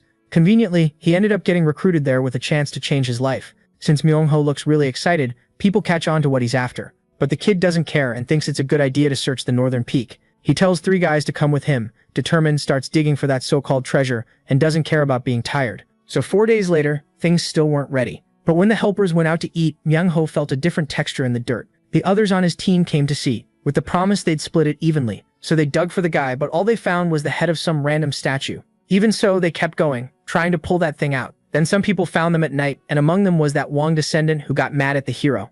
In the middle of the night, the protagonist gets woken up because there was a thief at Haeyeongdo. But that makes Soo-young happy because the trap worked. Anyway, he rides there on horseback, and when he arrives he finds the little guy pissed off and causing a scene. They were biting Myung-ho's ear, so the protagonist yells, condemning the guy's actions. He tries to apologize, but Jo Woo-ji has a personal beef since they messed with his statue. Jo Woo-ji cries, and another guy says they're just servants of the Yi family, but Soo-young is part of it too, so he's put in a tight spot. The little guy explains, based on his grandpa's stories, that when the statue was at Bonggunsa temple, only Taejo had a gold crown. Anyway, Soo-young scolds Myung-ho, but since it was all part of his plan, he whispers that he'll handle it. But for now, they need to take the 2 of them to the governor's office. On the way, people judge them for messing with the king's statue and suggest they won't make it out alive. So the big guy asks the prince for exile, meaning he'd go to Gyeongwon, so he said he understood. All because being stuck in the cold was better than dying.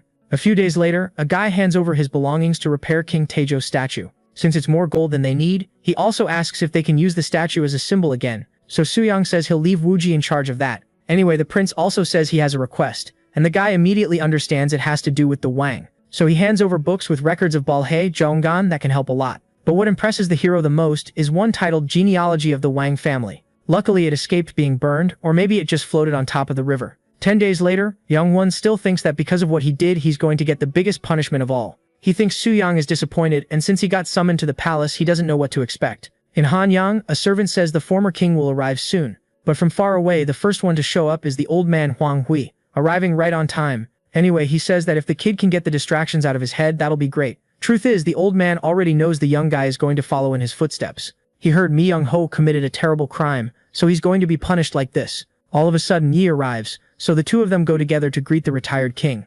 Anyway, Yi says he's already heard everything, so Mi Young-ho drops to his knees begging for mercy. No matter how he feels, since Munjong is trying to win Gaisong's heart, he thinks the boy should help. Mi Young-ho doesn't even think they'll let him leave there alive, so Yi suggests he change his body until he's unrecognizable. The former king agrees not to punish the boy as long as he trains for the next 3 years in the pay hall. But even though he accepts, Mi Young-ho also cries, knowing he's going to suffer. In the end, the hero went back to Hanyang with the texts and could train at home like he used to. It was also great for Munjong to work out with his brother. Anyway, the hero says they're short on volunteers from the north, but Munjong already got ahead of it. A bunch of illegitimate sons had sent letters asking to be freed from their status. So with things starting to happen in the north and the south, they could see a chance to rise up there. So Yang wasn't paying that much attention to the local demands, but Munjong let him rest after finishing the review. Actually, the king already found someone strong to send north. He isn't a second son, but he has an illegitimate brother he wants to save. So he was appointed magistrate of Gaiyang. This big guy is Hong Il-dong, and his younger brother is named Hong Gil-dong.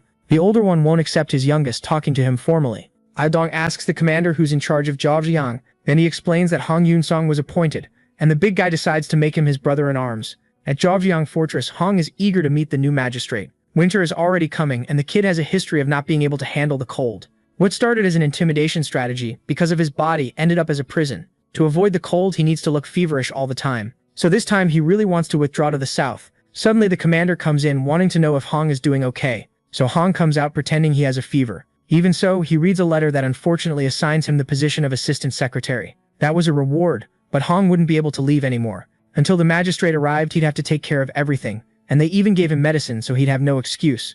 Anyway, the brothers start a trip to Jiuyang, already stocking up on some goods that are more expensive out there. Il-dong thinks that with the body he has, the cold won't be a problem, and he convinces his brother of the same thing. At Jiuyang Fortress, the magistrate finally arrives. When Il-dong gets there, he wonders where everyone is. All of a sudden people shout because a stone at the top of the fortress cracks. Everything collapses, but luckily the guy who was about to get crushed is saved by the big man. The guy who got saved kneels down thanking him, and Hong arrives apologizing for being late. Then they decide to go somewhere safer first. Hong starts the conversation explaining that this is a temporary office. He says he's handling things as assistant secretary. Anyway, the two of them have more than just walls to fix because they need to build houses and plant crops. The Jurchens were supposed to help, but they weren't cooperating, so Il-dong said physical conditioning would solve it. The next morning, Hong asks if everyone's ready, because he's going to teach everyone something new. They don't know what they're going to get out of it, but once Suyang said that even simple movements can teach you. So Il-dong tells Gildong to start by grabbing a pickaxe, and his brother does. So even though he complains in his head, the two of them work the holes really fast. Il-dong says this really is a method to train the body, so he calls Gildong over again to show the rest of the routine. Hong thought the brute was just someone strong, but apparently he also dieted. Even so, he can see problems, and tells the magistrate about it. Hong says that like this, it'll be hard to keep leading the Jurchens, especially since it's not just on the farm that they need their help. Then Il-dong says he has a proposal. The next day, the boy gathers all the barbarians with a leather ball. He's going to use a keep-away ball game to decide the exiles. Then he asks who's going first, and someone agrees to start. So the youngest announces the start, and right then, Il-dong takes the kid down. The second one manages to run a bit, but the big guy goes over and slams him to the ground too. Even Hong realizes the game wasn't a dumb decision. He was actually using the chance to judge how strong each person was. Still, a game shouldn't be something used to decide who was going to help the government. So Hong thinks Il-dong isn't taking things all that seriously. The next candidate gets the idea to throw himself on the ground with the ball, but the big guy comes in with jujitsu, and in a few seconds manages to get him off the ground. So the last one who decides to try is assistant Hong himself. Since nobody objects, the two get ready, and Hong says he's not like the others, but that's exactly what Il-dong wants. At first, Hong turns his back and gets position as fast as expected. In that case, Il-dong tries to win on endurance, but when he comes in from underneath, Hong defends. The youngest already thought the assistant was impressive, but not to the point of matching the brother. This game was based on a very old Korean kind of soccer, and ever since forever nobody has done this well against Il-dong. All of a sudden Hong feels a hard hit in the back. He gets pinned by the big guy's huge strength. The assistant can't break free, but luckily he slips his arm out. Even so, Il-dong manages to fall on top of the guy, making him give up. But since Hong is a military graduate, he won't accept losing, so he forces the big guy's arm up. Then, while holding that ball with everything he's got, Il-dong tries to break through the defense, until he gets tired and strains so hard he lifts Hong off the ground. That way he only needed a body feint to throw his opponent away, bringing the match to an end. That night they're told the day's test results will be announced in private. To celebrate, there was plenty of meat and drink. Even the Jurchens were doing great today, thanks to the protagonist's technique. But for Il-dong, the most impressive one was Hong, even though the guy complained he lost because of the cold. One time he went out to pee and the liquid froze in midair, and the fortress wasn't good for winter. Ildong suggests fixing it while they train, but the youngest shouts that he has experience with that, so they trust him with the job, sparing him the misery of having to carry stones like a convict. The next day, Hong thanks the youngest, but he won't even take the compliment. Gildong talks about the bricks, which he thinks aren't fired clay. Actually, even without using that, you can get good results. But for example, the fireplace was all cracked. The wet clay dried, got hot, but the wall was cold. Gildong's heated wall always cracked, and Hong would plug the holes with more mud without thinking it might be heating up fast and cooling down fast. He believed there was smoke only because it was leaking through the cracks. Seeing that, Gildong thought about swapping the current clay wall for wall bricks. They say wall bricks hold heat longer, and you can use them on the floor too. With clay walls, one crack ruins everything. But with bricks, it's easy to replace. Gildong still isn't sure, but he goes out to try, leaving a good impression on Hong. Seconds later, the guy says he already talked to the mason from Gaisong. When they make hapgak roofs, they put bricks on the sides, so they must know how to build with them. In that case, Hong asks them to bring bricks, and Gildong adds they'll need around 5,000. Bricks aren't used much in Joseon because there isn't enough firewood for the kilns, but this region has enough wood in the mountains. And with the excuse of physical training, the Jurchen are gathering a bunch of logs every day to build fences. 6 months later, on November 14, 1452, the soldiers are still suffering from the cold. At that moment, Ildong shows up missing warmth, saying the others are freezing. The big guy recommends a steam bath, but the problem is they're using it so much there's a line to get in. You could tell the Jurchen were packed in there, and it was all because of Gildong. Earlier, the guy had suggested a public bath and an office made of bricks. The problem was the price, but 5,000 only cost 180 kg of rice. In Gyeongwon province, an officer can't believe Gyeogyang lost fewer men than they did. Chungrel explains about the bath, the warm office, and the physical training. Then the officer asks how the black soil is going there, and unfortunately he's told they still haven't made progress. They've already processed 900 kg of iron, but it was all brittle and useless because of that so-called black earth. At a forge it became obvious, because with just one hammer strike the material broke. The blacksmith explains that this stuff ruins metal. It's sticky like tree resin, but the chance it might work the same makes the officer want a bit of it, especially since it could be useful, and even without knowing it, it was part of our modern asphalt. On the way to Sugang Palace, everyone is exhausted from working on the state documents. Meanwhile, the king was cursing a lot because people were refusing to work. If all the offenders were sent north, it'd be a huge mess. But the state's government code, which is like our constitution, didn't have a solution after all. It wasn't even finished yet. Sugang agreed, but he was dying inside. They'd already had a lot of problems, so they were still adjusting the punishments, and unfortunately old Huang had to stay. In his case, since exile or torture didn't seem fair, he was punished with work. Anyway, that makes the protagonist think forced labor could become a lighter punishment. After the talk, the protagonist helps his father, who'd been sitting for a long time, relax. Picking up what they were saying earlier, the current forced labor was beating the criminal, and then sending him north as a slave. But in the hero's view, building prisons and providing decent work inside could serve as rehabilitation like it almost is for Minister Huang. Yui says that working too much can hurt your health. But Xuyang makes his father remember the wheel they made. Walking on it was way easier than on muddy roads with weight on your back. So the old king really likes the idea. The name will be prison and officials will manage it. The problem was finding a volunteer to reform the prisoners in the jails. At least they had Hall Pei, who'd already managed to turn the young barbarians around, so they wouldn't refuse to work at the prison too. Even so, Yui worries about Xuyang helping so much instead of focusing on his job and himself, like marrying Hyundong for example. The boy turned 16 this year. There had already been proposals, but Yui held off because of the war. Among the families that sought the match, the hero meets state councilor Han Huak. Xuyang apologizes for the delay, but Han says the man's daughter also wanted some time. Since Han Huak belongs to the Ming Alliance, that attitude came because he'd lost political power. Because if it were like before, he would have forced the marriage without even asking. Anyway, Hyundong arrives, so the hero introduces him to his possible father-in-law. Han is surprised the boy is so strong at only 16. Changing the subject, Hyundong did a rubbing on paper over a stone and recognized a pattern from Master Muhak, the great King Jin Hyung. This could be one of the Sun Subi monuments that in Goryeo history is said to be 900 years old, so the son and father complement each other on the discovery. Since the boy is not only strong but also smart, Han is even more surprised. But the truth is, he used to be frail before Xuyang trained him with kids games like hula hooping and jumping rope. Those games were good for kids and women, and to break the ice, Xuyang invited the guy to play shuttlecock with their families. But a few days later, when the game happens, the counselor's daughter gets absolutely wrecked by the protagonist's tough wife. A few days earlier, Han told Sukdek they were going to talk about the marriage again. On top of that, the protagonist's wife wanted to meet her along with the second sister-in-law who serves Prince Haishang. It was a once-in-a-lifetime chance, but Sukdek was intimidated by the couple's strong presence, since she was just a housewife. Later, she received an outfit made by Lady Daebuin called suspenders. It was something you tied at the waist, pulled up, and fastened underneath so the skirt wouldn't slip. On top of that, they also put knee and elbow protection on her, and tie up her hair. On the day they met, the wife asked if the girl had ever played badminton. Since she hadn't, she explained there was the serve, plus the lower shots, the high ones, and the smashes. And she also said it's normal not to be able to do everything right away. Sukdeok did so well that for the first time she got praised while exercising. But then it was time for them to face off. Maybe by luck, the girl scores the first point out of the 21 she needed to win. Sukdeok is happy, having fun, changing her idea of exercise from tiring to actually pretty cool. The problem is, she returns a high one to an opponent who was holding back just so she could smash. The hero's wife basically buries the shuttlecock into the ground and now says she's going to start playing for real. The game that was 5-3 suddenly turned into 5-12, leaving the girl completely frustrated. At least the wife hits a high one to give her a chance, so the girl can see a bit of hope. Suddenly she gets a pain in her ankle, but even so she jumps and hits the shuttlecock, scoring a great point. Only this time it's her wrist that hurts. Unfortunately, the girl falls to the ground, but she falls while admiring the prince's wife's strength for putting up with that routine. Later the story reaches the protagonist, but the wife didn't believe Sukdeok was angry, and she even started wanting her in the family. Because of that, sometime later, Hyeondeong gets dressed up, and the protagonist gets ready to lead the Jagwon coming-of-age ceremony. It's formally arranged by Munjong, and the adult name is given by Yi Si-jong. Now that the son has become an adult, his name would be Jang and his courtesy name Wonyoung,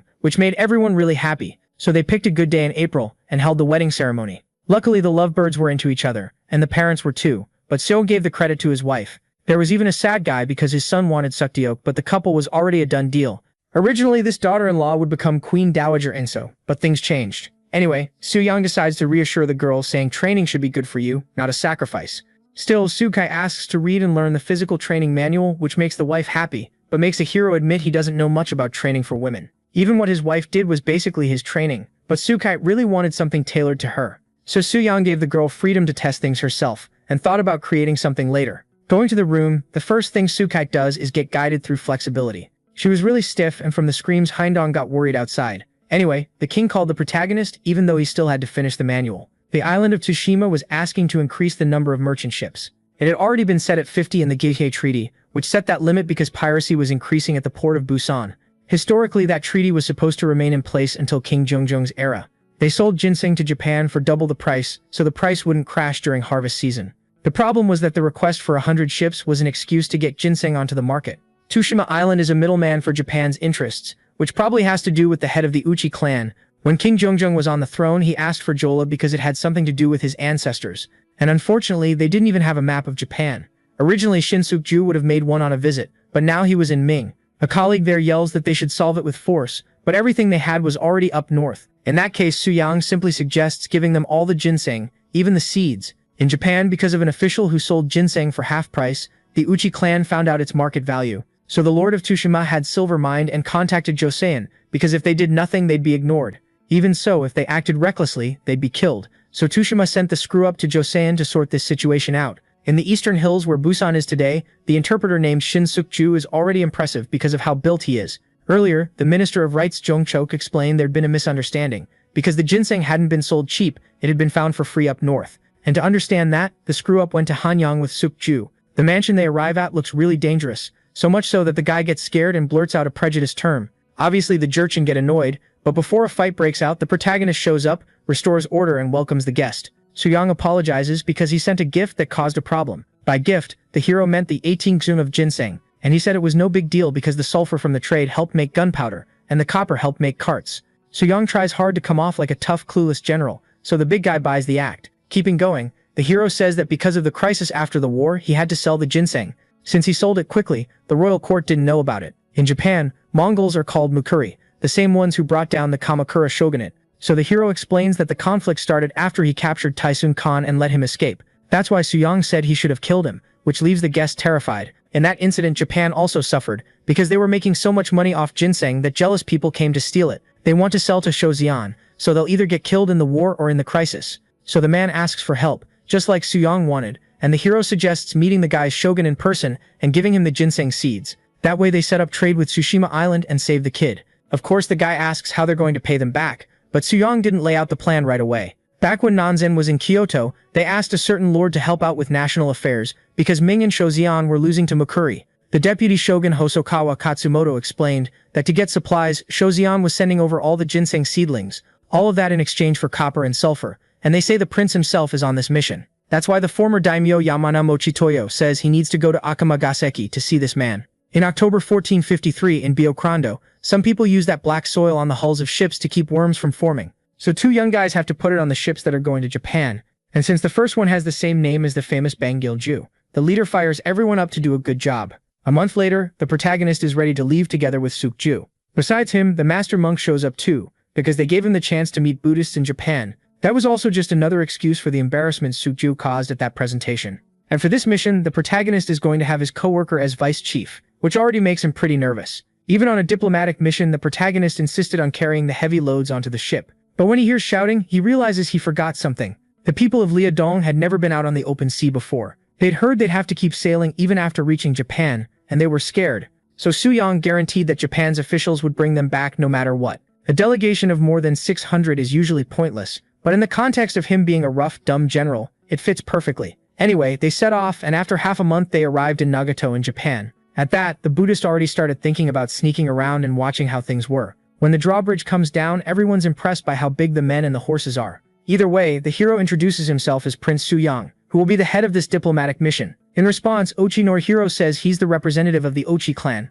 until suddenly the Jurchen all jump down from the boat. Ochi says they prepared a banquet for the protagonist to relax and introduces the monks from the temples of Kyoto, but Mochi Toyo is among the pre-Sengoku figures. Suyang knows. Yamana always pulled the strings behind the scenes to pass power to his son, and it was exactly because he wanted to meddle that he brought his monk along. Right then, Suyang introduces his Buddhist master named Shinmi, and then he starts introducing himself in Sanskrit. The problem is Yamana doesn't understand, but his Japanese colleagues do. In the end, Suyang already knew that if he hadn't brought the master, they would have spied on him. Later, the Jurchen are served by a woman with her face covered in white powder. So the hero and his colleagues say they want to serve themselves. The woman even tries to insist, but every attempt just makes the two of them more scared.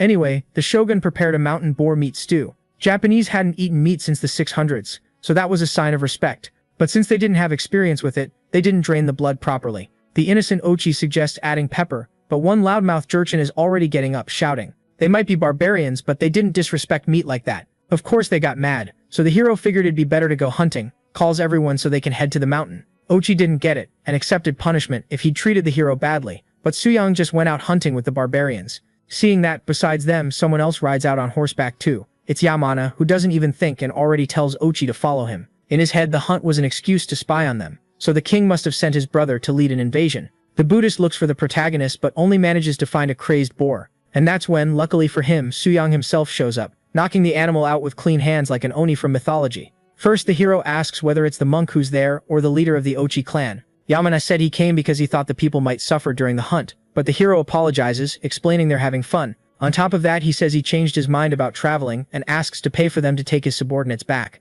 The hero knows it's a burden and says the monk will be perfect, especially since he'll send some gifts in return. So knowing the guy is wise, Suyang says he'll understand the meaning. Basically, the plan was to travel overland to Kyoto with all 600 using the monk's name, which makes Yamana think the hero is an idiot. 17 days later at Nanzen Temple in Kyoto, the master comes back completely exhausted. As soon as they arrived, the prince decided to go hunting boar and deer to make the dishes called Seonjiguk and Suyok. He threw a banquet before insisting on traveling by land, but he caused so many problems that Yamana can't even believe he's an official. One subordinate's take is that the protagonist is trying to get on their nerves, which kinda makes sense, but Yamana doesn't think it's that serious. 7 days ago, the old man went to spy on our hero. He saw the protagonist bench pressing, and he saw that the Japanese struggled even to help load a 40-ginge plate. So Yamana to stop working to help out. Right then Yamana shouted, asking what that equipment was. So the protagonist explained his training manual and impressed them with his strength. But the monk doesn't think a warrior who cares that much about strength is smart. That sounds logical, but both of them know things could change in Kyoto. Several days later at the imperial residence, Hosokawa Katsumoto introduces himself as the Kanrei's servant and the shogun's advisor. Jose inside returns the greeting, and Suyang makes a point of greeting Yamana too, who's off to the side, but that almost makes him lose control. While the shogun hasn't arrived yet, everyone stays seated, and then finally the doors open, revealing Ashikaga Yoshimasa, a famously incompetent leader. After the two greet each other, Suyang thinks the kid must be 17. Anyway, Yoshimasa gets straight to what he wants to talk about, the protagonist's horse. He saw it from far away and wanted to paint a picture of it, but saying that on a first meeting isn't really a good look. Katsumoto gets a chill down his spine, but Yang keeps the conversation going, playing along with the kid. And by saying he also likes calligraphy and art, he kind of forces a friendship. Right then, Katsumoto suggests the two of them go talk about that, draw Huku, the horse, and leave the adults to discuss ginseng. On the table they set out the famous seedlings and the advisor's eyes basically light up. First they say you can't plant it just anywhere. First you remove the seed coat and let them dry, then plant them in a finger-deep hole. A Japanese man asks what the chances are of it sprouting well, but the old man says 1 in 10, which causes an uproar. If Suyang explained, his mask would slip, so he had Yigukam speak instead. They say that one seedling like that usually takes 6 seeds to work out, because the plan is to teach them only the simplest techniques, and since everyone wants it to make money, they don't question it much. After all that, Katsumoto asked to wrap up the talk so they could decide things, but the hero was already counting on the shogun to do that. Since the boy was already friends with Anpyeong, it was only a matter of time before Yoshimasa sided with Shozion. 3 days later, the protagonist gets told about a festival in the middle of training. They say it'll be at the Ryoanji time because Yong talked about the hero's skills and got the shogun curious. But a festival is always a headache because it costs money and takes a lot of work. Anyway, on the day of the festival, Suwon shows up to cheers from the crowd since he defeated the northern people they don't like. People throw money at them, but obviously the coins hurt a lot. Either way, they arrive at the temple where the shogun is. Yoshimasa explains he's heard a lot about the hero, like the incident with the horse when they fought after the first owner died. In the stories, Suwon tamed it through sheer strength, and that fit perfectly with the hero's plan to look like a brute. All of a sudden, a group of people say that strength is everything. They're called Rikishi, sumo masters trained by the daimyos. Suwon knows how strong those fighters are, and that they want to show it in a match, so he wonders if he can win. The hero says he doesn't really know the rules, so he changes the challenge to moving the palanquin using only each person's strength. And just by showing his physique, everyone agrees because they don't see anything else. The fighters try to budge the platform first, but none of them can do anything. It doesn't move an inch, but then it's the protagonist's turn to try. He already knew pulling from behind would be bad, so he tied a rope around his body to take the focus off his arms and put more of it into his lower body. After the protagonist gets set, he takes the stance for a squat. Then, with his whole body strength, he manages to get the thing to start moving. Obviously, people like him even more and start yelling. After the first step, it gets easier, but in the middle of the challenge, the shogun asks Suwon to stop so he doesn't get hurt. So the hero strikes a pose, so the citizens can take in his body, and with that, Yoshimasa announces that the festival has really started now. Later, after painting the city scenery, Yong said he was going to give it to the shogun. The two of them were pretty close, so the hero thought it was the perfect moment. About the Ochi clan, the hero warns that they descend from Prince Usong of Bakcha, and that they used to fight over territory with Shozan. Bakcha fell 800 years ago, but Suzan wanted to see the historical records to decide what to do. The records were kept in Shozan, but since they belonged to the Tenno, they were hard to access. It was a tough request, but surprisingly Yoshimasa agreed, only asking for another show of strength in return. This time Suzang is going to shoot with the bow. He pulls the string, focused, and lets it fly right into the middle of the target, exactly how Yoshimasa wanted. While they were celebrating, someone asked the advisor if they should report the expenses, but Katsumoto doesn't see why. The next day, the hero suggests trading 200 gen of ginseng for 100,000 in copper, and other things like workers. Even though it's a good deal, Katsumoto asks what kind of workers they'll be, so the hero sizes up 100 blacksmiths, 50 miners, and 200 fishermen, which makes Katsumoto say he'll think before answering. Several days later, because of the workers' yearly pay, the advisor decided to send only half. What makes Suyang even more irritated is how fake he is, acting friendly. The hero couldn't argue back, but then the shogun himself ordered those people to be handed over. Right then, Katsumoto asks the leader to reconsider, but Yoshimasa is serious enough to leave the advisor shaking with fear. Anyway, after the guests leave, Yoshimasa goes to get souvenirs, and doesn't even listen anymore to whiny Katsumoto. The shogun was worried someone might mess with the contents, so he told his servants to copy it as carefully as possible. Now he had the chronicles the protagonist asked for. In modern times, this would only show up in a war, but since Anpyeong won the people over, it was like a favor between friends. From what he saw in the stories, Ochi really was descended from Baekje, but changing the subject, Yoshimasa asks the hero to compare the texts when he gets back, which makes him thank him. So the mission in Japan ended with a great result. The Jurchens showed off their horseback skills at the festival, becoming more liked by the people, and Sozen, who tried to spy on the hero, was completely shut down by Master Shinmi, but soon Japan was going to see ships coming from the Onin War, so they wouldn't get much use out of the seeds. On January 15th, at the first full moon, the king asks if the hero liked the trip, and whether the country's leader is incompetent. Since the hero already knows about the war, he's impressed by his brother's instincts, about the man who went north to save his brother. Munjong heard that he trained the Jurchens, saving Gaoyang from the winter. The younger one built a bunch of places with bricks, and meanwhile in Dongnai, in Japan, they were bad with iron techniques, so it would be good to have strong leaders over there to ally with. Suyang understood that a lot of people looked at what he did in Japan in a bad way. Jogurkin, the new minister of war, thought they should have brought warriors from Japan to learn techniques, not workers. Their swords were different, and the craftsmen might have a hard time making them there. Even so, Munjong asked to bring one for him, and showed that even though Japan didn't have great metal, they had amazing techniques, like mixing different metals. So by combining their skills with quality materials, everyone agreed there was something to gain. The minister got it. Both the hero and Yang were rewarded, and Suyang was free to go back to thinking about the girl's manual. But back in the present, Munjong heard it was the hero who led everything, and sent him to Harbin with no rest. In June 1454 on the Songhua River, Yijing-ok succeeded Kim Jong-seo in the north, and being there makes Su Yang think he should have dealt with Taisun earlier. The guy sent a whole bunch of letters. 5 years ago, after he came back alive from prison, he and his ally blamed each other for the defeat, but because of pressure from Ming, they had to stay really quiet. 5 years later, the wall between Ming and Oirat was completed. Ming needed to pull troops back from near the barbarians because it was costing too much. Nobody wanted to go to Liaodong, but since they already knew Xiao Yuzheng was there, they weren't so greedy. It was natural for the Ojia to fight with the Mongols, and watching was fun, but it'd be even better to join in. After some time traveling, the protagonist arrives in Harbin. He's welcomed by both Li Mengzheng and Li Ge. Mengzheng was transferred because of his great performance in Gingwen, and Li Ge also did well, taking better care of the docks and the roads. Anyway, they arrive at the military camps. Since the Jurchen refused to live together, they were outside the fortress. Right away, all the soldiers greet the prince, which makes him see they trained them well. Mengzheng introduces the sharpshooter unit, who are already setting up the breech-loading cannons to use later. The latest weapon they developed became known as the breech-loading cannon, and even though it was still a hassle, it was better than muskets. They also made mounts for explosive mines, because some were soaking up moisture and blowing up on their own. Anyway, someone else shows up calling Su Yang to come talk already. Like he read in the letters, Yexian was going to marry her sister to Taishi to keep the Khan's airline going.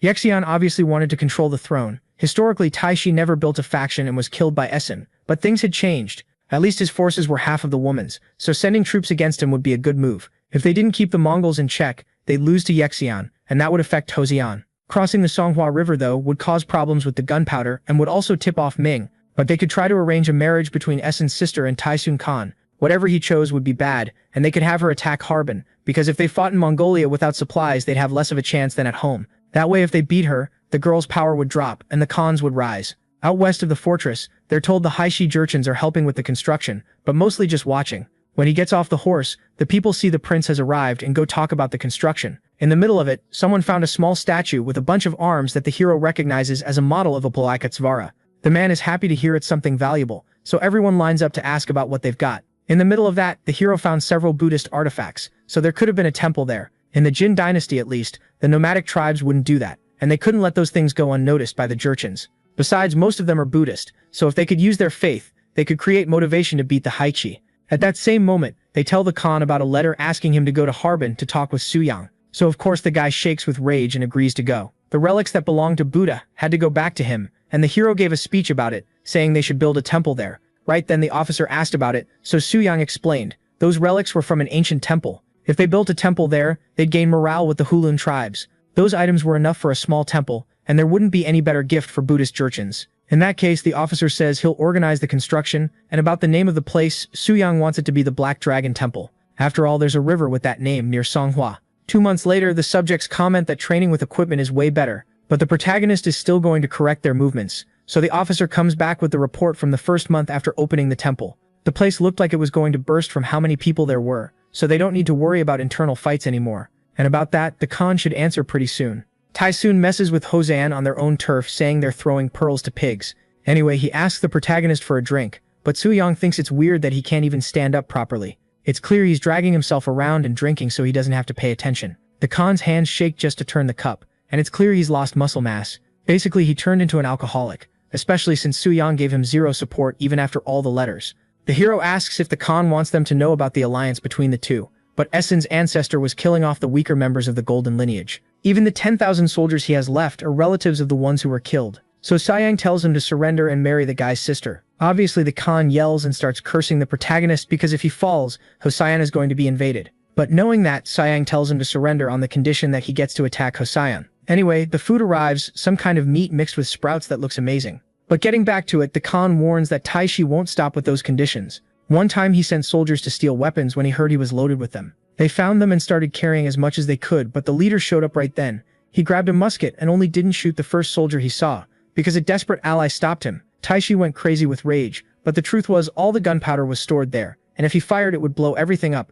In the end they had weapons but barely any gunpowder, and one that's been stored for 5 years doesn't even work anymore. Ming's prisoner is still alive out there because they needed his knowledge about weapons. Anyway, Khan says he'll follow the plan, but if it goes wrong it's on him. In January 1455, Taishu wants to know why he was called to a Kurultai, and why the stolen weapons are there. Once it's clear it's not a trap, Khan straight up says he wants to accept the marriage proposal. But he warns that Joseon has a base near the Black Dragon River, and tells them to send soldiers there. Right then, some members of the Jin dynasty come in and everyone just drops to their knees begging Taishi to punish Joseon. They say they went there because they had to work, but while everyone was asleep they heard a really loud sound, and when they looked back they could see a huge pillar of fire shooting up. In Taishi's head it was obvious some gunpowder warehouse had exploded. On top of that, the Jin say they were accused of starting the fire and tortured, but Taishi doesn't believe they could have escaped after that. Earlier, Su Yang said the guy would believe it if he gave info to the troops, so he brought the guy in, and he said he'd been tortured, and out of nowhere he immediately swung at Khan. But obviously the tables turned, and the barbarian was the one who got beat down. Even drunk he was still stronger than some random guy, and Su Yang jumped in to break the two of them up. They said the young man's ancestors were wiped out by Genghis Khan, but they were still going to use him to trick Taishi. Back in the present, the guy shoved his face into the ground to prove himself. He said it was the temple monk who saved them, and that he wants revenge like a real warrior. Taishi gets that if it's true it's the perfect opportunity, so he sends 5 men to map out the enemy base. So Taishi accepts his buddy's proposal, and then Khan says he'll send 3,000 soldiers and leave the rest with him.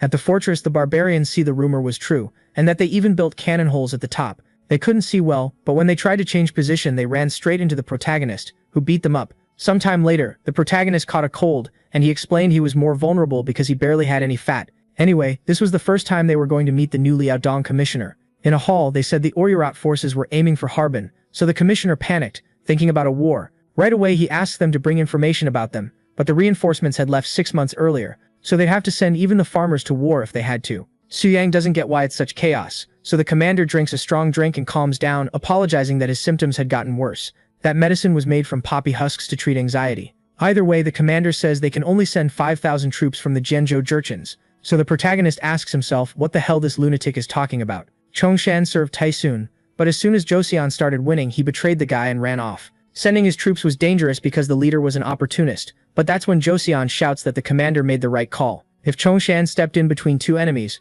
for sure the focus on Joseon would drop. In March, prisoners from the intense training camp escaped. They couldn't take it anymore, but the protagonist came over, grabbed one on his back, and just slammed him to the ground. Then he asked if another one of the runaways would rather train or be punished, making them go back. The guys were doing 3 sets of 100 squats when the prince got called in to hear that the enemy forces had crossed the river. And when they spotted Taishi in the middle of them, the hero told everyone to get ready. Over by the river, Alak says they still haven't spotted a single Joseon soldier, but there are lots of places to set up ambushes. The scouts got captured while they were checking near the camp, and finally the hero showed up, held up by his students on a weight platform. And they even lifted the prince above their heads so he could farm a bit of aura. That left Taishi in shock and Su Yang satisfied. Before the world changed, the hero got obsessed with a movie, but instead of the story it was the actor's muscles. So just like in the movie, he figured he had to crush the enemy's morale with his muscles. The captured enemy front line was being used as hostages, and Alec even says the protagonist is being generous because he lets them go when the master arrives. Everyone leaves super pissed off, but the hero reminds them he's the king's brother and threatens to keep them locked up. In the end, they ask if it's really okay to let them go, so Su Yang explains they're not going to make it back to the camp, because if they came back safe and looking healthier, the camp's morale would drop. So when Taishi realizes that, he shoots an arrow right into one of them. Alec is shocked, but the leader tells them to shoot the others too. Obviously the advisor tries to talk them out of it, so Taishi explains the whole morale thing and orders them killed. Several days later, at the Bayan unit, a support boat shows up, but it really looks like everything's on fire. Since the ship actually is in flames, they try to put it out but take too long. This happened because of fire arrows, so they had to jump into the water. 4 allies were killed, but Hong showed up right on time. The barbarians are going to try to loot the ships that are left, and what they find looks like gunpowder. So the Ming prisoner tests it and confirms its good quality. As for a message on a wooden tablet, it didn't seem like anything special, so the barbarians celebrated. But even if it didn't, there was something in code that only someone who could read Hanja would understand. There were some random Chinese characters, but together they spelled out a message. Out of the 60 boxes, only 3 had real gunpowder. 3 days later, the barbarians corner another Joseon group. They tell them to hand everything over without a fight, but the leader realizes early on, these men could be soldiers, setting a trap. The chief warns that if they try an ambush, the enemies will call reinforcements. So they waited until 10 days later. Their guards seemed to drop. A soldier told Bayan's leader about a nice ridge behind the road for an ambush, and a place to hide, so they all went there. The problem is Gildong was already there with a whole bunch of soldiers waiting. Having them right in their hands like that really fires the kid up, because he was already tired of always getting caught off guard by Su Yang. Anyway, he says he's got a telescope and offers one to his friend if he swears loyalty to Sion. Finally, the barbarian group arrives. They pass by Hong and an arrow immediately hits one of the cartwheels. Quickly, Hong starts pulling the planks to make a barricade and barely manages to protect his buddies from a rain of arrows.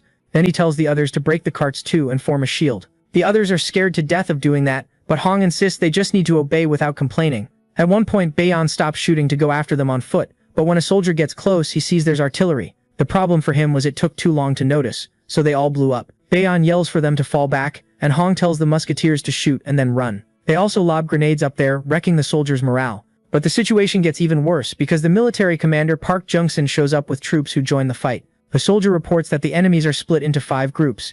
They hold formation, and on the other side the barbarians start getting beaten back, until the info also reaches the chief of that region and they head out immediately. The decision to chase the enemies reaches Jung-sun, but he worries that if it's an ambush, they'll die. From the sounds of it, they were already fighting, but since they acted on their own and were at a disadvantage, Jung-sun doesn't know what to do. Then the young guy orders them to go save them. The soldiers disagree, but the commander doesn't back down. There really was an ambush on the battlefield. The enemy had twice their numbers, and an arrow hit the chief of the Namnul tribe. Unfortunately, the arrow goes through the armor. The allies try to help and cry, but one of them gets slapped because the man wasn't actually pierced. Joseon's armor set saved the chief's life, and even though he hates to admit it, the meals and 2 years of training in Gangwon made them stronger. The old man angrily shoots an arrow and hits an enemy on the ridge. This time the arrow goes clean through, leaving Bayan shocked because they started the ambush but still got outplayed. A warning comes in that their forces are being pushed back, and that Joseon reinforcements are arriving. In the end, Bayan retreats, but he's disgusted that he has to run from soldiers who aren't even part of Joseon's official troops. The allied urchins shout with joy, but the chief tells them to stay alert. Anyway, Jungwon arrives just to see that his friends are okay and to take them to the camp. In the main battle, a soldier yells that he threw a grenade, but what lands in the enemy's lap is just a rock. Even so, Hong comes from behind and finishes it with his sword anyway. Gildong says the Jurchen blocked the escape route, so Hong just tells them to let them run, which makes Gildong say they almost got screwed even though the leader won't admit it. In the enemy camp, everyone wanted to go back to Hanai, because compared to Beijing, the walls were nothing. The plan was to attack, but Taishi wasn't going to act without thinking against Joseon, not without a scapegoat. So Taishi gives his son 8,000 troops to attack the fortress, and he accepts right away. Several days later, on the Songhua River near Harbin, the fireworks had already started. The son told the soldiers to dodge those huge black balls, but there was nothing they could do against that much power. That's when he realized everyone was going to die there. With the cannon aimed at Ashapamur, he closes his eyes. A friend grabs him and warns him about the attacks, and then the kid panics and orders them to destroy the towers. The hard part was the towers were set up in a way that they protected each other, so they had to accept falling back. Back at camp, the son apologizes for interrupting Molihai, but Taishi yells that the kid should be thanking him. Taishi tells Molihai to focus on the towers and make them waste their gunpowder. He also orders them to take the weapons made by the Ming prisoner and the stolen gunpowder. In the camp, the enemy Jurchens were just waiting for Joseon to use everything up so they could start shooting, but the prisoner already knew it was going to go bad. So back at the Allied base, someone tells the protagonist that something is crossing the Songhua River. Suyang asks if they brought artillery and spots a trebuchet mounted on a cart. It was also confirmed that the Ming prisoner managed to escape to the Liaodong fortress, but the protagonist didn't think it was a big deal. He thinks equipment like that is dangerous when it isn't fixed to the ground. Even so, the hero tells them to be careful, and gives orders to focus on the equipment. Before anything else, the trebuchet fires, but for some reason it's only small stones. The towers fire at the enemy, but at that distance it's hard to hit even with the telescope. At least one soldier sees the cart moving again, and this time they throw things that look like cards, but they were soaked in oil, and with the barbarians' arrows they caught fire. Out of nowhere a rain of arrows comes in, so the focus shifts to throwing all those oil papers down before the gunpowder blows up. But unfortunately, an explosion happens first. Word reaches the protagonist that this was the plan from the start. Their view was blocked by the smoke, they'd lost 2 towers, and the cart was still moving. Even worse, the enemies put up ladders to climb the walls. Joseon tries to come down to attack with the cavalry, but the catapult won't stop throwing stuff up. The artillery works to keep anyone from climbing the ladders, and finally the cavalry rides out, led by the commander. Quickly they take out most of the archers near the base, and the commanders meet to finish this fight, so the Joseon representative makes just one move and sends Ashipor into the ditch. Molihai also takes a beating and barely manages to retreat, leaving Joseon in trouble but victorious. They'd already taken the commander's head, but even so you could see another explosion on the wall. It came from the right flank. Basically they used the trebuchet as a distraction so they could get into position. Then the enemies fire more shots, causing several explosions. They tell the protagonist to pull the cannons back so they don't blow up, but he forces himself to wait longer, because soon the enemy artillery stops firing, so Joseon takes the chance to hit back. The enemy losses were all their cannons and Taishi's son, and Molihai being seriously wounded. That's why Taishi screams for his son and asks why the cannons stopped. They loaded them the way the Ming kid said, but at some point something went wrong. Taishi isn't stupid, so he immediately remembers the letter, and to make it worse he finds out the man has escaped. Logically he figures Bayan was defeated too, but he already points to Khan as a possible culprit. The order is to retreat. A subordinate warns that if the deserter tribes win they'll become a joke, but Taishi doesn't even care. even though they could be pretending to be weak. On the way to Chongshan, they're told another 500 men were killed. Choseon was chasing them all the way, but the bald guy didn't want to surrender since he'd have to pay a lot, so they just had to run a little more to reach Harbin. Several days later, they were met by archers, so Chongshan said he wanted to talk to Choseon's commander, but he wasn't even understanding anything. The deserter tribe was still chasing them from above. There was no way to escape anymore. But luckily Chongshan shows up, proving he's a Choseon officer. Chongshan tries to sweet-talk him, saying they're friends, and that he'll give 500 war horses to join Choseon. But Chongshan yells that the bald guy is a rat, and gives him 2 hours to leave if he wants to live. So the only thing he managed to do was surrender so he could be arrested in Choseon. Meanwhile, in 1455 in Choseon, at the Pavilion of the Glow of the Sunset, Hyung says it's hard to come to this place.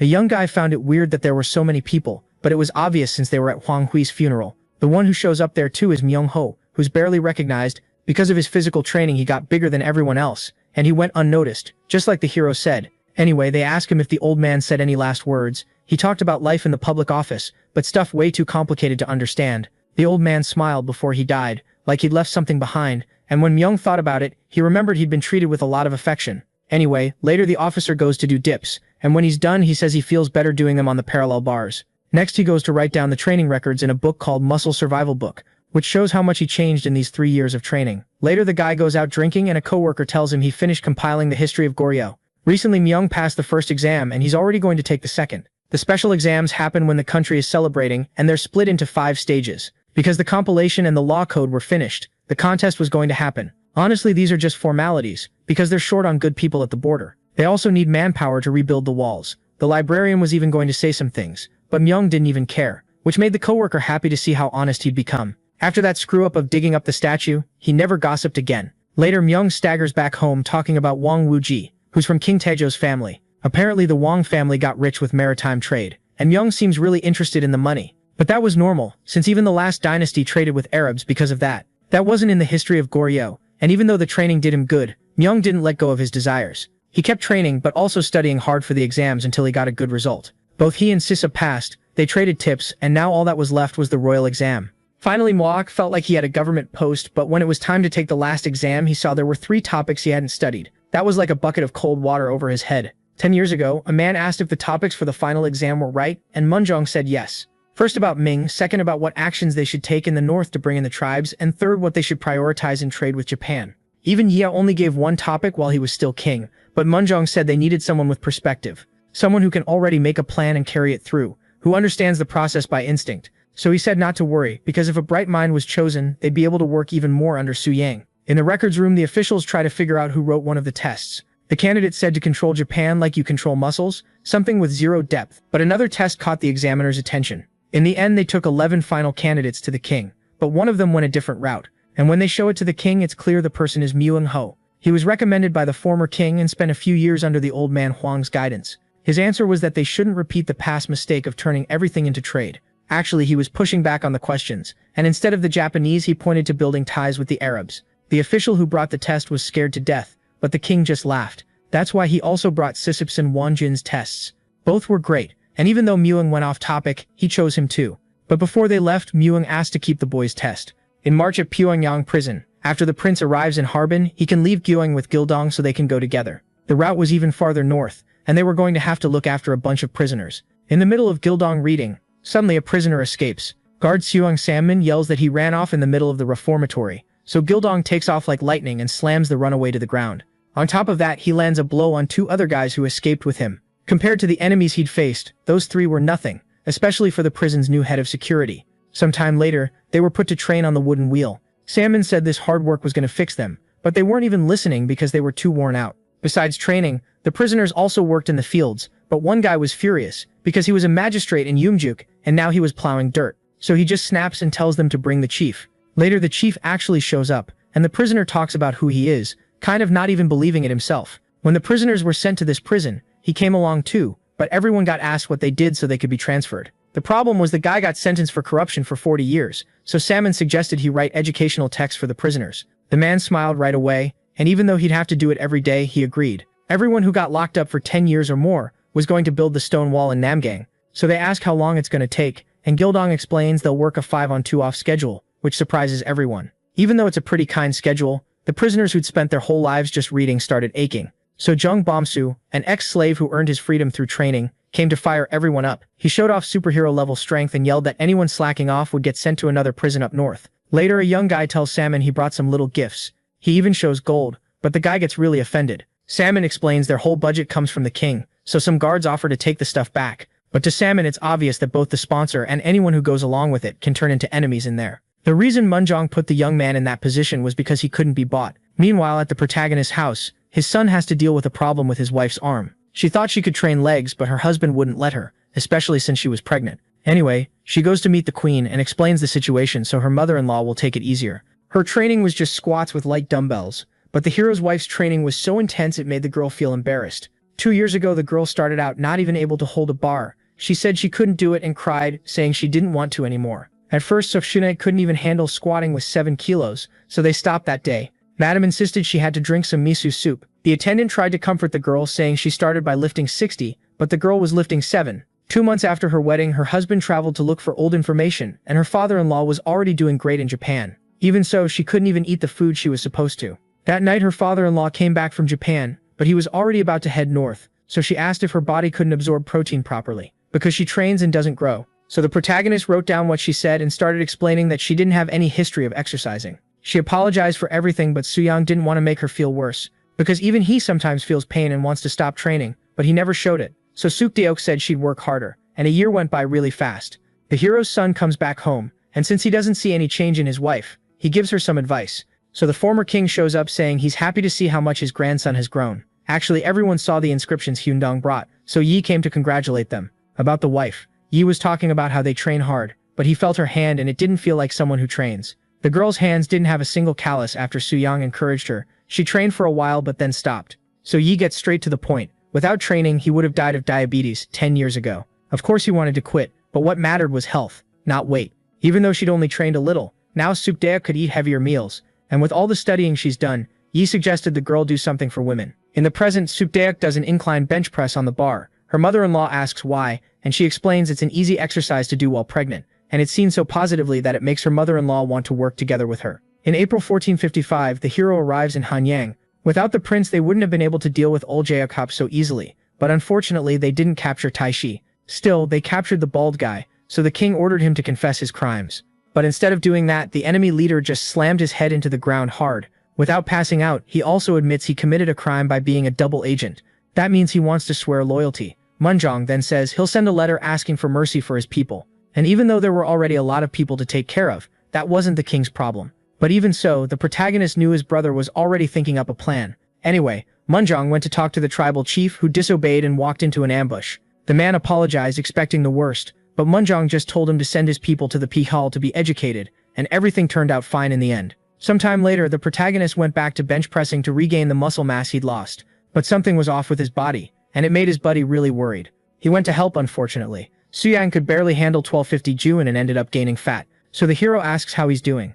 His buddy says it didn't get much worse, but Suyang wants to talk to Seo-san. The problem is that this prince wasn't doing well either. His cousin apologized for not going to see Suyang when he arrived, but his face looked like a skull. They'd heard his uncle's condition was critical, because a month ago his skin turned dark and his breath started smelling sweet. Seo-san even tried to visit and suggested body training, but he got hit with a stick. But what really hurt was him saying he was going to cut ties with his nephew. To the hero it looks like alcoholism, so he called everyone to go see him together. When they got there, a servant apologized because he wasn't going to let anyone in. But since the protagonist was there, they went in anyway. Inside, the uncle was having an episode, talking to himself and smashing jars. Hyung saw his brother Hyo there, so Seo-san yelled at him to come back to reality. The old man doesn't even recognize his relative, but when he looks at the protagonist, he sees the image of the great King Taeho. So he drops to the floor apologizing, which makes Sato's really sad and Suyang worried about his condition. After a while, the old man calmed down. The doctor said there was no hope, and he really did look awful. 3 days later, the uncle unfortunately died. Sato-san cried non-stop, even though it wasn't his fault.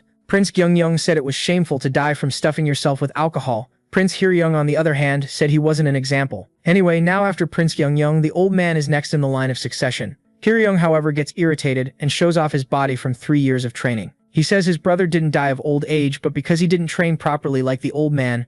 Gyeongyong thinks they're not that age anymore, but Hyeryong says what matters is consistency. He only lifted 500 Gyeongyong and already got strong, so he doesn't get why his relatives aren't taking advantage of it. Gyeongyong tries to change the subject, saying he'll talk to the hero later, but Hyeryong drags him to go right now. And when the hero says he's going to bring everyone from the household to train with him, at first the uncles were looking over the equipment. Even though the protagonist was the Grand Prince, his uncles were princes too. There was the exhausted Sejong, the impatient Sejong, and the one with even less patience. In the end, they all looked like King Sejong to the protagonist. First they changed clothes and the protagonist explained the exercises. Hyungyung rushed ahead to try the wheel and almost got hurt. Hamyoung for his part was overdoing it with the weights. In the end, everyone felt good except the protagonist, since he himself didn't even get to train. Finally, the uncle who encouraged it shows up, and seeing the hero's situation, he suggests making a schedule for up to 2 people, but he also says he's going to call more people for him to teach. The next day, the transcription of the Buddhist scriptures was finished. Shinmi did all the work, and the hero went to tell his father about the routine of the last few days.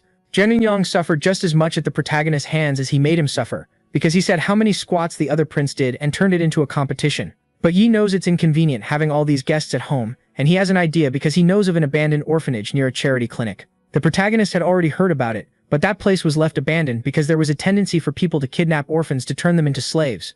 Even so, with those problems, the protagonist thinks they shouldn't use those places to train royalty. Actually, he suggests expanding even more and making just one section for them, because that way they can teach these kids and look after them up close. Everyone thought it was a good idea, and the protagonist thought he should thank Jongbu for it. The next day, the protagonist trains with his son and tells his daughter-in-law not to push herself too hard. Then other people show up, basically Jeonyoung's whole family, to train. Sooyoung says that his uncle and his wife will go in with him first, so Princes Oxen and Usun get eager for their turn. Sooyoung warns that he's going to train both of them, but they definitely weren't expecting it to be that hard. The hero pushed the boys to their limit on the bench press and turned to the younger one, because he couldn't hear him jumping rope. He had to do at least 100 more, and the 2 of them only finished at the end of the day. Someone else who ended up feeling awful was the uncle's wife. She left with her head down, so the hero's wife said her co-worker accused her of not training, and she showed her toned abs to prove it. The next day, Prince Ganyong started overseeing the construction. The trees were provided by Prince Hamyong, and it would probably all be finished in a month. Even though the place was a training center for the royal family, raising the next generation there would be great. All of a sudden, a child starts throwing a tantrum, yelling for them not to touch her. A maid just wanted to check her pulse, so the girl raised her hand and would have hit her if the hero hadn't stepped in front and taken it on his back. The maid explains to the hero that she was going to check her condition because she refused male doctors.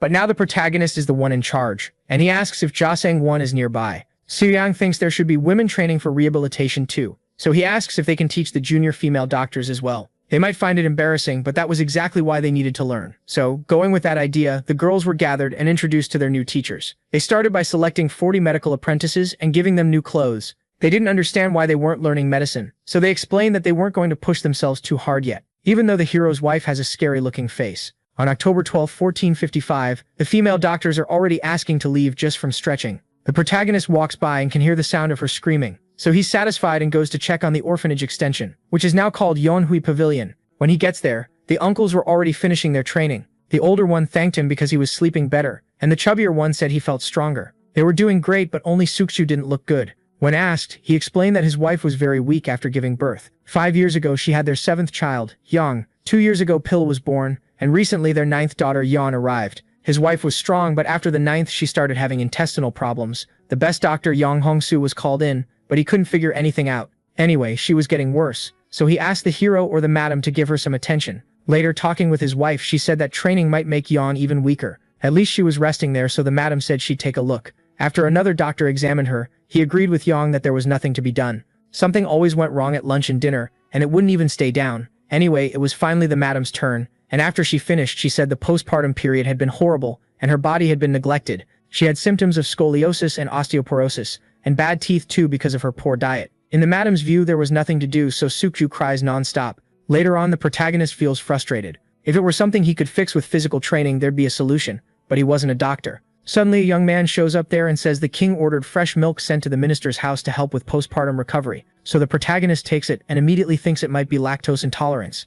In that case he gets excited and throws his hands up, which almost makes the young man faint. Because he yelled, the guy thought he was going to be punished, but the hero just told him to make tofu and bring it. But then he changed his mind and decided to take him along, thinking he could cure the woman. The protagonist tells Sukju to stop giving animal milk and start giving soy milk instead. He had no way to explain lactose intolerance, so he just said he knew what he was talking about, but he also says not to give too much if they don't want to cause diarrhea. Soy extract is the easiest to digest food the hero knows. So a few days later, while a class was going on, Sukju showed up saying his wife was getting better. The daughter-in-law came up with a new method too that would help her slowly regain her strength. If everything went well, 10 days later the woman recovered enough to stand up. She thanked the doctor, but he didn't want to take the credit. The doctor was writing a book about food and got discouraged after seeing how much he didn't know. But the main guy wanted to help with that, so they agreed to team up. Just thinking about a diet book in this era makes Soo-young want to solve the vitamin problem too. The Essentials of Diet Therapy is the name of the book. Dr. Joan Sunui wants to write. Crops only growing in that one area causes some nutrition problems, and the guy who brought it up in the civil service exam got sent to Liaodong, a really smart young guy who also suggested trading with India. Myung was leading this expedition, and Kim Woo-jung, a 6th-rank official, came along too. The sea flats there were great for making salt, but the kid forgot to mention that to Gildong, who came along to sell salt. Anyway, he goes to see if something's going on, and an old man tries to pull the goods off the platform, but even though he tries hard, he faceplants on the ground. So they said they weren't going to pay Yu Gukang to help out. Mike started unloading everything really fast, but old man Yu was more jealous than grateful. At the end of the job, Mike tells the old man to rest, but he thinks he has to keep going if he wants to get paid, so he puts on an act, saying that since he's weak, he'll take him to train. But Mike tells the old man to rest in a cabin. Inside the ship, Yu starts thinking about how long it's been since he sailed. He used to do it back in the day, and he finds an inscription saying the boat was built in the 5th year of the Jingtai era.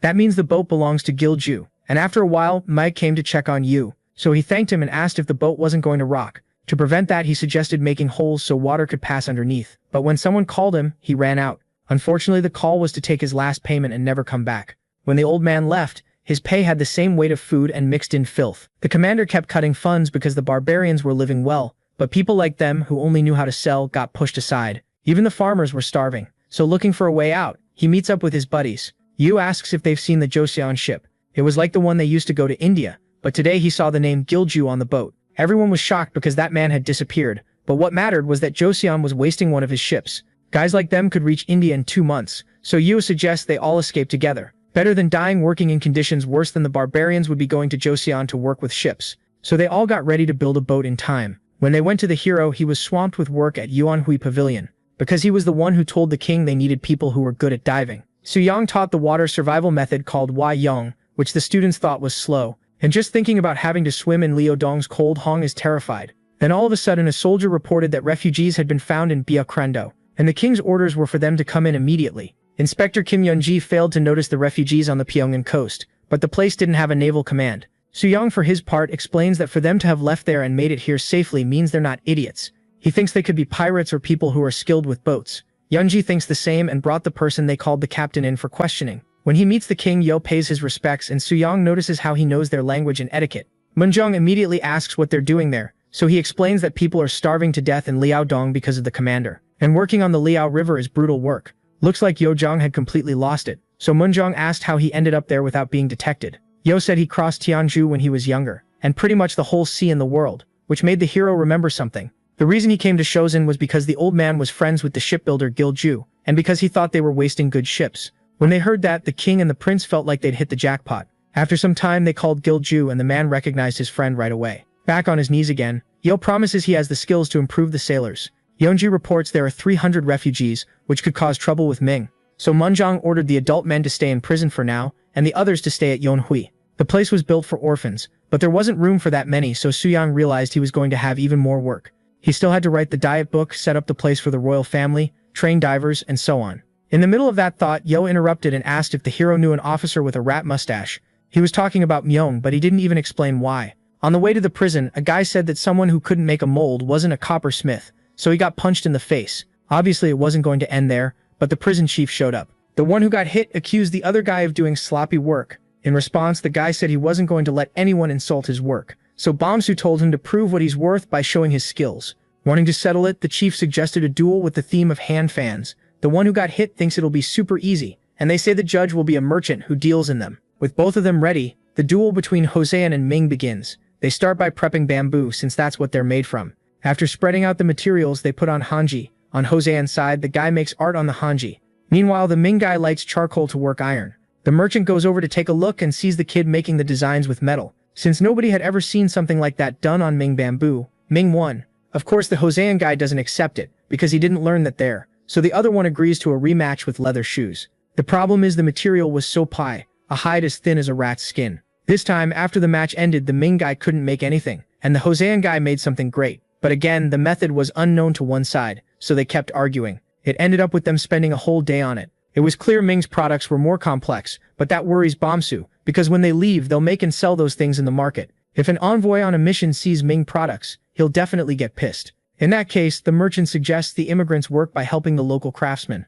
After all, they didn't come to get rich, and besides, they'll learn techniques they don't know. So the prison chief is going to pass that idea to the court right away. Meanwhile, at the Yanhui pavilion, everyone eats happily except the cook, who's working. Yan explained to Suyang that since they weren't farmers, they only survived on what they earned. A doctor warns that a fellow refugee has low moisture in his lungs, so he recommends eating fish sashimi style, but the hero is totally against raw food in this era. Suyang suggests prescribing it cooked without being rude, so the doctor agrees to do it that way for now. But the hero realizes he'll have to add a chapter about parasitic worms to the medical book. In another corner, the hero asks what illness the guys sitting there have, so the doctor says it's because of their work, which in this case is the hero's specialty. The protagonist starts with a brutal stretching exercise and doesn't it actually work? Suyang explains they need to do that with their muscles once in a while, and to help with that Yang calls Myung. So Suyang says that when he gets back from Liaodong he'll take care of it. All of a sudden a bunch of guards come to talk to the protagonist. The king's order was to move the refugees to the headquarters in Namhan. The reason was that Ming had arrived in Yuju, and would soon be close to the capital. If they found out anything it would be a problem, and the ones coming were the Minister of War Wu Chan and Hongcha Naisi Yun. Two people showing up so suddenly makes Suyang refuse the request, saying it's too late. Suyang goes to the palace to see the king right away, because he can't let his work be wasted. In the hall the king is told his brother was against the idea, so the hero explains that the two of them aren't coming because of the refugees. Hanwak believes the best thing to do is send them back to avoid trouble. But the hero doesn't even think they've been missed, and for now the king thinks it's better to go with what the prince said. A few days later, the Grand Prince Kyumsong thanks Yunbong for a compliment about him being stronger. Suyang feels uncomfortable, but talks about how Goseon's ships are excellent. Even so, they couldn't stop the barbarian crimes at sea, which is happening a lot in Jiangnan. They thought ginseng would grow anywhere, but it only grows in barren land. Food production dropped, and since they had nothing to trade with Goseon, they traded with Jiangnan. While they were being raided, the minister basically already blamed Goseon for trading with the enemy. He even heard about the festival, but since Yun was drunk he put off the talk, which was way worse than sending a few refugees back. Since Emperor Jingtai died young, a letter said they were mourning, but it also had a request for Joseon. The Woku were wrecking Jiangnan, and Hosean was selling ginseng to them. Munjang explained it was to buy copper and sulfur to use against the north. Then the minister asks if the king is going to ignore them, and if not, he asks them to train their sailors and cut ties with the Woku, since they'd pacified the north. Wu Qin asks for around 50 ships, which leaves everyone shocked. The losses would be big because the sailor training plan was for the elite, not just anyone. Munjang warns he only has 30 ships, but the minister says that's fine, they need help building the ships. But since they don't need to stay in Hangzhou, the king asks them to set up a port in Yuzhou, basically Taiwan, where they were already going to start trading with Southeast Asia. Because of the civil war in Ryukyu, sugar barely comes into Hosean, so putting a port there would be a good thing. So since Wu Qin didn't object, the deal was made. In September 1456, in the East Sea the old sailor has to handle pulling the mast rope. His co-workers are incompetent, and he gets so irritated by it that Myung has to stop him. Then the old man calms down and tells them to head northwest. Since the instructor is good, they learn fast, and there's no better place than the East Sea for naval training. The old man warns they'll reach Usan at some point because they're headed the right way. His training style is intense. He never stops giving orders because anything can mess with the ship. Ye teaches through actions before words, and after 6 months the old man got his youthful strength back. Even his personality went back to how it used to be, and when they arrived in Dongnei he already wanted to leave without resting. Finally, after a while they managed to see 2 big rocks that were Dokdo. They couldn't bring the boat close to the rocks, so they needed to slow down. At one point a rock gets in the way, but the protagonist handles it alone. As he remembers it, the Dokdo guard post was built on top of those thin rocks. So the hero repeated the story but carving into the stone the 2nd year of his brother's reign, and that would last a few hundred years. Near the water, the people of Shozian find a sea lion. So while one of them goes to feed it, Suyang comments to Myung about how much it's grown. It's all thanks to the protagonist, but finally the hero asks what the boy talked about with Yo. 6 months ago the 3 of them were in the pavilion, and while Suyang was training, he heard something strange. Around that same time Myung praised the old man because he had a strong body. But since he wasn't understanding Shozian's language very well, Myung let him speak in Ming. And because of that the old man said he wanted him as a son-in-law, which came out of nowhere. Back in the present, the protagonist says he's going to go through with the marriage. Myung for his part doesn't think it's a bad thing, because if he's related to the old man he'll be able to go to Yezhou. 15 days later Yeo went to tell the king that everything had gone well with the training. About the island of Yezhou they were supposedly really hot-headed barbarians from the local tribes, and if they weren't careful they could end up at war before building the port. The problem is that at that time Taiwan was in the Iron Age, and not knowing that was an issue. On top of that, the ministers were hyping up this talk that they were basically terrorists. So the hero asks how many years their informant lived in Yezhou. They said 15 years, and 15 years there without Ming's help. The view the hero gives the king is that they don't have experience with war, and if it comes to it, they can teach them how the world works, maybe by blowing everything up with cannons or shooting with muskets. The next day, Hong gets up stressed from the amount of work and runs into a colleague. Since he's a student, he tones it down, but the instructor only came so they could train together. On the instructor's turn, Hong tells him to get lower, and on the student's turn, the kid tells him not to raise the trapeze.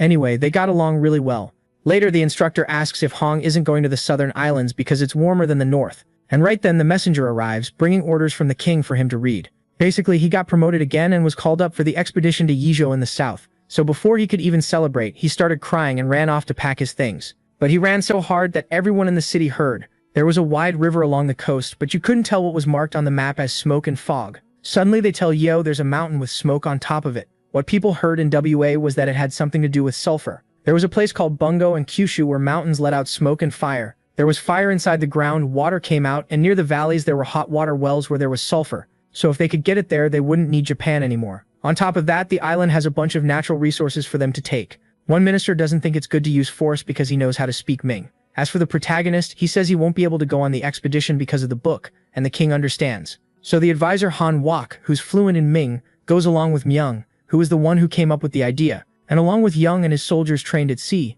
who will handle the route. The expedition takes 8 days and 11 to come back, which adds up to almost a month. Myung trains right on the boat and gets praised by the advisor for not being lazy. But he says there's still a long way to go, since soldiers like Siafo's gun push themselves all the time. Anyway, they stop right on the coast and the advisor asks them to go take a look. When they get off the boat, the place is hot for the kind of clothes they're wearing, but Hong senses danger and tells them to stop. The barbarians show up, and since they've seen intruders hanging around for weeks, they ask who they are. Hong tells everyone to stay in formation, so the local chief decides to go talk. Han Wok explains to him that they're from Shozan, which is east of Ming. He also explains that the Goryeo king fell, and that Shozan has been around for over 60 years. Anyway, they came to set up a treaty and build a port. On top of that, he asks for the islands where there's smoke in exchange for resources, but the barbarians feel offended by the offer and both groups arm themselves. So the musketeer soldiers ask the advisor for orders. Han Wok insists they need to solve things through dialogue, so he asks what their demands are. The chief says they're from the Kulon tribe, which is part of Taiyon. Within that tribe, they're split into dozens of villages, and there are more than 200. He doesn't believe that many tribes will agree to give up the island, and Hong warns the advisor that at this rate they'll be outnumbered, so things don't look like they're going to go the way Munjong wants. All of a sudden an arrow is shot over the advisor, and almost hits him. After they protect Han Wok, the order is given to fire. The tribes don't understand what it is, and they start getting hit. Since you can see from the boat that the battle has started, they prepare the weapon called Singijon and fire it, blowing everything up and leaving Han Wok desperate. Against his wish to settle it through dialogue, Joseon defeated the Kulon tribe, named the island Saha, and the city Seowan. Han Wok says it'll take a year for this place to be ready. Meanwhile, the tribe chief warns them to stay sharp because the place isn't theirs. It belongs to the Taya. So Han Wok says he'll sort it out by talking. As time passed, May came 2 months since Han got there, and 8 in the north, right when his child was born. The buildings in Seowan were being made as temporary ones, because the fields would take several years to be ready. They were still going to explore Tansan, but Han could come back in a year. Suddenly they say the Taya tribe attacked again in a weird way. The casualties have already reached 150, so maybe they'd need to stay there for more than 5 years. 2 months later, in July, they finally asked for reinforcements. Song Wonho came along with his companions, so it was a day to celebrate. Even so, the situation hadn't improved. You could feel like something was going to happen. That's when Gyeongwon showed up to drink. He suffered a lot on the trip, but Hong isn't in the mood because he's worried, so Gyeongwon says he'll help. After he got drunk, he started bragging, so Hong asked if he was going to handle everything, and the bald guy said yes. In that case, the girls serving the drinks went to hide the rest and thought it was weird that there were no guards. The bad part was they hadn't run off to drink. They'd been caught by the Taya. They killed 2, and luckily they gave up looking for the 3rd because he was really close by, scared to death. Yongwon was trying to lighten the mood by drinking and eating, but then the guy who survived showed up screaming for them to save him, because an attack was happening. Seeing that, Hong gets really pissed because the guy wasn't a frog that could go unnoticed in the grass. He keeps going on about it, and Gyeongwon realizes he isn't wearing his armor. But the bald guy disagrees with the soldier about not looking like a frog, and right then Hong starts thinking up a plan for the situation, because a frog is hiding in the grass. Since mounts are their specialty, the horses head out and suddenly a woman comes running out, screaming in embarrassment. That's because Hong was only in his underwear, and he just smeared moss on his body, mixing it with pork fat so it wouldn't fall off, just to turn green. A guard thinks the kid is crazy for doing all that work, and it sure looks like it, since he even imitates the frog in the way he walks. Right away the guard calls the doctor to check him out, but Hong was satisfied. Since the guy won't listen, the soldiers have to follow him, and at some point they lose sight of him. The guard was worried their morale would drop if an officer went crazy, but Hong showed up and scared him.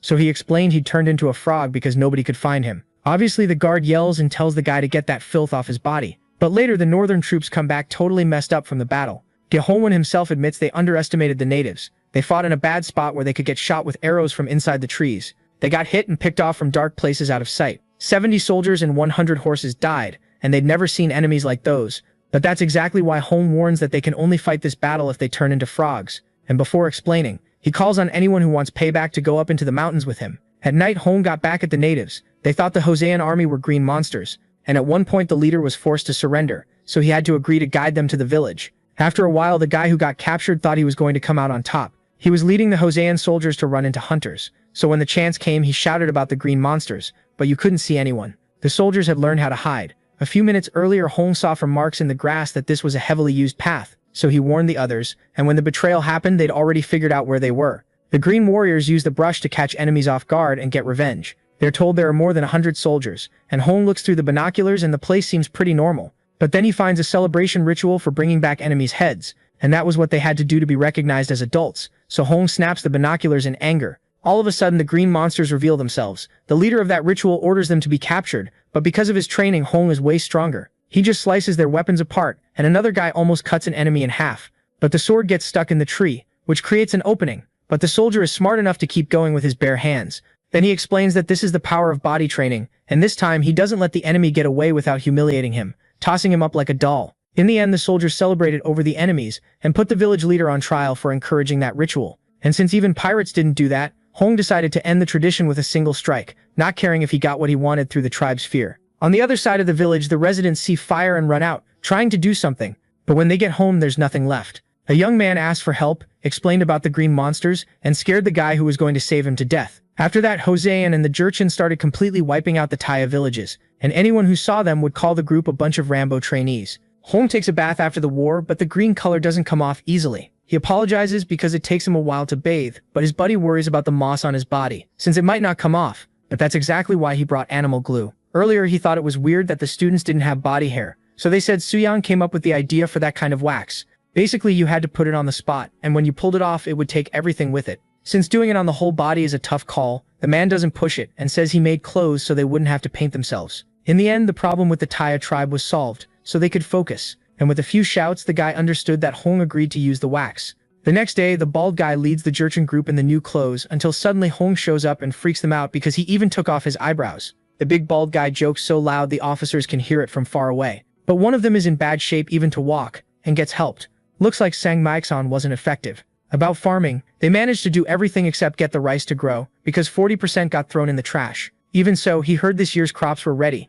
and he'd have to go alone because his colleague wasn't getting any better. Not even with medicine. Maybe by luck a subordinate shows up with medicinal herbs. The natives said it was something you squeeze for juice, and it gives you energy when you drink it. It was old ancestral knowledge, and even their doctor agreed, so the officer tried a bit and immediately felt something different. After a while, the people of Shozin find sugar. They said that was what you had to use to extract the juice to get the effect, so the officer had them prepare it and rewarded the native with a cow. The two of them hope it works, and in the meantime the first one goes to check the farm. The first thing he asks when he gets there is how the season's going. When they were almost giving up because of the last harvest, a Japanese blacksmith asked to plant his rice, and by some miracle it grew, so they planted small ears. Since Japan has a warm, humid climate, their rice was more compatible. And even if it wasn't his, it was already good, so he had them tell the others to plant that too. Sometime later, that annoying tribe tries to cut wood, but right away a soldier tells him to move aside and chops it himself. On top of that, he threatens the kid if he doesn't work with some effort. Their job that month was to patrol the village, which felt like a vacation. There was a warning about a tribe called Kavalan that might attack,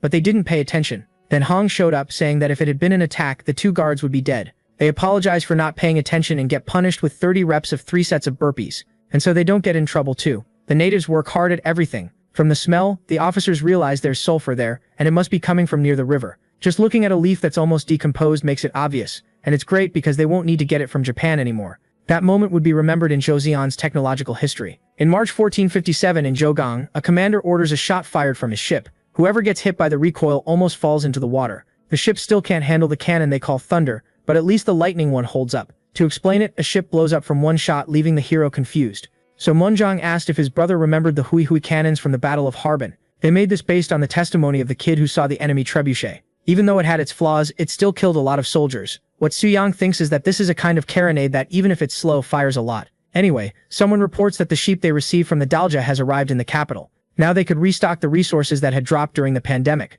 But suddenly the protagonist feels his mount acting weird until it collapses to the ground. It looked like the black horse was tired. And since they've been together for years, Soo-young doesn't push it too hard. Still, it takes it like a challenge and gets back up. And seeing that, the hero says that if they go back to Tianzhu, he'll leave it in its homeland to live peacefully. For now though, the two keep going together. The analyst manages the number of sheep Taishun sent, crying because there were more than 10,000 there. Even though they only sent salt in exchange, they were satisfied, and Zhongcheng Ryle was going to take care of raising those sheep. All of a sudden, one of them goes crazy and tries to challenge the human leader, so the protagonist responds with a quick dodge that basically kills the animal. He didn't even mean to do that, but he forgot he had a body different from normal. Anyway, Munjong asks his brother to take the dead sheep and prepare a meal for tomorrow. So even without really getting it, first he had someone clean the body. Then he grabbed some spices and decided to make a grill barbecue. The protagonist made it as skewers with a spicy sauce, so everyone approved and naturally liked the dish, because the king said he'd help whenever he needed. The protagonist asked for some prisoners who'd screwed up really badly. The compilation the protagonist was making of Sikryo-chanao had an issue, and he'd need them to prove something. Sikryo-chanao, which is the diet guide, went through several improvements, like adapting the names of modern content, and doing that made the hero greedy. To him it was obvious that even eating lots of grains, kids ended up with bone deformities because of the diet, and to check that he wanted to run a study, controlling the prisoners' diets. So the king agreed to lend them to him for 2 months. Soo-young had already written down almost all modern knowledge, afraid he'd forget it as the years went by, so he went to look up something about vitamins. They can't be seen with the naked eye, and they're so hard to explain that Soo-young doesn't know if he'll be able to prove them in 2 months. Anyway, the royal doctor shows up, and the protagonist says he'll go to his office the next day. Looks like Jeon Sunui had something to say. The next day, a servant gets really scared seeing someone holding a blade. He asks Soo-young to do something, and when he looks, he can't believe it. The doctor smacks a fish and explains that he thinks he found where the worms the hero mentioned come from. When they were treating the refugees last year, the protagonist said raw meat was dangerous, but the doctor took it to mean the worms showed up depending on the person. Sometime later, a patient he prescribed raw meat to died, so after that Sunui spent all his time studying what he got wrong. First he cut the fish in half and got a new perspective. You could see tiny worms in the flesh that would probably grow inside the body of whoever ate it. In the doctor's opinion, it came from feces, and even though it's a different parasite that comes from there, it's not totally wrong reasoning. The hero explains that the worms host poops and vegetables that grow and that get eaten, so they should be washed with salted seaweed, and the fish should be gutted. Before adding it to the book, the doctor asks what Soo-young means when he talks about Sigyeon Mol. Once the hero heard a story from Oljo Cop where snow blocked the roads and jammed everything up. People camped by a river and tried to survive by hunting rabbits, but after 3 days they were so weak they couldn't even walk. They didn't have the strength to hunt rabbits anymore, so they started grabbing frozen fish. Then in 3 days their bodies went back to normal. Since rabbit meat is famous for restoring stamina, the reason was that they were poisoned from eating only protein without fats and carbs. In that case, the protagonist said he'd replicate those illnesses in the prisoners and ask them to treat them afterward. In an office, a servant asks if the prince is going to manage the meals himself, and he says yes. The servant is still worried about the damage, but the hero says that if they get too sick, he'll stop the experiment. The problem is, it looks like he got bribed to let other foods get in. 2 months is already not much time to make them sick, and if they eat other things, it'll be even worse. Anyway, on the first day they announce that the prisoners will only eat what the prince allows. The first is an assassin, and the second was arrested for kidnapping. On top of that, he warns that if they accept or sell food from outside, they'll stay locked up longer. First, they start by eating rice with pickled cabbage. Since that's a luxury, they don't mind eating it and even find it weird. Anyway, it was going according to plan, and 24 days later, the hero went to take a look. The assassin's legs were already weak, like in the story the hero told. So the doctor recommended medicinal herbs and acupuncture. Since those herbs had vitamin B, the symptoms would improve, and it was good they showed up earlier than expected. Even so, a few days later the prisoner couldn't feel his legs. Sun Yu panics because he did the treatment right. So since he can't let him die, Soo-young gives him a different meal. But to the man it was cruel because he was sick and the food looked awful. From the servant's point of view, the hero would have to execute everyone because things were getting out of control. Some couldn't see in the dark and others were losing teeth. But that was also part of the plan. It's like a porridge made from beans and brown rice. But the hero guarantees that in a few days they'll get better. 2 months later, the protagonist reduced the sentences of the criminals who helped with the research. The protagonist was right, so the doctor went to put the conclusions in the book. So with one more section added, the draft of the diet plan was completed. In August 1457, the protagonist looked for his uncle until he found him in the middle of the books. He said he was reading Master Sig's teachings because of the protagonist. After all, the protagonist was doing so much for Buddhism that he felt like a bum. The hero made donations and helped more than 12 temples. Also, because of the statues, those who wanted to mess with the Buddhists went far away. That's how the hero found out his influence was protecting the students. Also, he managed to spread the rights to Japan and earn merit. worked to transcribe various scriptures and helped pass that on to the barbarians. The Black Dragon Temple, the protagonist found it already had 5 other branches. No one had gone that far for them, even though the hero was really just trying to win over the Jurchen. All of a sudden, Mashim gets called in, a man captured in Harbin who ended up a slave. In that case, the protagonist is even more in disbelief when he says he's part of the Galupa sect. Because of what the hero has done, the uncle wants to take him there and also learn and help by bringing monks to Joseon. Getting there takes a month by boat, and you still have to cross the Himalayas. The uncle though isn't worried because he's got a strong body, so Suyang tearfully warns that he'll make the king stop him. But he'd already asked for permission earlier. In his brother's room, the protagonist throws out 1,000 reasons not to go, saying it'd be better to send a representative. But since the statues of the 4 heavenly kings were made based on Suyang's body, there was a demand for it. Even so, the protagonist thinks it's ridiculous and says he's not a devoted Buddhist. But considering how others see it, his brother thinks it's better if people think he is. On top of that, the horse's stable is nearby, so he's already going to do a quick in and out to 4 places. At least it's only those. Yao will sail, Horyo will stop halfway, and the hero will go to the Arab lands. First to Tianzhu, then to Istanbul, where Mehmed II has just destroyed Byzantium. He's the one who brought down the Eastern Roman Empire, and he must be hard to deal with. In that case, Suyang agrees, but asks to bring someone along to get screwed over with him. A few days later, Yang Miao was doing a stationary bike workout when the protagonist showed up summoning him, and he made everyone who was going along train legs non-stop so they could handle the walk. The Grand Prince Imyong, who loves mountains, got called Yeryong too, and because of the situation in Japan, they decided to bring Grand Prince Ampyong. That way, if you can't escape, everyone goes down together. A few days ago there was a meeting, and the whole time the hero was looking for who came up with the idea of going to the Arab lands. They themselves didn't even know why they were going to do business there, but one of them remembered the idea came from last year's exam, and that's when they said Myong's name, leaving the protagonist boiling with rage. They were going to keep the meeting going, and they could trade muskets. But they only gave them to Ming, because they were allies. If they gave them to Japanese enemies, it'd cause trouble. The Ottoman Empire, which uses weak weapons, is already powerful, so giving them more weapons will make things harder for the Europeans. About ginseng, when he went to Taiwan, the natives said the quality had dropped. When the hero went to Kaesong, he saw it being boiled until it got dry and red, so maybe it'd be good to steam it and dry it in honey. But that place is in some corner where court officials can just wander around. In that case, the hero remembered Myung, who already worked there, and everyone agreed to leave the responsibility to him. In that case, the red-robed official will go with Suyang to Tianzhu, and a green-robed one too. And he's already asking now, so he won't have to train on the ship. Anyway, out of nowhere, Ampyong shows up wanting to go too, and Imyang wants to go with the uncle because he knows there are snow leopards in Beijing. Either way, the hero was already going to send Ampyong to Japan, so he had to obey. On this journey, they were going to cross a huge mountain called Jomolungma. That's why they were training legs, so they needed to push themselves until they dropped. There wasn't an easier way to do that than making everyone pass out from training so hard. And at that moment, Suyang went to meet Myung to explain everything. He started by talking about how they were selling boiled ginseng in Kaesong so it would last longer. On top of that, he asked if the guy knew a merchant named Gildong. Anyway, the mission is to go learn how to make red ginseng and bring the guy back. But it was obvious the court would be against pulling Gildong out of there. The next day, there's already so much work that the hero's group almost passes out at the table. They pulled an all-nighter because of Myung. Anyway, since they're going to be on the ship for a long time, the protagonist asks for stockpiles of food they'll need, and again he gets summoned to go to the palace. At the same time, the former king has tea with his brother and hears shocking things. After some time, Yi calls the protagonist to talk about the uncle. The hero talks about the leopards that live in the high mountains and says he's worried about climbing up there with him. Even so, Hyrees had ambition, and actually Yi called his son to talk about Munjong, who seemed to be focusing only on making weapons, so he's worried they're letting something slip by. Sejong also cares about military matters, but he focused on building foundations like reforming the legal system, unlike the new king who only wants war. Munjong also wants to make more firearms, and that's going to be a problem for the hero.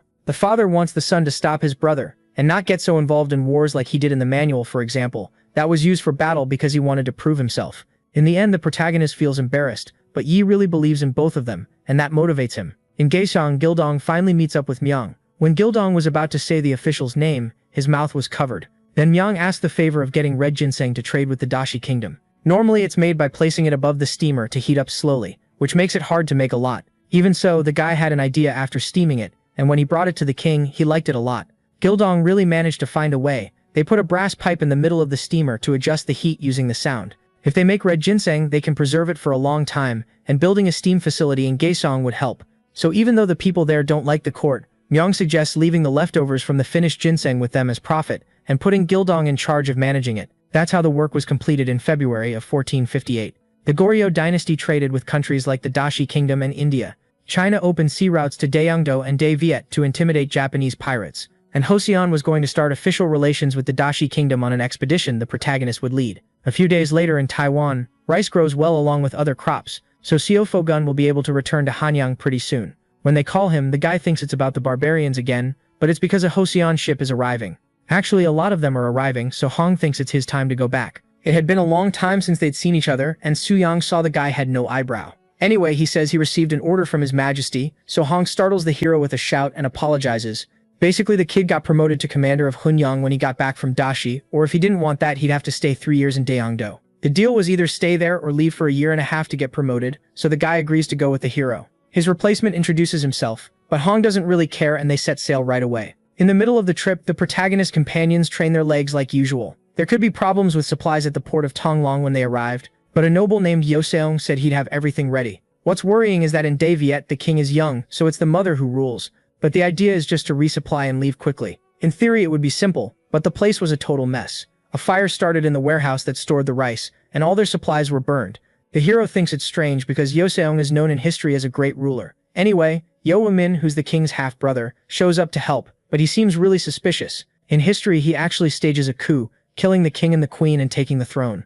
Suyang goes along with it like he's being kind by helping, so Yo Min asks for 10 muskets, and the 3 men there to teach how to use them in exchange, basically setting up a coup right in front of him. But Suyang leaves the answer open and whispers a plan to his buddy. Since he asked later, they bring the person who ran the country's Ministry of War. Suyang wants to see Dae Viet's artillery that fought Ming and won, so the man agrees because it sounds like a compliment. In a demonstration a little while later, the hero sees they're at a similar level to Ming. It's a mid-level, but suddenly what grabs attention is an elephant running in. That's because they fight riding those animals and firing from on top of them. The protagonist thinks it's impressive and suggests trading cannons for muskets. He puts 100 of them on the table right away, so the minister says he'll give 300 cannons in return.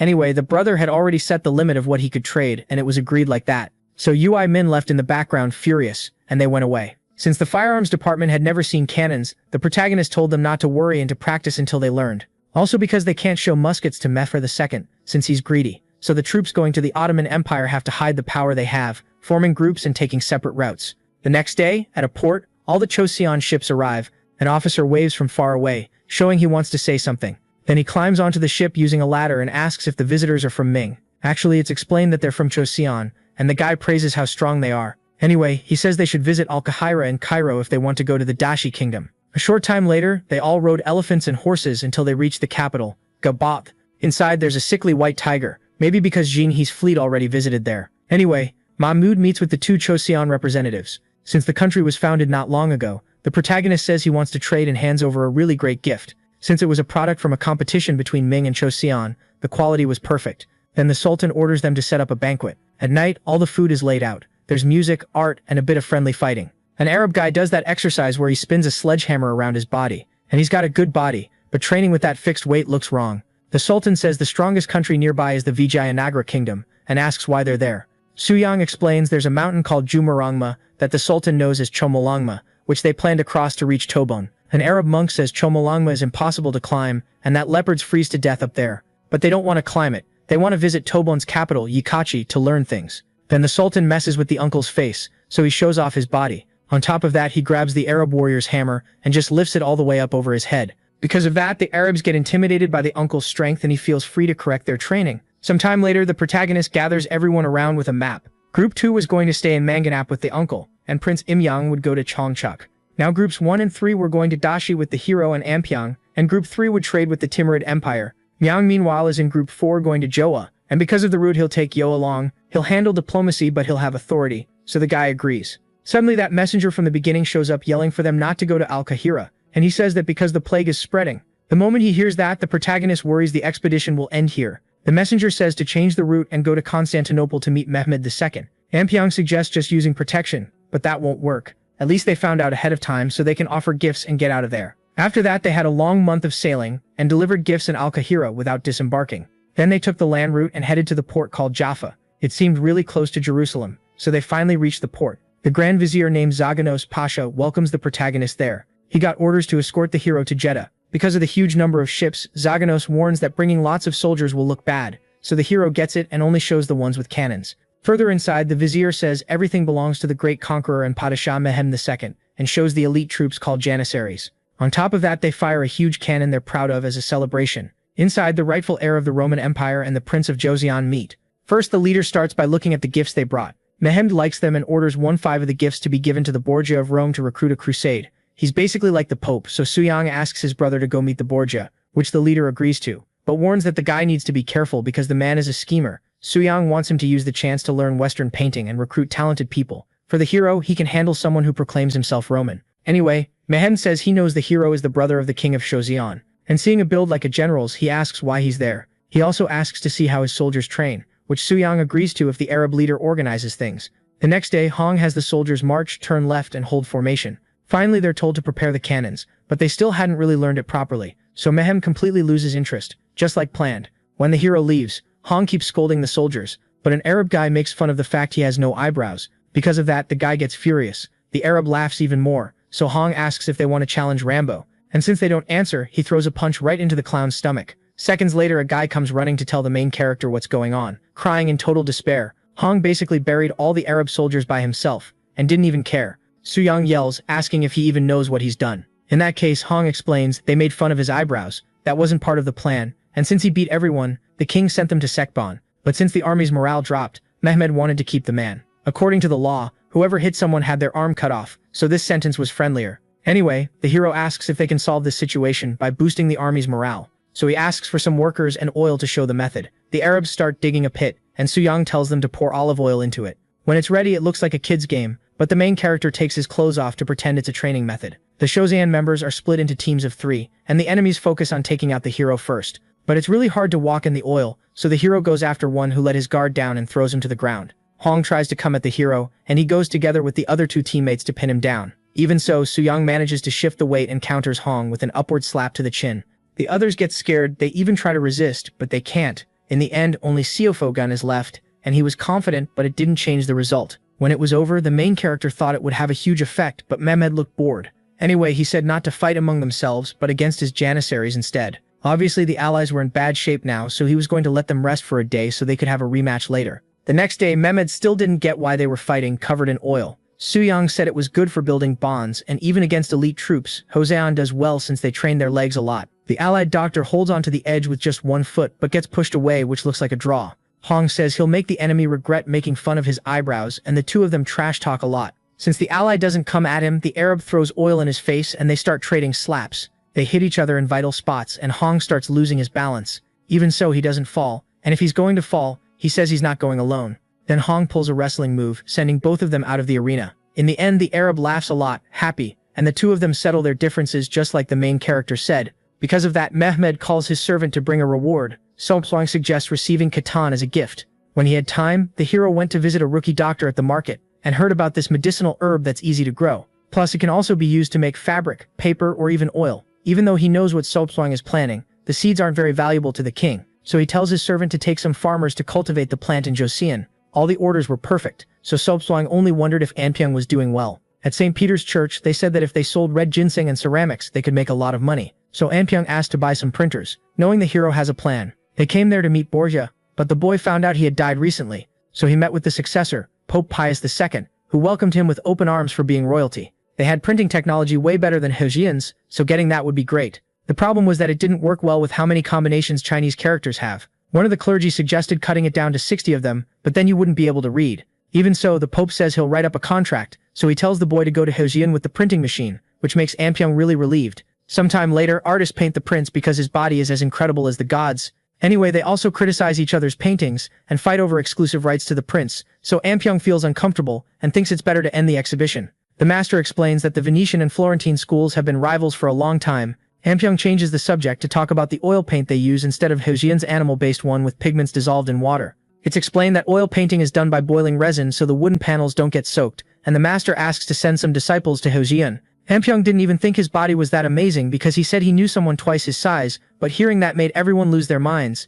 Back to the main guy. He swings a club without losing his form, and the Arabs praise Hong, who's blocking it all with shields. These days, Varzesha Bastani is the most popular sport in Iran. It's an ancient kind of training, also called the hero's workout. In a duel, the soldiers fight with weapons, but Hejian's spear snaps right away. Suyang gets interested in the Arab weapon and calls it a halberd. Anyway, they get word that Anpyeong sent a letter saying he'd bring a press. So before Yang comes back, the hero meets Mehmed again. The hero decides to serve something not the Hejian way, but the way he drinks it. He serves kafesi, or coffee, and Mehmed loves it. Suyang says the secret is adding hot water and cooking it slowly. In Joseon, the straining process is called ganu. In that case, the king gets it. Since he's still young, he should rule for another 20 years, and during that time he wants a relationship with Joseon, especially since they had a really good connection. Sometime later, Ampyeong finally arrives with the gift. He introduces the technicians who make the machines and the artists, but the foreigners only focus on Suyang's body.